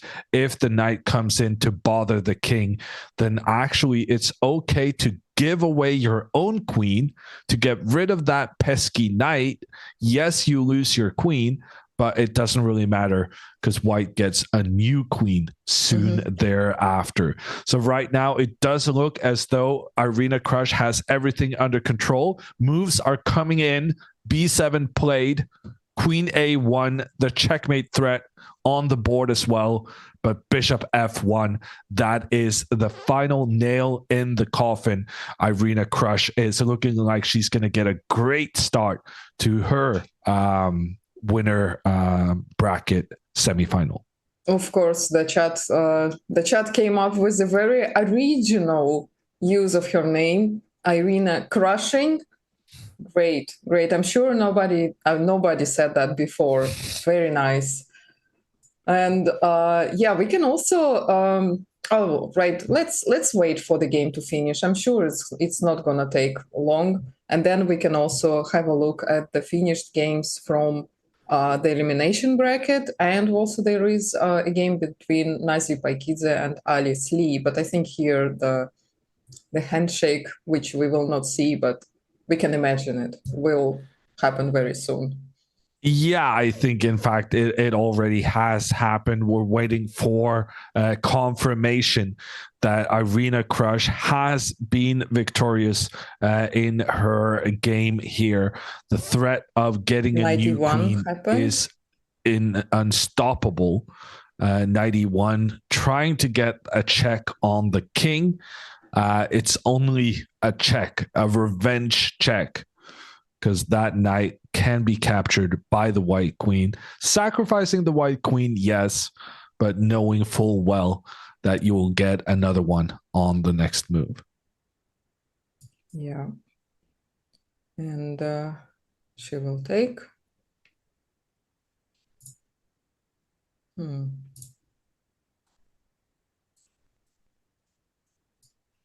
Right. She will take. She can also play King G1 first and then take on F3. I don't think there is any difference. The theme is the same, that you manage to keep your king protecting your bishop, And in order to stop the knight from continually harassing the white king, you're going to have to give up a queen. It's a big sacrifice, but it feels a lot better knowing that you'll get a new queen yourself soon thereafter. Okay, we have lots of pieces coming into the board. Queen A E5 was played.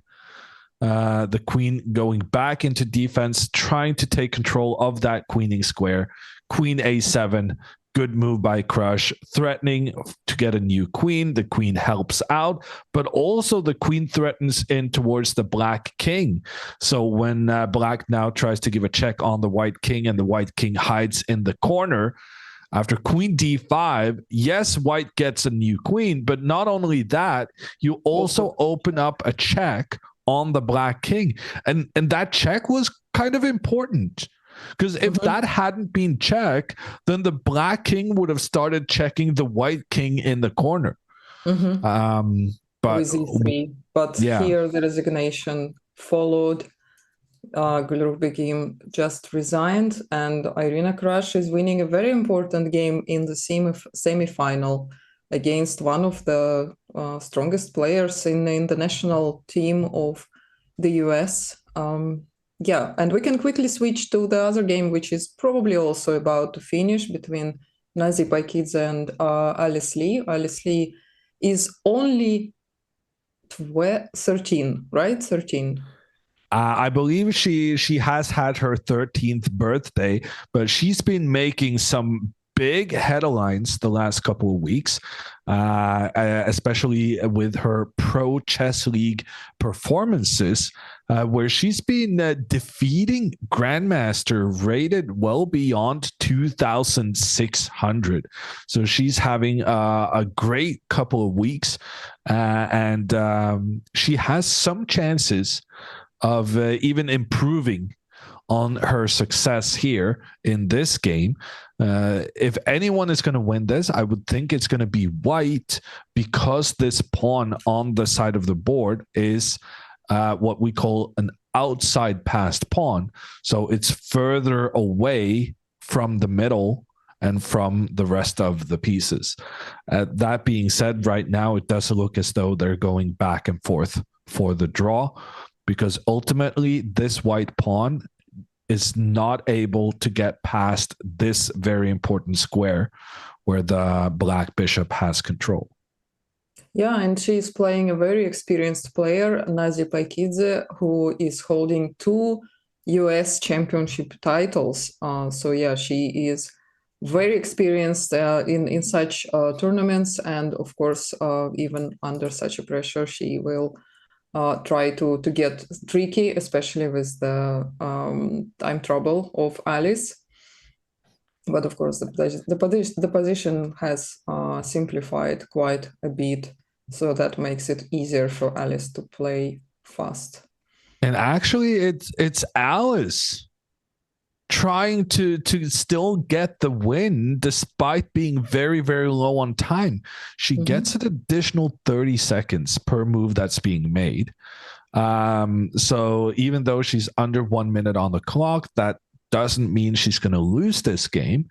And now with this bishop g7 move, she had a really tricky plan of getting that bishop to the c5 square, and try and block this influence of the black bishop. But that's why Nazi's move of king f7 was so good, because it prevented white's plan. White then felt forced to put the pawn on a dark square. That's normally not optimal. What she did gain from this was that black now focused on keeping the king close to the pawn, allowing white to do the maneuver she was looking for. But since this maneuver now is coming with the pawn on the dark square here on the side, I would think that Paikidze can probably try and get her bishop pointing towards that side pawn in optimal fashion. Yeah, makes sense. Makes sense. The skewer like this, and if the king goes back to e3 to prevent that, then black is getting their king out and attacking on h6 anyway. But she plays bishop b6 instead, planning to give a check from c7. Yeah, maybe giving a check on the king. In addition, the big question is, what do you do if bishop c5? And the answer is, well, there are a couple of different fortresses here. Number one, after bishop c5, I think you can just trade, and I think this endgame is still a draw. But funnily enough, after bishop c5, if we get a situation where black just sits and wait, allows the white pawn to proceed, this pawn can be captured, and it's still a draw. Oh, is it? Wow. Yeah. So even this is a well-known fortress. The black king goes into the corner, and it cannot be forced out without it being checkmate, stalemate. Yeah, there's numerous different fortifications here for black. I'm actually surprised. The chess engine is saying this is winning for white, this position. I assure you it is not. This is a draw. There's no way for white to make progress. Instead, Paikidze has opted for the easier of the solutions. She goes for the trade of bishops, and after the bishops have been traded, the move d4 is very, very good, making sure that both kings are busy dealing with enemy pawns.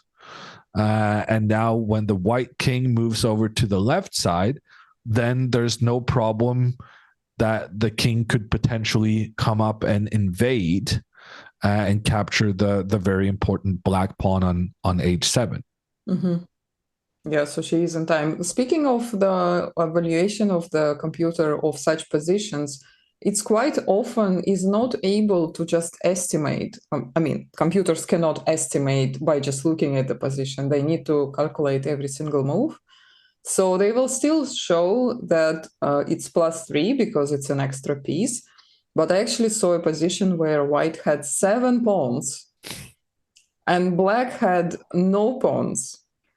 But all the 7 pawns were on the same file, plus the bishop. So the computer was showing +6, but it's still a draw. Yeah.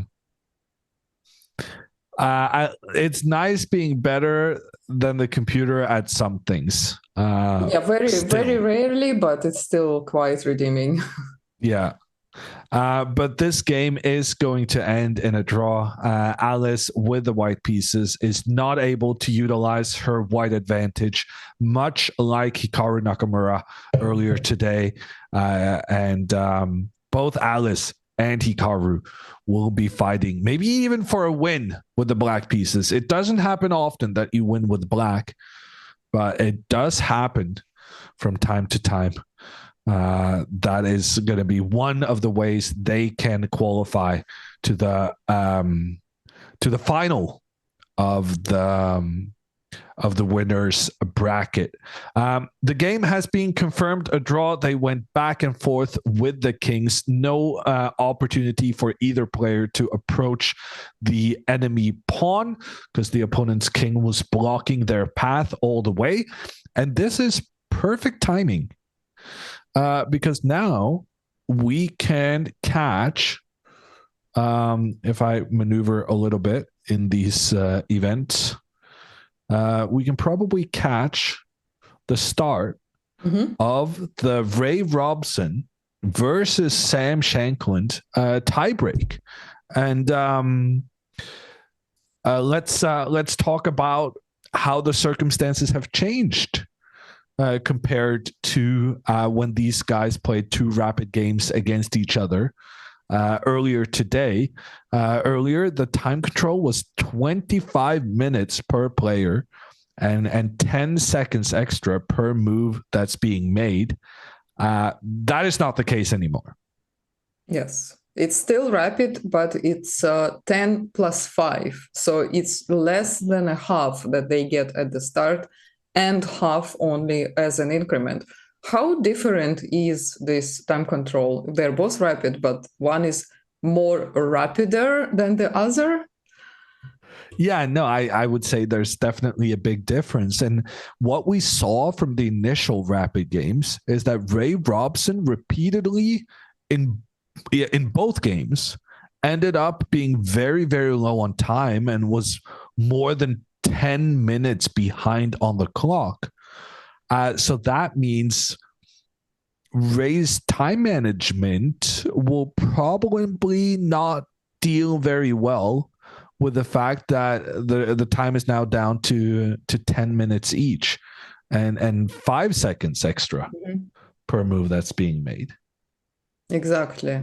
Yeah, so it's definitely important for Ray to improve on his time management and make the decisions quicker. But of course, we can probably assume that Sam Shankland will be a slight favorite in this matchup.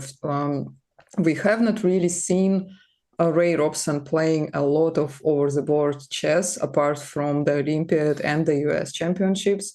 He usually is much more known for playing online chess, playing puzzles, being king of the puzzles. With how much did he do? Like around 70 in a 3-minute puzzle battle? That's ridiculous. It's unreal. Ray Robson, the king of Puzzle Rush. He's playing here with the white pieces, choosing an Italian opening. Both players developing all their knights and king side bishops, good boys that they are, getting ready to castle as well. No, Sam Shankland not castling. What is going on? Is Sam Shankland considering pushing his pawns forward on the right side of the board to try and attack the white king? Wow. So after that's why Ray is playing a4. He's saying, oh, if you are doing that, I'm going to attack you on the queen side. Yeah. Also, another point of this a4 move is that you give the bishop an escape square on a2. So if black were to move the knight to the side of the board to try and capture the bishop, then the bishop would have an escape square. But now h6 is on the board. I think you called it. I mean, I just get so suspicious when he didn't castle. Oh, okay. No, he did now. Bishop out from Ray, and now Sam castles the king. I think it was just a trick to check what Ray will do, because he could have played h3, and then Sam indeed could have played g5, and g4 is even more dangerous. Yeah. But now you see Ray waited one move, and after the castle, now he's playing h3, and now g5 is not, well, it's possible, but it's not going to happen. So Maria's point is that if h3 immediately, then g5 increases in power, because if you're not careful about how to defend here, this pawn will latch onto the white pawn, allowing for a trade to happen, and suddenly all the pieces are getting involved in towards the white king. Instead, Sam allowed his pawns to be doubled. What are you thinking about this decision, Maria? 2 pawns on the same file, traditionally considered unoptimal, suboptimal. Yeah, traditionally it's not. But in this particular case, I think it's okay for many reasons. First of all, these 2 pawns, c5 and e5, are very well protected by the knights and by the queen. Plus, they are stopping d4 from being played for a while. White would need to make a lot of moves to prepare this. Plus, I really like that black is getting a semi-open file, so they can double the pieces and put some pressure and put the knight on d4 and potentially bring a second knight on e6 or f4 and use those dark squares with the knights. So if you were offered a choice to have the white pieces or the black pieces here, which would you choose? I think I would still choose white at this point. I still think it's slightly more advantageous. So I still like that the knight can go to d5, and then we can prepare c3 and maybe d4 after knight b3. But it really depends what white will do in the next couple of moves. I feel like if Ray is a bit slow here, Sam can get a more comfortable position. And that's why Ray is not being slow, at least in the chess sense. He is spending some time on the clock, but he's moving his chess pieces forward, trying to put pressure on the opponent. And now the offer of the trade should probably not be accepted, because that would allow the white bishop to get into a better position. Instead, Shankland, rook b8, good move, preparing here to go push the pawn forward with b5. And black is the one using their pawns, moving them forward. We saw in the previous game between these two, it was Ray Robson who was being very aggressive with the pawns, but it seems like the tides have turned, and now it's Shanklin's turn to be aggressive. Yeah, indeed, he's preparing b5, quite a nasty move, and I'm not sure how white can stop it. Well, they cannot stop it, but maybe they have to trade this bishop, because if they try to save the lie-squared bishop, it will have to go to a very unpleasant square on a2. So do you think he has to reroute the knight? Oh, he's trading the knight, so that's also an option. Now, at least in case of b5, he has bishop d5. More space for the bishop, but less pressure on black's position as the knights are traded for the first time in the game. Computer evaluation very slightly favoring the black pieces, but more so than the computer eval, it's important to also note the time usage. Ray, as always, down on the clock, and that could spell trouble for him in this next phase. Yeah, I think at this point I'm already like, maybe I should pick black.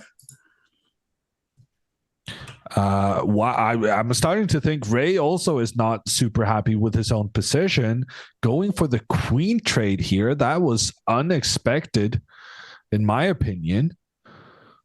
Ray just trying to get pieces off the board. Let me remind you that if in a knockout format, if you lose the first game with the white pieces, that is highly problematic, to say the least. Then you have to win with the black to come back, which is a tall order. So I think at this point, it feels to me like Ray is in some kind of damage control setting. I like this expression a lot. It is looking now like a damage control, and he's also slightly lower on time and in uncomfortable situation. But after the trade of queens, maybe it's getting a bit less suspicious for white. At least there is no tension on the d file, while the queen still was on d1. There was rook d8. And I feel like maybe Sam should not have traded the queens so quickly and kept the pressure for a bit longer. And now I'm very curious what's going to happen next, because I feel like white is going to go for this f4 pawn break.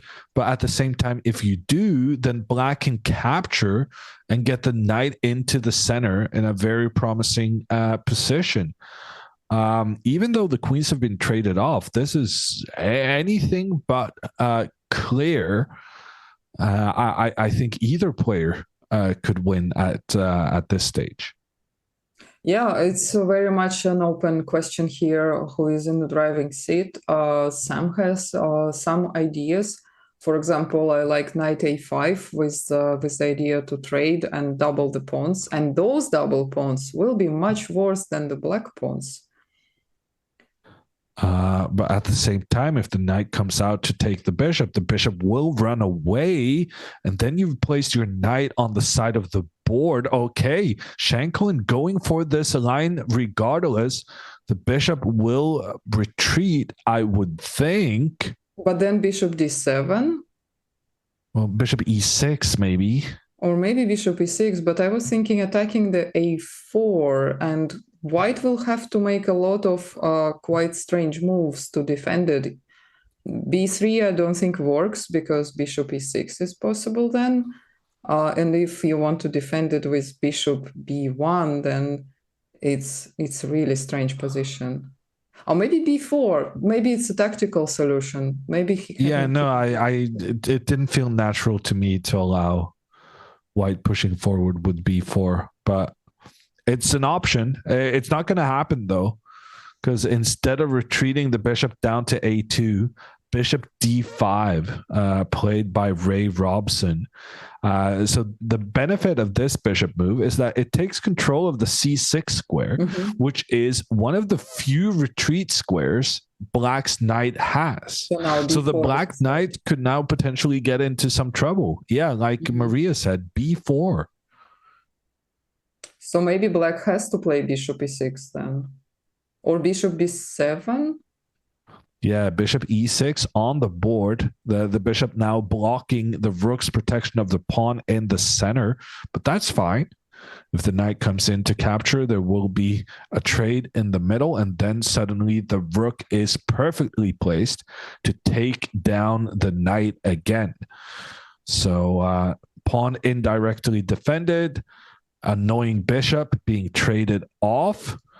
I assume Ray Robson at this stage will push his pawn forward, try and disturb the side-aligned knight. Yeah. So, yeah, bishop takes on e6. Maybe he can play b4 immediately. Well, if you play bishop takes e6 now, then the black knight can come back to its optimal square on c6. So I was thinking I want to go b4 immediately to make the knight go back to this b7 square instead. The problem was that in that case, black could have doubled white's pawns, and that's why Ray chose to make the trade and then push his pawn forward. Right now, this is looking like a draw to me. Yes, the black knight is putting pressure on white's pawn, but it's okay because the white rook will come in to start counter pressure down on black's pawns soon thereafter. So right now, I'm preferring white's position a little bit, but should be able to defend with the black pieces. Yeah, I like that. I like that. So we might see a second game being decisive, which is of course good news for Ray. He seems to have managed all of the problems to be left past him. But of course, still, he's lower on time. He's more than 2 minutes below and needs to be quick at his decision-making from now on. Yeah, but fortunately, some of his moves are playing themselves. The rook coming into the half-open file, pointing down on black's pawn. That's a good and easy move. Yeah, the rooks like open files and activity. So rather than defending the pawn on d3, it's better to go for an attack and create counter threats on your own. So ignoring the threat on the d3 pawn, instead creating a threat of your own. Yeah.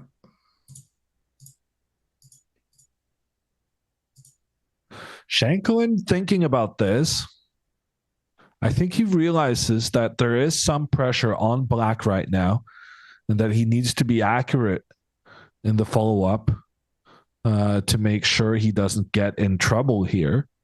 Rook b7 is not an optimal placement of a rook. That's a rook with only one intention, with a pure defensive feature right there.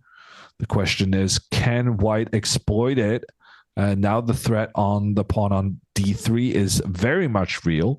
So rook c3 seems to kind of suggest itself, keeping that pawn protected. Mm-hmm. And meanwhile, Hikaru from the future already uploaded his recap on today's game. So right after this tiebreak, you can already you can continue watching. Basically, the day is going on. Hikaru recap before the broadcast even ends. Can it be better? Yeah, the time travel, exactly. Ray Robson spending a lot of time in this position. 3 minutes left on the clock. I was saying if anyone's better, it's white. But with that time discrepancy, I'm not sure I'm favoring white's position anymore. Not because of the position, but more because of the clock. Yeah, for sure. He is now half the time on the clock comparing to Sam. And he's been struggling with time for a while. In all of the games, actually, he had troubles in this tournament. Yeah. Ray Robson and time trouble. That is just two phrases that work together. Like peanut butter and jelly. I will never understand why Americans eat peanut butter and jelly. Like no one else in the world does that, I think. Not in Norway, anyway. You mean like just that together? Yeah, it's a thing. Well, don't get me started on crazy Russian foods, but never mind. Well, we definitely don't eat sugar with sugar.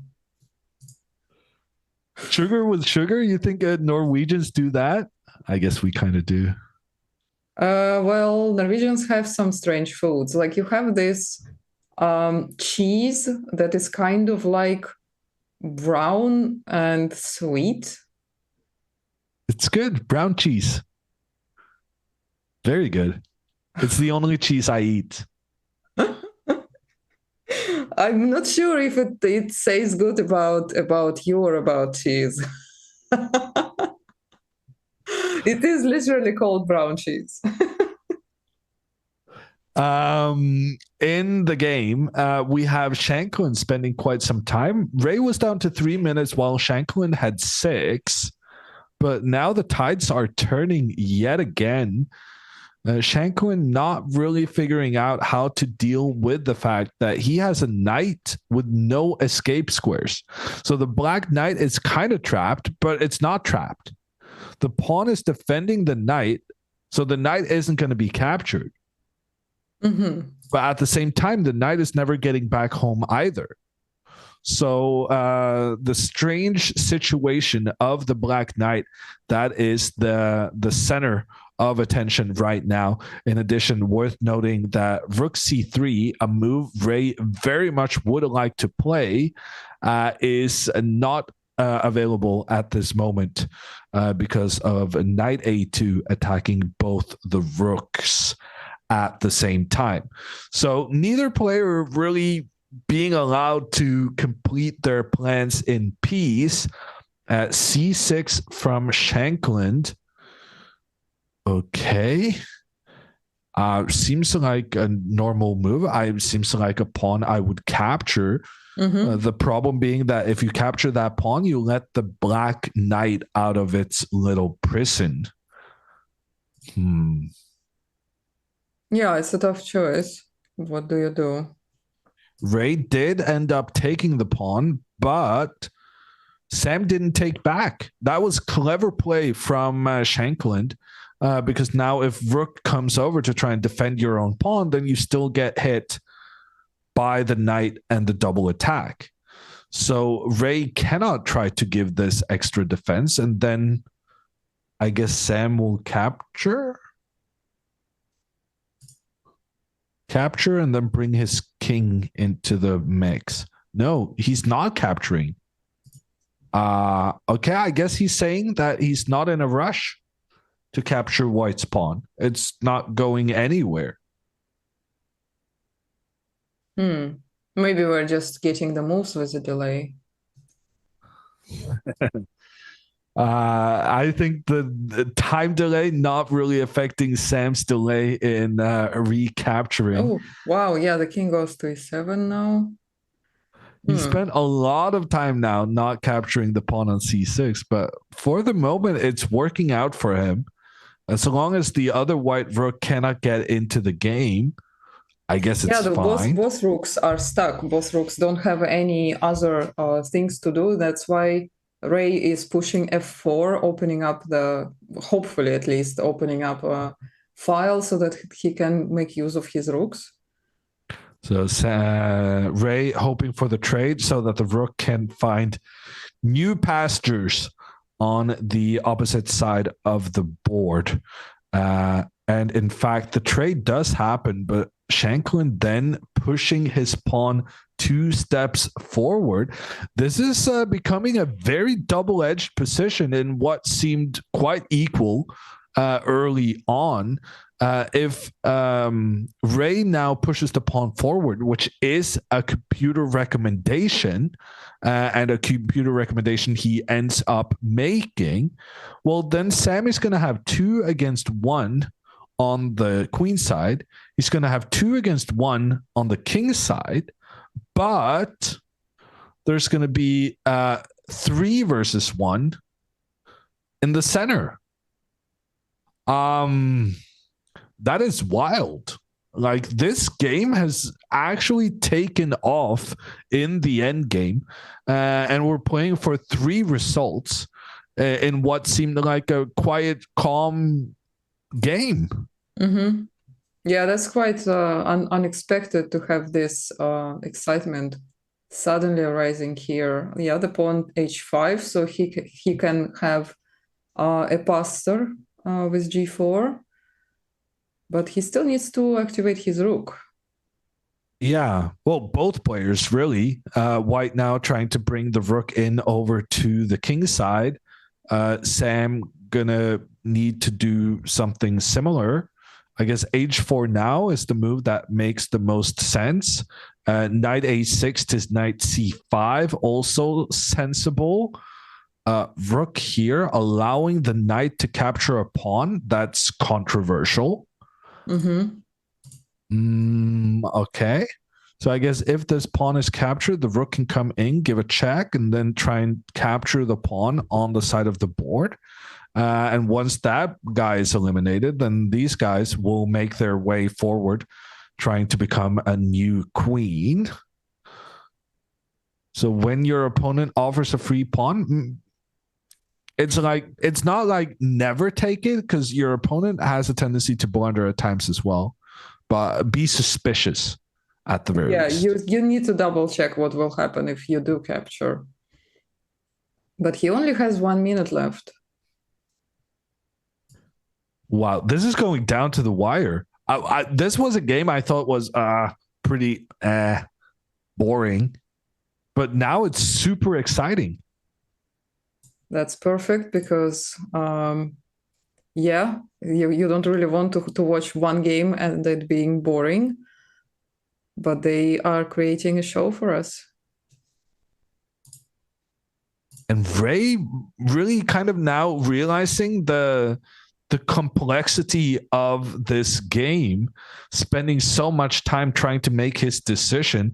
We got a couple of moves coming in at the same time. King d2, okay, that's fine. King over. Okay, so Shanklin has maneuvered his king over to protect the queen side assets, but that has left these guys on the opposite side rather undefended. Can that be exploited? White needs to start trying and push the pawns forward in the center. I just don't know how you're going to make that happen. Yeah, you cannot really bring the king. If you are not very careful, you might even get checkmated in the center of the board if you go with the king to d4, trying to push e5. Yeah, speaking of pushing e5, is that a possibility now? Can we like sacrifice a pawn and then just run with this guy? King d7 probably stops it. Yeah, king d7. That king is getting over very quickly. Rook b3 on the board from Ray. I don't know what he's doing. He's just moving back and forth. Shanklin playing h4. I kind of wanted this move earlier.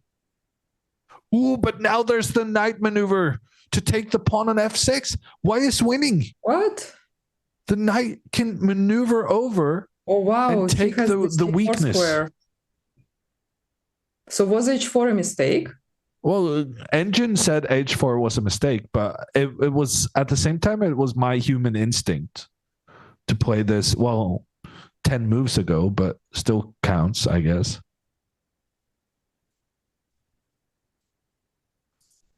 Wow. Okay, so is Ray going to move the knight? Oh, Ray is just going up and down. Ray has just realized I'm low on time. I'm just going to go back and forth and kind of confuse everyone. And now Shanklin has the opportunity to get his king back to defend the kind of weakness on f6. Yeah, Shanklin realized his mistake and decided to say, yeah, I need to get my king over here. But what happens now with rook b2 again? Rook b2, you cannot go here because then I take the pawn. I cannot take the pawn now because the rook will invade. But I can try to go rook b2, rook b3, okay. Because king e7 and then rook b2. Mm-hmm. Then you're threatening to take this pawn. Meanwhile, the time equalized. Sam is still slightly higher on time, but it's very, very minor difference. These players are getting 10 additional seconds per move they make. So it's not like we're going to have a finish within the next 1.5 minutes. This game could last actually very, very long. Because of the extra time each player is receiving. And now knight e3 has been played by Ray Robson, offering the trade of the rooks. And if that trade is made, the white king will be able to join the party and move forward. And also, after the rooks are traded off, it will be much easier for white to advance the pawns in the center. The engine's now indicating that white has a winning advantage. The question is, how do you deal with these threats from the black rook? Actually, this is brilliant from Ray. Knight g4, good move. He can then follow up with king e3, followed by d4. But in the meantime, Sam Shanklin is going to head for the a4 pawn. White now potentially going to win this pawn. No, Ray can just go and defend the pawn and then push the pawn forward in the center. That seems sensible. Engines are saying you can push pawn forward in the middle immediately, give up this pawn, but that seemed risky given the time situation. By the way, I'm glancing a little bit at the official broadcast, and I'm just looking at the camera, and I'm amazed at how calm is Ray Robson. He's been playing with 10 seconds left on his clock for a while, and he's still much more calm than Sam is. Wow. And here Ray is advancing the pawns forward in the center. They can just continue as far as they can go. Here instead, he's taking a timeout to make a threat on the black rook instead. The rook is going to move out of the way, but try and keep the pressure in on white's pieces. Pawn to e6, the only move for white to win the game, but it is what Ray plays. These pawns now defending each other, so close to becoming new queens. The question is, how do you get them through? Rook c3, good move, trying to get the rook in position to give a check on the king. So far, so good. Black is defending, white Black is defending against the threats, but now the rook comes in for the invasion. Sam Shanklin has nothing better than to take a pawn on the side of the board, and then this rook will find a way to give a check on Black's king. That is the key here, getting the Black king out of its blockading position. Once the king has been removed, then you can get a new queen with your pawns. Here, knight takes f6 is looking good. Rook d7 also looking good. Rook d7, the move chosen. Preparing e7 after knight f6. Yeah, now knight takes f6 or d5 check. Oh, we have several moves on the board here. A sacrifice taking the knight should be sufficient to win this game. Ray Robson one move away from a very important victory here in what has been a hard contested game. The idea would be that this knight is currently trying to create all sorts of annoying threats on the white king. Yeah, it's if much we better just to take out the knight, that's going to be easy to deal with. He did it. He took it, and Sam immediately resigned. Well done, Ray Robson. Rook takes knight. Brilliant move. If the king takes back, the pawn will just stroll in to become a new queen. Ray Robson takes game one of this tiebreak match. Yeah, that was an incredible fight, and it looks like just for an outsider, move h4 was a decisive blow for Sam. But yeah, I mean, it made a lot of sense to me, this h4 move, that you try to get your pawns as close to becoming a new queen as possible. I'm sure Sam was hoping that in some variations he could sacrifice a pawn and then just have an opening here to get the pawn moving forward. But it wasn't meant to be. And as you said, the disadvantage of this h4 move, the pawn no longer controlled the g4 square, and that was decisive. Ray managed to maneuver his knight to the g4 square where it put pressure on Black's pawn, and that was one of the main reasons for why White was able to win this game. Yeah, and of course the f6 pawn is still defended here, but just the fact that all of the white pieces are comfortably placed and all are in the better squares while Black is so passive, that's what was the decisive result. And of course b6 is the important second weakness, because one weakness is usually not enough for a win, but two is usually sufficient. So we're going to take a quick little break while we're waiting for the players to set up for game number 2. Sam Shanklin in a must-win situation after losing the first game. If he doesn't win in this upcoming fixture, then he is out. He has to go home. While Ray Robson continues trying his luck in the losers bracket. This is a double elimination tournament. Both Sam and Ray has lost one match each so far. If you lose another, you are out. And we are out until the next game starts.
And we're back already. We are back with the American Cup. Sam Shankland in the hot seat right now. He has lost the first game of this rapid tiebreak, and Ray Robson choosing the Berlin defense to try and hold the victory he got just now and make his way through in this tournament. The moves are coming in very quickly. This is known as the Berlin Endgame. It's one of the most difficult positions to break down in chess. It was used at the very, very highest level by Vladimir Kramnik in his world championship match against Garry Kasparov. And many credit this opening as the reason Kramnik was able to defeat the great champion. I'm Jon Ludwig Hammer. I will be hosting this last tiebreak of day 3 in the American Cup together with Maria Emelianova. And very quick moves in the opening, Maria. Yeah, they're very, very quick. And of course, Ray has to be happy with winning the previous game. But playing so long with just 10 seconds left on the clock, and he was doing it for about 20 moves, is not fun regardless. And I'm sure he's going to try to play faster, and he only needs to play for 2 results. He can just make a draw, and that will give him a win, and he will stay in the elimination bracket while Sam Shankland is fighting for a win. It's only a win he will satisfy him, because otherwise he's going home. And here Ray has a long think and then plays an unorthodox move, knight to d4 on the board, offering the trade of knights. Sam Shankland saying, yes, I will make that trade because now your pawn is weak, coming in with his rook to target that pawn immediately. Ray Robson then attacking the white knight, forcing it back. And after the knight retreats, the black pawn will move forward to give defense to his buddy. Mm-hmm. But then computer engines right now are saying white has a very promising position based on the move c3. And the pin over the d file. Yeah, so very clever idea here. c3, and if that one is taken, then e6. Wow. And if that one is taken, knight g6, attacking the rook, and then knight e5. And suddenly... So he's not going for the pawns. He's sacrificing all the pawns, but then wins the bishop on d7. Yeah, very, very clever play from the computers. The question now being, can Sam Shankland play like a computer and find this knight maneuver to open up an attack on Black's king? That is the big question. He has played knight f4 to begin with. And right now, the question is what Ray will play, right? Yeah, will Ray play this move c5, which seems sensible enough, but actually turns out to be a mistake? Exactly. Yeah, we will see if he plays that, because the other move is g5 a move here. G5 being recommended, but then the knight moves, and same problem. G5, knight moves. If you go c5 to protect the pawn, then c3. If the pawn is captured, you open up these threats against the black king. And then the knight, even though the knight has been pushed around, it's still available to jump in and get that attack on the black bishop and take down the bishop. There's no way of defending it. The bishop cannot move because then the king will be in check. And if the bishop doesn't move, it's going to be captured. Mm-hmm. So, no, things are looking dire for Ray Robson right now. I'm going to go into my little rule book and try and figure out what happens if this game goes in Shanklin's favor. What do we do then? And I believe the answer to my question is blitz. Yes, 3 minutes per player, 2 seconds extra per move. And I think the most paradoxical thing about this is that Ray Robson's massive time trouble issues, I think those issues are going to be less in blitz chess. I think when you play 3-minute chess, you acknowledge that I just have to play quickly. Mm-hmm. You're basically in time trouble from the start. Yeah. And Ray Robson, while he's good at being low, he's good at getting low on time, but he's also pretty good playing low on time. Yeah. So I'm not sure going to the blitz is going to be a massive problem for him. It is going to be disappointing, though, that he loses a good edge, the edge he managed to give himself by winning the first one. Well, it's not really over yet. At the moment, the knight went to h5. I guess the idea is if the pawn on d4 is gone, and c3 is a threat, very much a threat, because if the black pawn takes on c3, the knight on f6 wins the bishop again. So c3 is a threat, and c5 doesn't really help.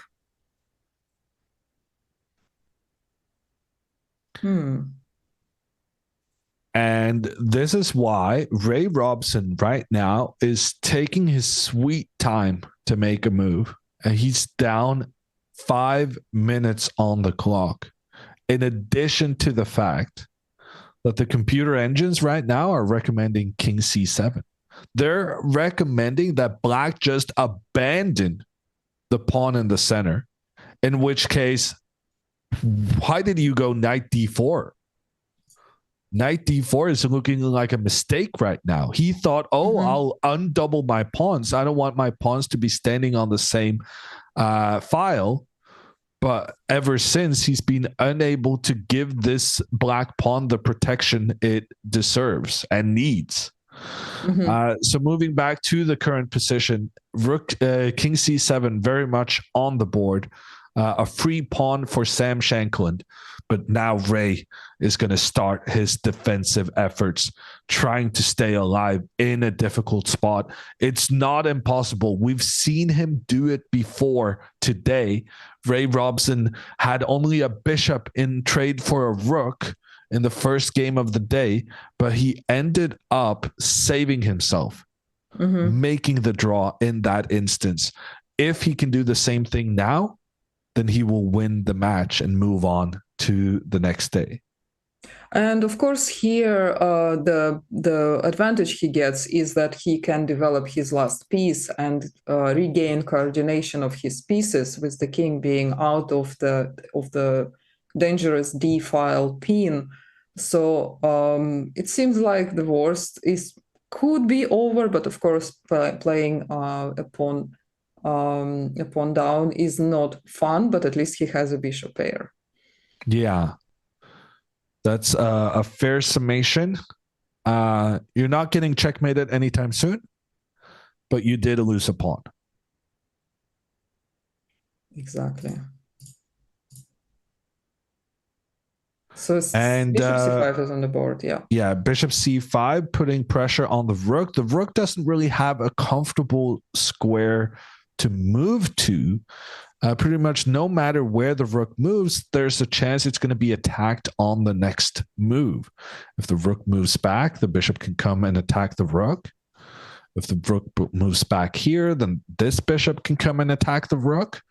The bishops are very good at working together.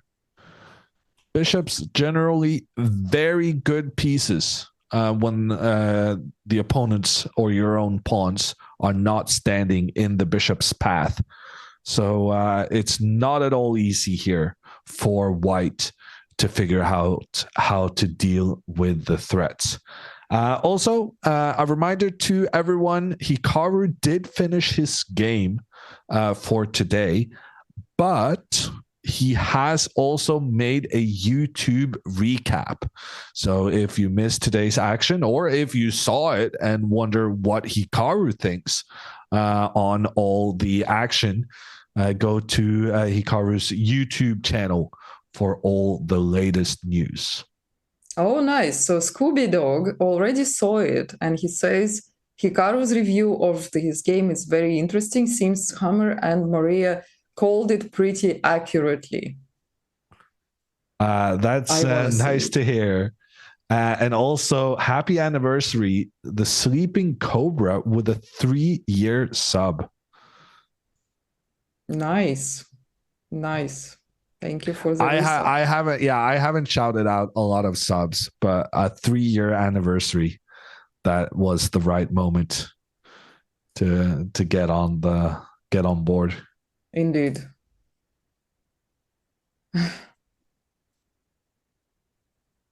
Nice. Well, that is a great anniversary, which means you've seen a lot of recaps by Hikaru and you know what to expect, and it's going to be a great insight, especially that today was the first day he did not give any comment on the show. It was Dominguez who was interviewed instead. So that's the only insight we can have today into Hikaru's thoughts on today's game. In the meantime, we are trying to wrap up this with a final result between Ray Robson and Sam Shanklin. But Mr. Shanklin does not want to let us leave the office early. He's going to be fighting very, very hard to extend this evening by winning his game and forcing this match into a blitz playoff.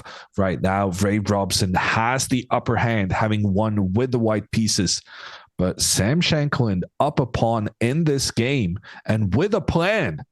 White here has a very nice plan. Yes, the rook is under attack, but the rook can just move back. And now White's plan is to go knight g7. Knight g7 attacks the bishop, but also controls the e6 square. Mm-hmm. So White wants to push this pawn forward in the center, but it's going to need support from the knight to make it happen. But right now it is happening. The only move I can see for Ray is bishop f8, but things are looking good for Mr. Shanklin, and I think we're going to see a blitz playoff. All right. We definitely cannot be disappointed because these two were producing really amazing games today, and it's going to be really fun to see the blitz. But we still will see if Sam will capitalize on this advantage. Ray also spending so much time. Yeah, it's stressful, right? Yeah, I really think the blitz is gonna work better for Ray, because blitz you're instinct only. You only act on your instinct, and then you never really stop to think, which is how Ray is landing himself in these time trouble situations time and time again. Indeed. Yeah, it's probably going to be easier for him to manage it because he already starts without that time on his clock. But first, before getting there, we need to have a white win in this game first. And right now, Sam is taking a lot of time. So I said knight g7 was quite clearly White's plan. What else could he be thinking about? Maybe pawn to e6. Pawn to e6 could be tempting. And then if that pawn is captured, then knight g7. Part of White's issues in this position is that the white bishop is not very good because it's being blocked by its own pawn in the center. So very often we want to try and find some way of progressing while also pushing that pawn forward. Yeah, and Ray is now thinking. Oh no, it's Sam. Okay, the video is a bit delayed. G4 was played.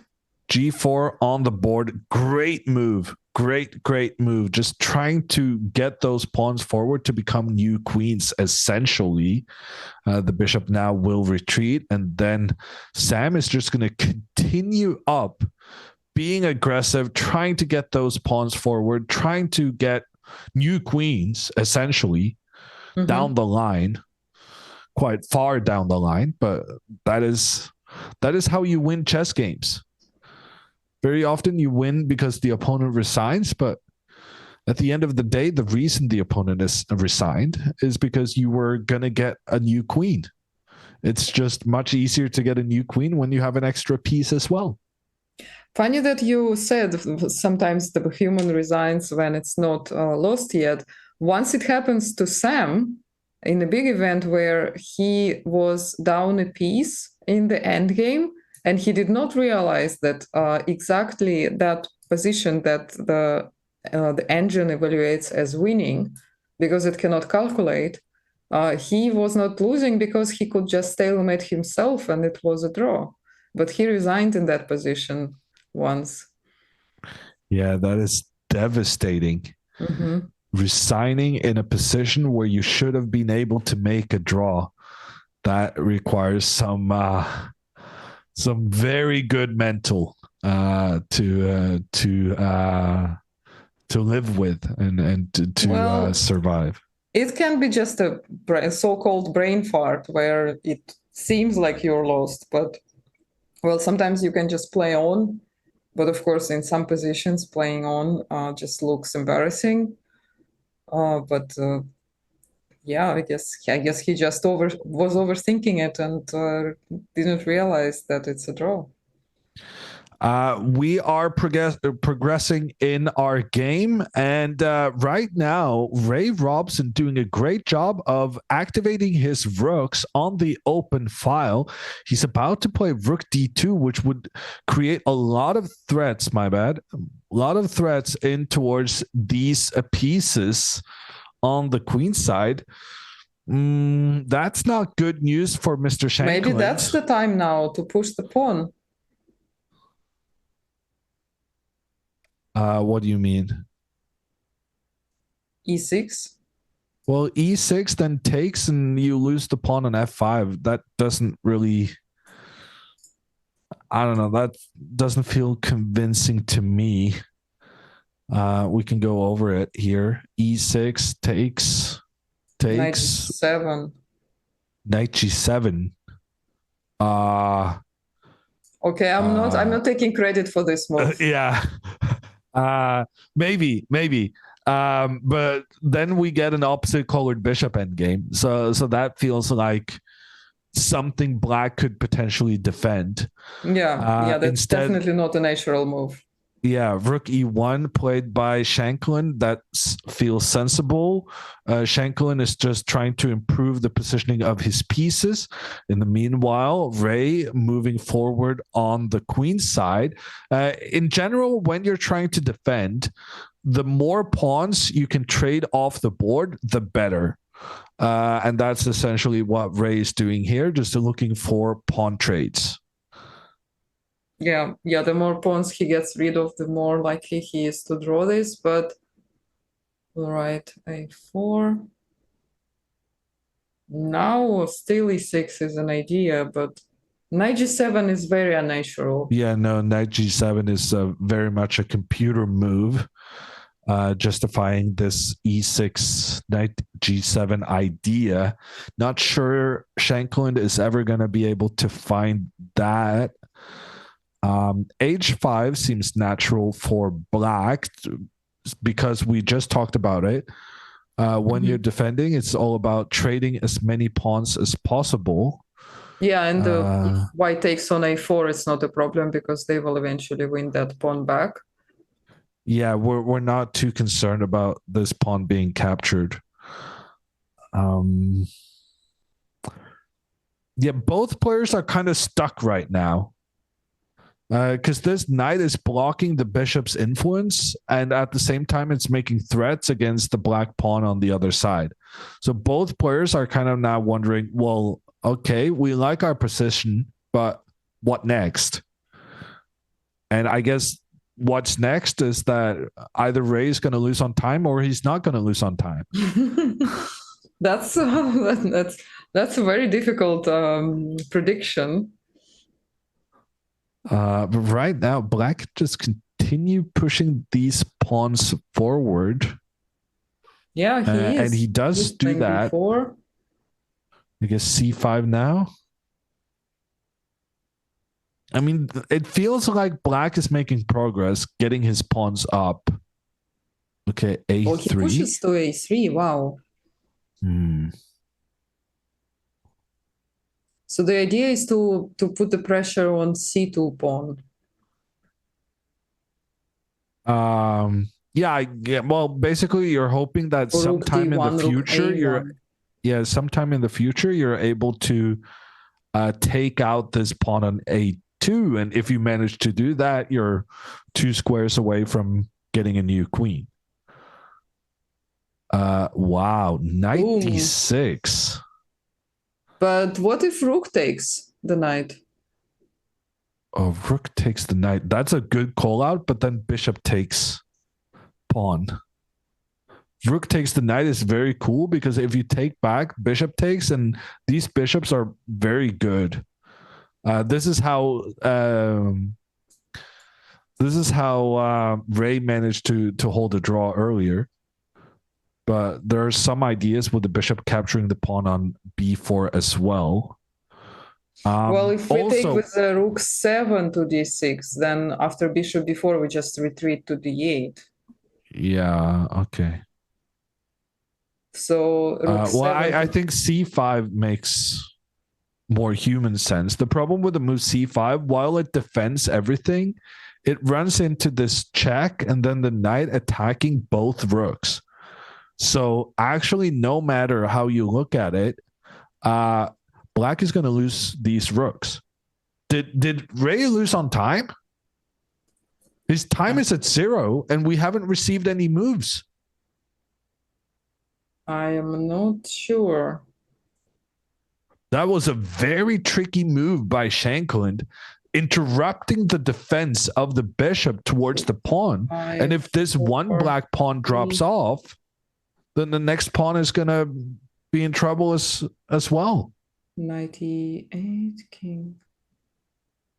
So c5 was played. 2 on g7. I didn't follow the moves. I'm trying to understand. It seems as though the feed of the board from St. Louis was not able to keep up with the 31st intenseness. move, rook d4. Rook d4. c3, b c3, bishop c3. Sorry. c3. c3, yeah. Takes. Rook d1. Rook d1, yeah. Bishop b4, bishop g7. Knight e8 check, king b6. Well, that check is attacking both a king and a bishop. Takes on g7, c5. That is the game. This is over. Sam Shanklin has won a bishop. He's gonna win the game.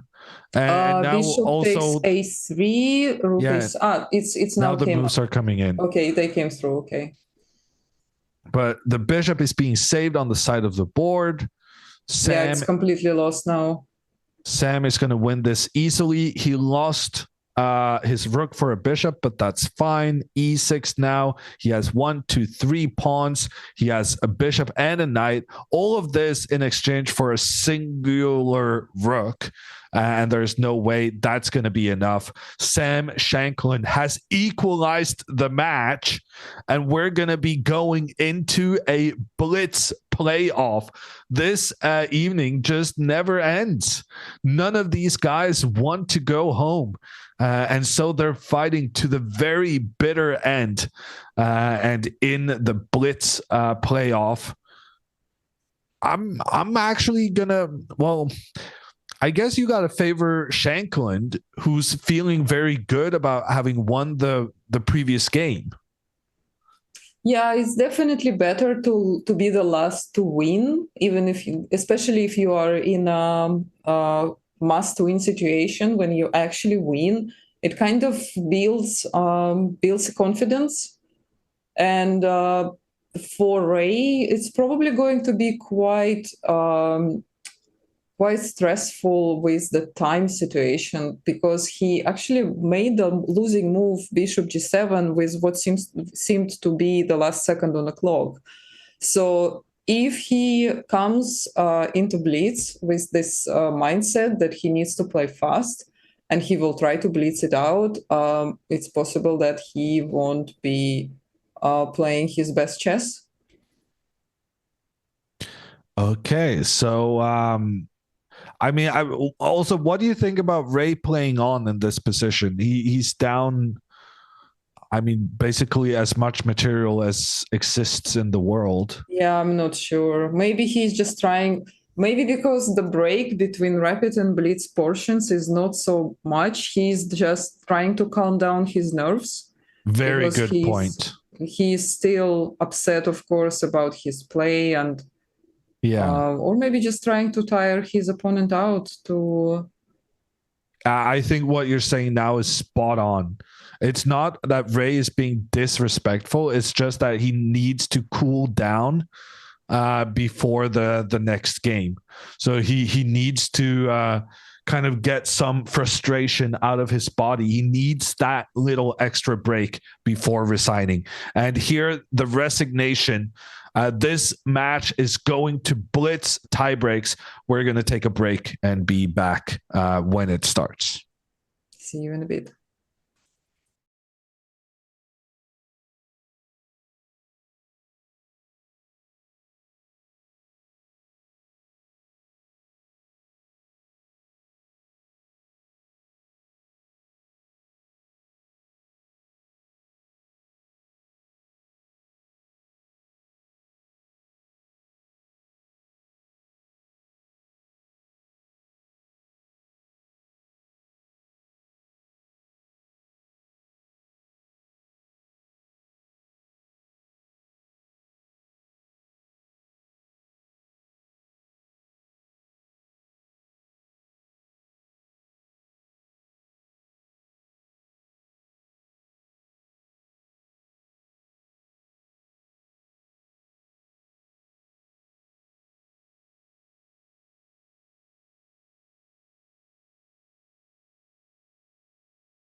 We're not getting any warning when the games are starting because they just continued this match. It's a Night Earth opening from Sam Shankland with the black pieces. I'm Jon Ludwighammer, and together with me, Maria Emilianova, we are guiding you through this day 3 of the American Cup.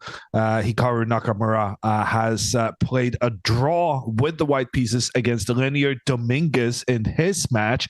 That match will be decided tomorrow. Today, this match is being decided between Ray Robson and Sam Shankland. One of these guys are going home.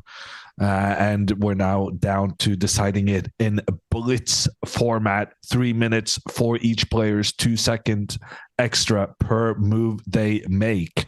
And what can we say about the position here, Maria? The position seems to be still pretty much in the opening stage. It's an interesting decision by Sam to put the queen on b8. Putting extra defense on the d6 square. So Ray is again playing with the white pieces. The first game. I wonder if it's just stays the same since the beginning, that they're all keeping the same colors throughout the tiebreak. Yeah, it does seem like Ray has been white quite often in the beginning. But I have noticed that Shankland, he's been playing king pawn openings normally.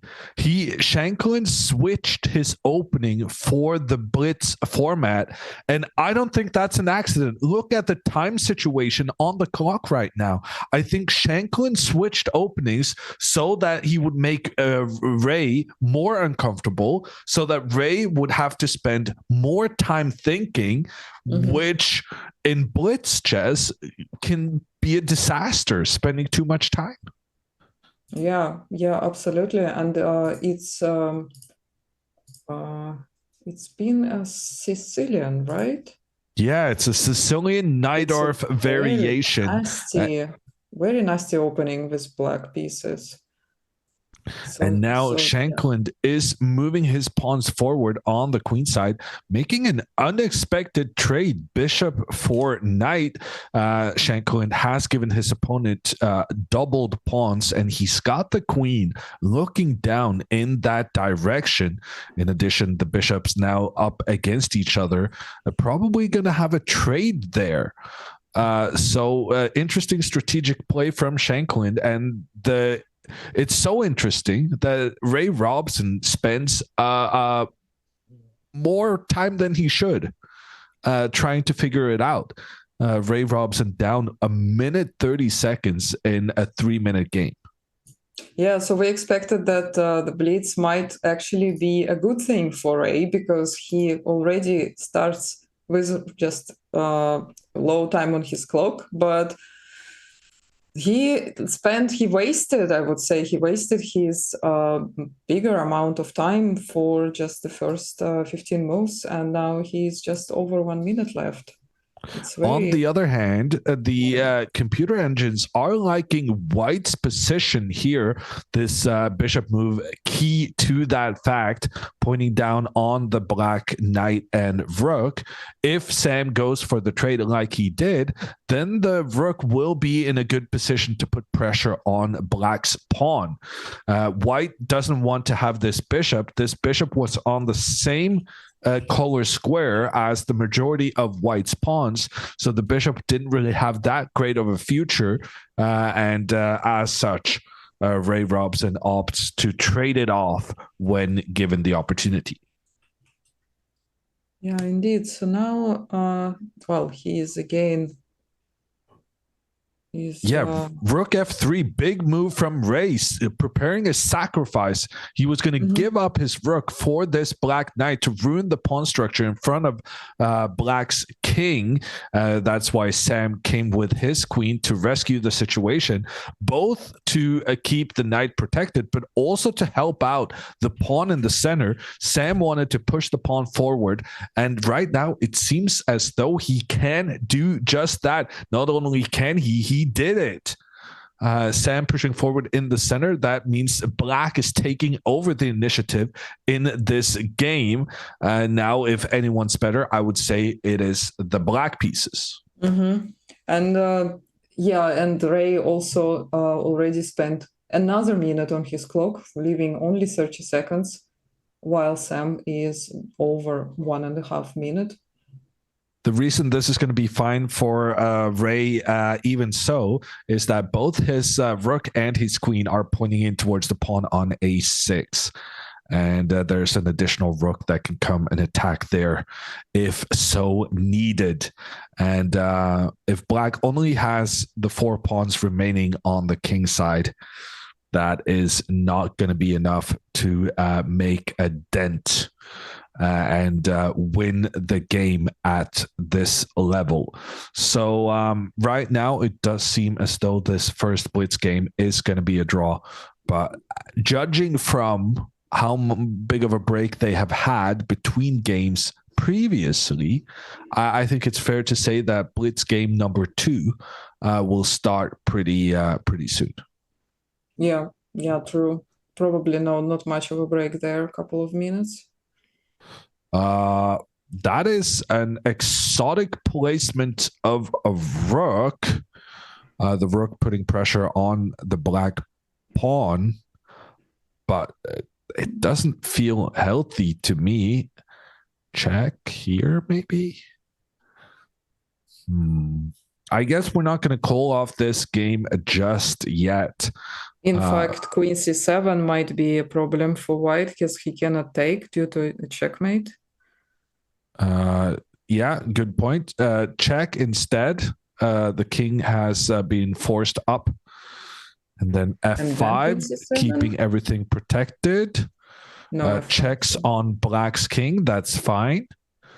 Wow. Ray goes g4 to try and open up for his rook. It was so annoying, this black pawn that was blocking the rook's path, that he goes g4 to open up. But then the queen comes and attacks both the rook and the king. But Ray sacrifices the rook. Wow. Ray gives up the rook, knowing full well that if the black queen comes in to take it, there will be a repetition of moves with the white queen following the black king. And that is precisely what happened. Yeah, this Sam game could not find anything better. Yeah, this game has ended in a draw. And that means we are waiting for the game 2 of this little mini match. Sam Shanklin now with the white pieces.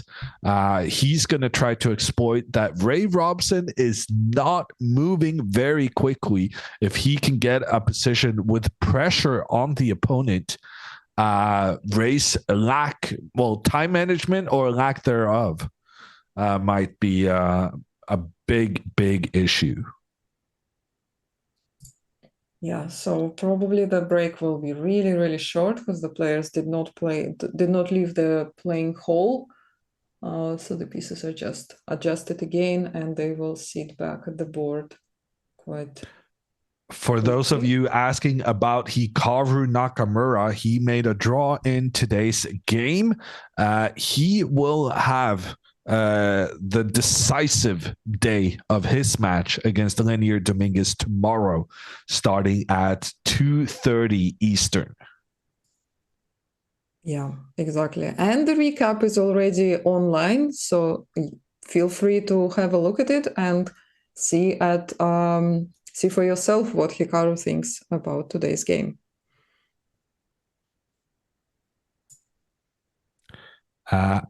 I've taken the liberty of loading up the board for the second and potentially last game of this match. A reminder, or rather information to everyone about the regulations in this event. If this game now ends in a draw and they tie the Blitz playoff as well, then we will be going to Armageddon, where one player gets 5 minutes and the white pieces. The other player gets less time, 4 minutes, and the black pieces. But the justification of getting less time and getting the black pieces is that in case of a draw, the black player is the one who remains in the tournament while the white player is knocked out. But that is getting ahead of ourselves. First, we have the second blitz game to look at. Sam Shanklin going for the Rui Lopez exchange variation. That is not very common at this level.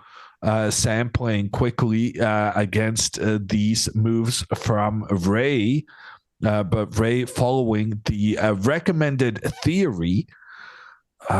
Does Sam have anything special prepared here? Yeah, no, I'm curious. It's been so long since I've seen this opening at the top level. Wow, yeah, it is pretty unusual. Sam going here for the very unorthodox situation where white threatened the bishop, but then didn't take the bishop. Because if you take the bishop, you get checkmated with the rook and queen working together along the side of the board. And that's basically the case whenever here. Like white's pawn could take the bishop, but then the black pawn would take back and the queen would come in to checkmate along the side of the board. So we get this funny situation where the pawn is just sitting there looking at the bishop. And basically white is trying to provoke a situation where taking the bishop is going to be advantageous. And that's what this d4 move is about. Because if you take this one, then maybe you can take this. I don't know. I don't really know this stuff, but it's along those lines at least. Knight f4 played by Ray. Okay. Still, if we take the bishop, then takes back. Very dangerous with an attack using the queen. So instead, we capture in the center. That's a free pawn. The queen comes, points down towards the white king. The knight moves to attack the queen, but then also gives up his own queen. Trades. Lots of trades. Yeah. And here this the game move might also E6. end in a draw. It might end in a draw, but right now it does seem like white has the upper hand. E6, pawn takes rook E1. It's very clear this is all part of Sam Shanklin's preparation, and that preparation has landed him 1 minute and 40 seconds up on time. He did not spend any of his initial time. He was only using his 2 seconds increment. That's how indeed goated is his opening preparation. Yeah, amazing display of prep here. And he's hitting his prep at the right time. This is the decisive game of the match. Ray Robson down more than 2 minutes on the clock, coming out with the bishop to point down on the knight and rook. And that has taken Shanklin. Here we were thinking that Ray Robson will have more chances in the blitz portion. Boy, were we wrong about that, huh?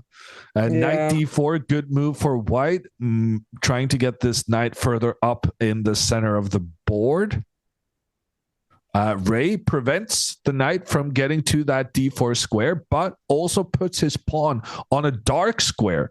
And notice how both players' bishops are on the dark squares.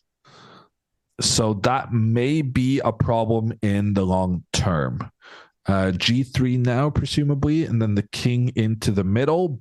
Black is going to put his king into the middle. Engines are saying white has a significant advantage here. G3, you were right.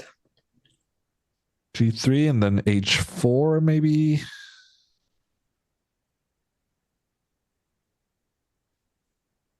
King G2.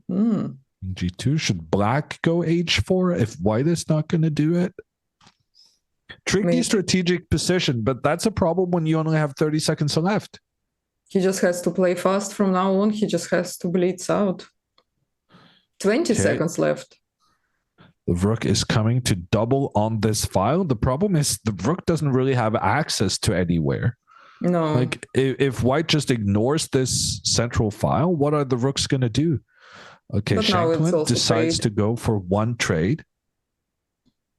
Does he want two trades? Probably. He's definitely going to move his king into the center. That seems obvious. And then maybe h4, rook g1, g4, bishop g5. Not sure I like that move. But Ray doesn't want the bishop trade. Yeah, still moving the king to the center. One might think he would be happy with trades so that there are less pieces, so his time disadvantage would not be as crucial. But yeah, and now after c5, white has the amazing move c4. c4 trying to block the pawn's advance on the queen side. c4, pawn takes, rook c1. No, instead, Shanklin trying to get a trade of rooks, and he is denied, even though engines are saying trade of rooks would have been a draw. But here, Ray keeps on making what the engines consider mistakes because he's so low on time. He doesn't have any possibility to consider what he's doing, really. Yeah. Okay, now h4. I kind of wanted that earlier. So I guess I still like that. Yeah, and maybe b3 by Sam. Well, b3 trades off a doubled pawn for black. I don't see that happening. Yeah, I'm not sure what to do here with white. That's a problem for Sam. He doesn't have a clear path forward. Actually, here, engine is recommending f4. There's some tricks. But this is also fine. Rook f1 here. Rook f1 and then go f4 afterwards. But maybe rook g1, g5, g4. Yeah, no, I think this is fine what Sam did. Rook f1, planning f4. Now, after b4, he can take and go rook c1. But yeah, b4 is a very creative try from Ray because now he's going to get his rook involved. King d2, very good move here. Just move your king over to keep the pawn protected now that the rook is coming to attack. Yeah, that's very clever. King d2, king c2. Just ignore this whole situation. Don't try to defend your pawns. Just move over. Wow. C3, good try from Ray. Opening up Ray towards is not backing off. And rook e4. But Ray has horrible pawns. Like he has an isolated pawn here, here, and here. But at least bishop is defending all of them. Yeah, but now he just moved voluntarily one of his pawns over to a dark square. And now he lost a pawn. Pawn up for Sam Shanklin. This could be the last game of day 3. This could be the last game for Ray Robson in this tournament. Both players down to less than 20 seconds on the clock.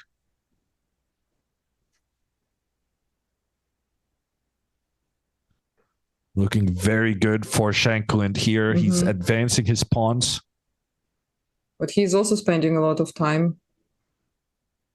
E5, king up to E4. Good maneuvering. Yeah, now F5. Ooh, both pawns making cannot their stop move. them. Knight C5, maybe. Sam needs to speed up here.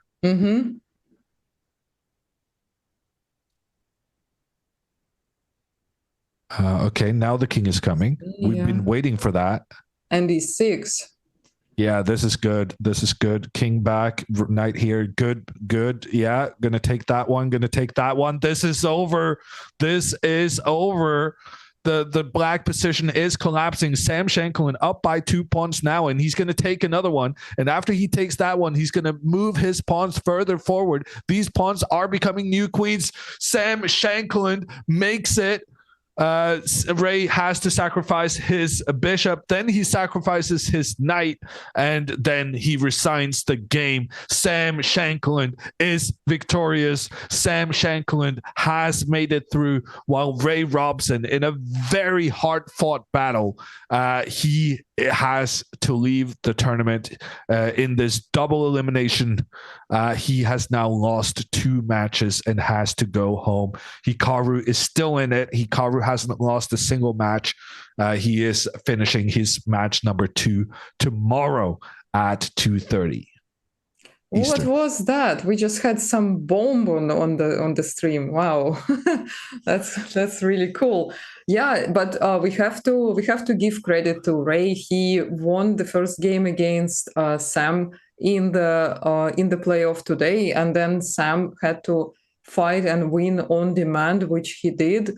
But Ray definitely has put up a great fight. But from my humble opinion, he really needs to work on his time management in all of the time controls.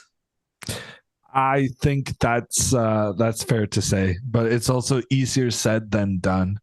Ray has been spending a lot of time myself throughout his really career. Slow thinker, so I'm saying that as a spectator, as a fan, as also a fan of Ray.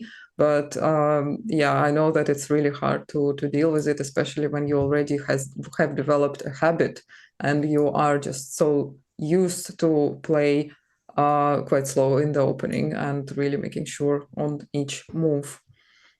Okay, that's it from us, everyone. Make sure to check out Hikaru's recap on YouTube about today's game, and come join us tomorrow. Actually, not us. Maria is having the day off. I will be back together with Fiona Stale Antoni, and I hope to see you guys then. Bye. Thank you, guys. I will miss you, but I will see you soon the next week. Enjoy the show tomorrow. When I see some of these moves that computer suggests after a game that I play, and I just go, wow, that is the beauty for me, because these are not moves that I would ever consider. And when I then see the move and then I might make a couple of moves to try and understand why, that is the beauty to me.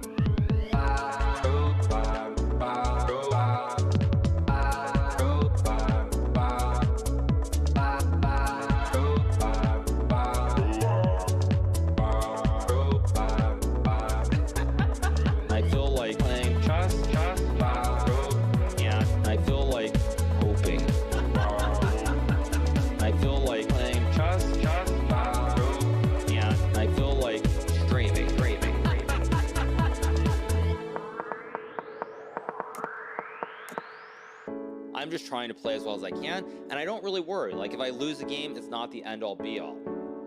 I'm not naturally talented, but if I don't get something, I try to figure out, why don't I get it? What am I doing wrong? Over and over and over again.